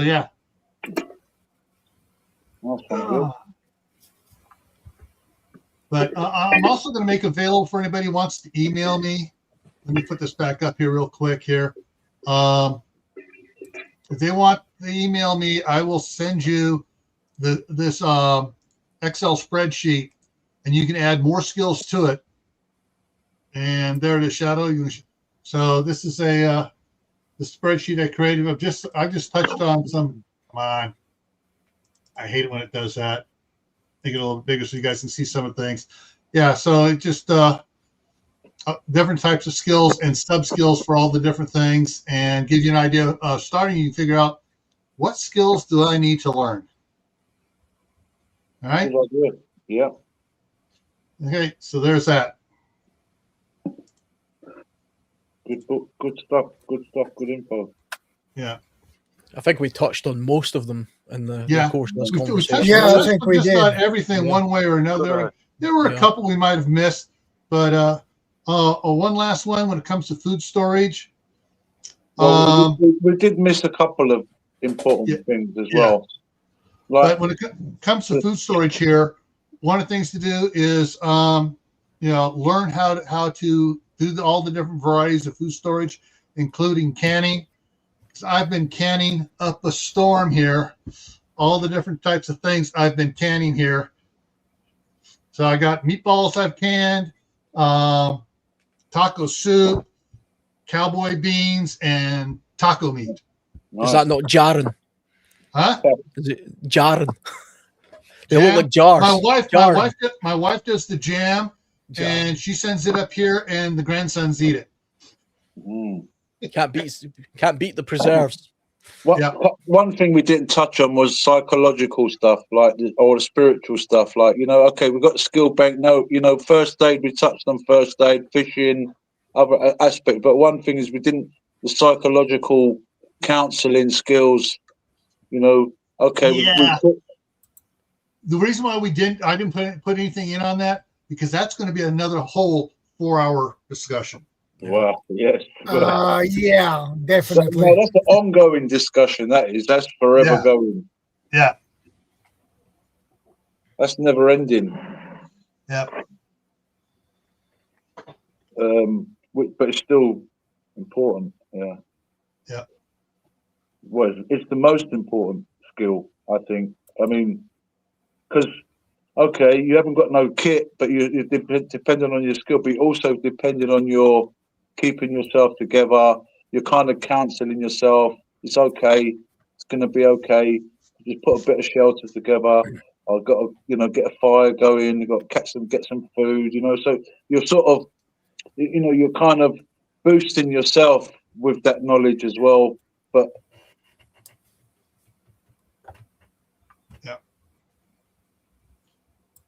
and being able to sort of help others as well, because a lot of people will be cracking up in a certain situation.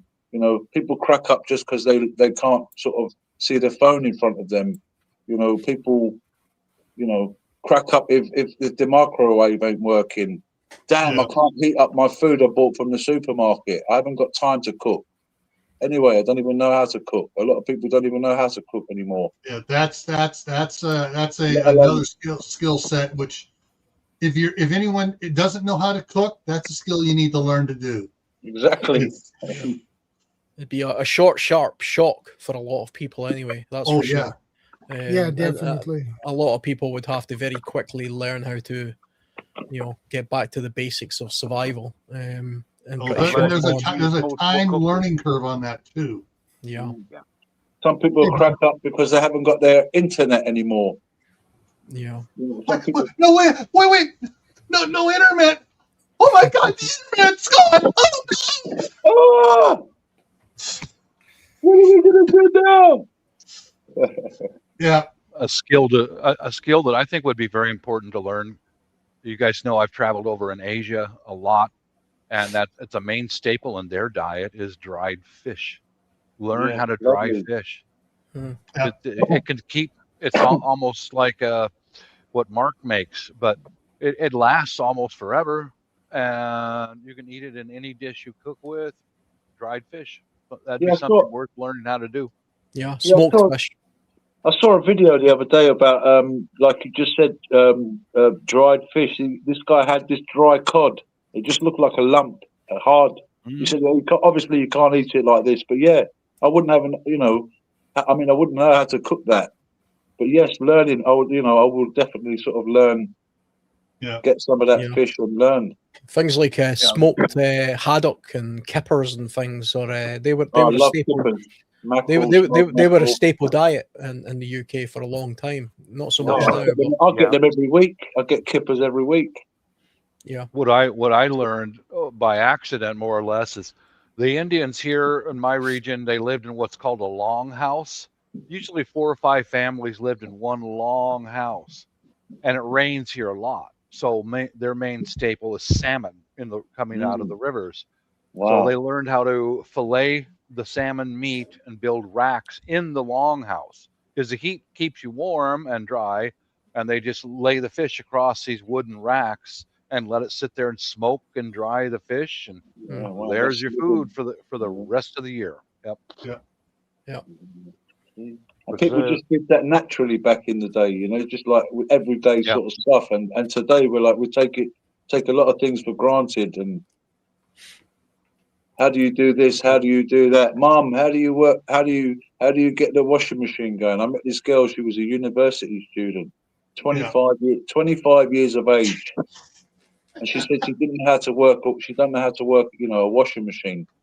Our kids learned how to do the washing machine before they were 10.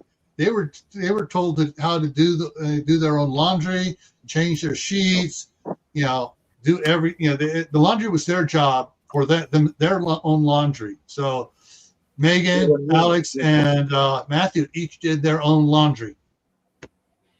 I used to wash my clothes in the bath when I was 13. Just whack them in the bath, let them soak a little bit, get some elbow grease in there, my hands, give them a good old wash. Then they have to rinse them out.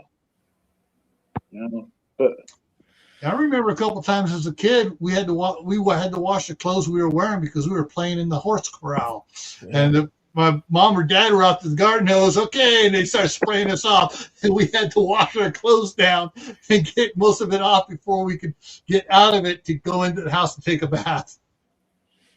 brilliant. Yeah. But there was one comment on there that up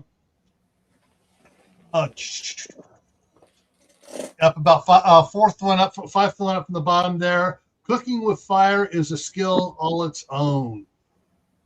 If you're cooking on a wood burning stove or you're cooking on a campfire, it's another skill to learn how to cook on a campfire or the stove and how to separate the flaming wood from the coals. Yep. You guys have probably seen that paint can stove that I made for cooking. I learned that from my wife. That's what she cooked on when she was growing up in Southeast Asia. Yeah, a paint can stove, man.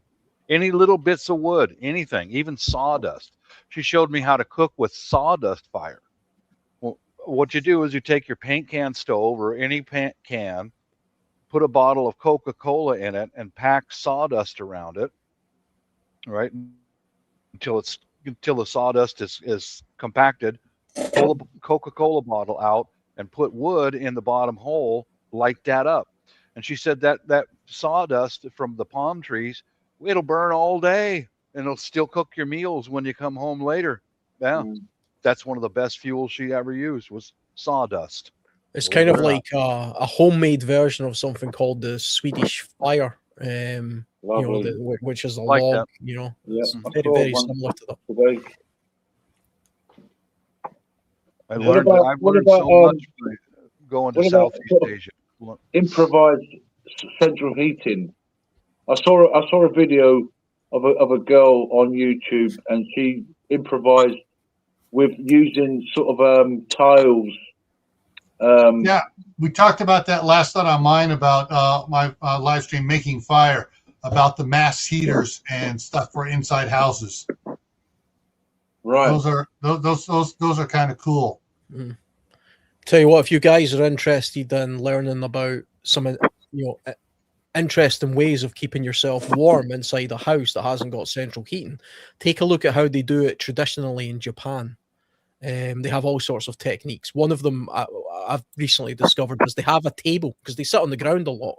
They have a table and it has a sort of heavy blanket over it, and then the tabletop on top of that. And then they have this chair that they sit on the ground, an insulated chair, and the whole family stick their body inside the blanket under the table. And sometimes they're heated, sometimes they're not. And rather than heat the whole room, they just heat the space inside. That's right. Yeah, that's right. They keep the incredible. people warm, not the building. Yeah, and they it's got a name. I forget the name, even though I was actually watching some of this stuff yesterday. But if you just look up Japanese heating table or something, you'll see what I'm talking about. But they have 6 or 7 other methods, because Japanese houses actually were very poorly insulated. They literally had paper walls, but they don't have central heating, so they would heat. They have all these clever ways of heating themselves.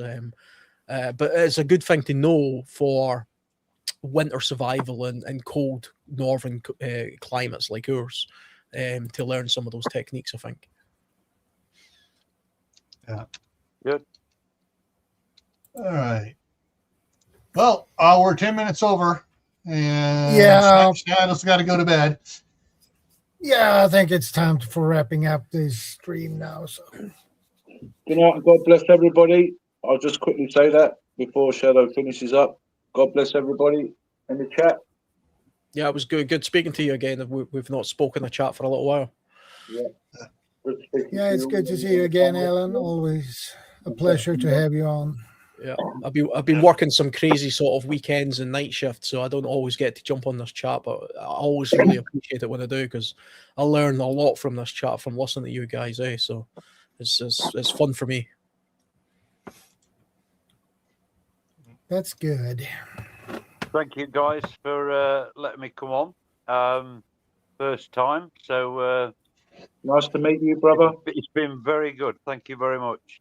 It's always a Good pleasure. to see you again. Yeah, we'll see you again. It'll be quite good. Okay, guys. I'll catch you next week. Yeah, So, will do. See you Yeah. guys. Thanks Thank for you very stopping much. by, Grumpy. I appreciate it. Yeah. You're very Thanks, Shadow. welcome. Thank you. Thanks, Shadow. Good night from me as well. Good night, Bob. Good night, Gil. Good night, Mark. Good night, Alan. Have a good one. Good Good night. weekend. Be vigilant. God bless you all. Take care. Take care, Shadow. Take care.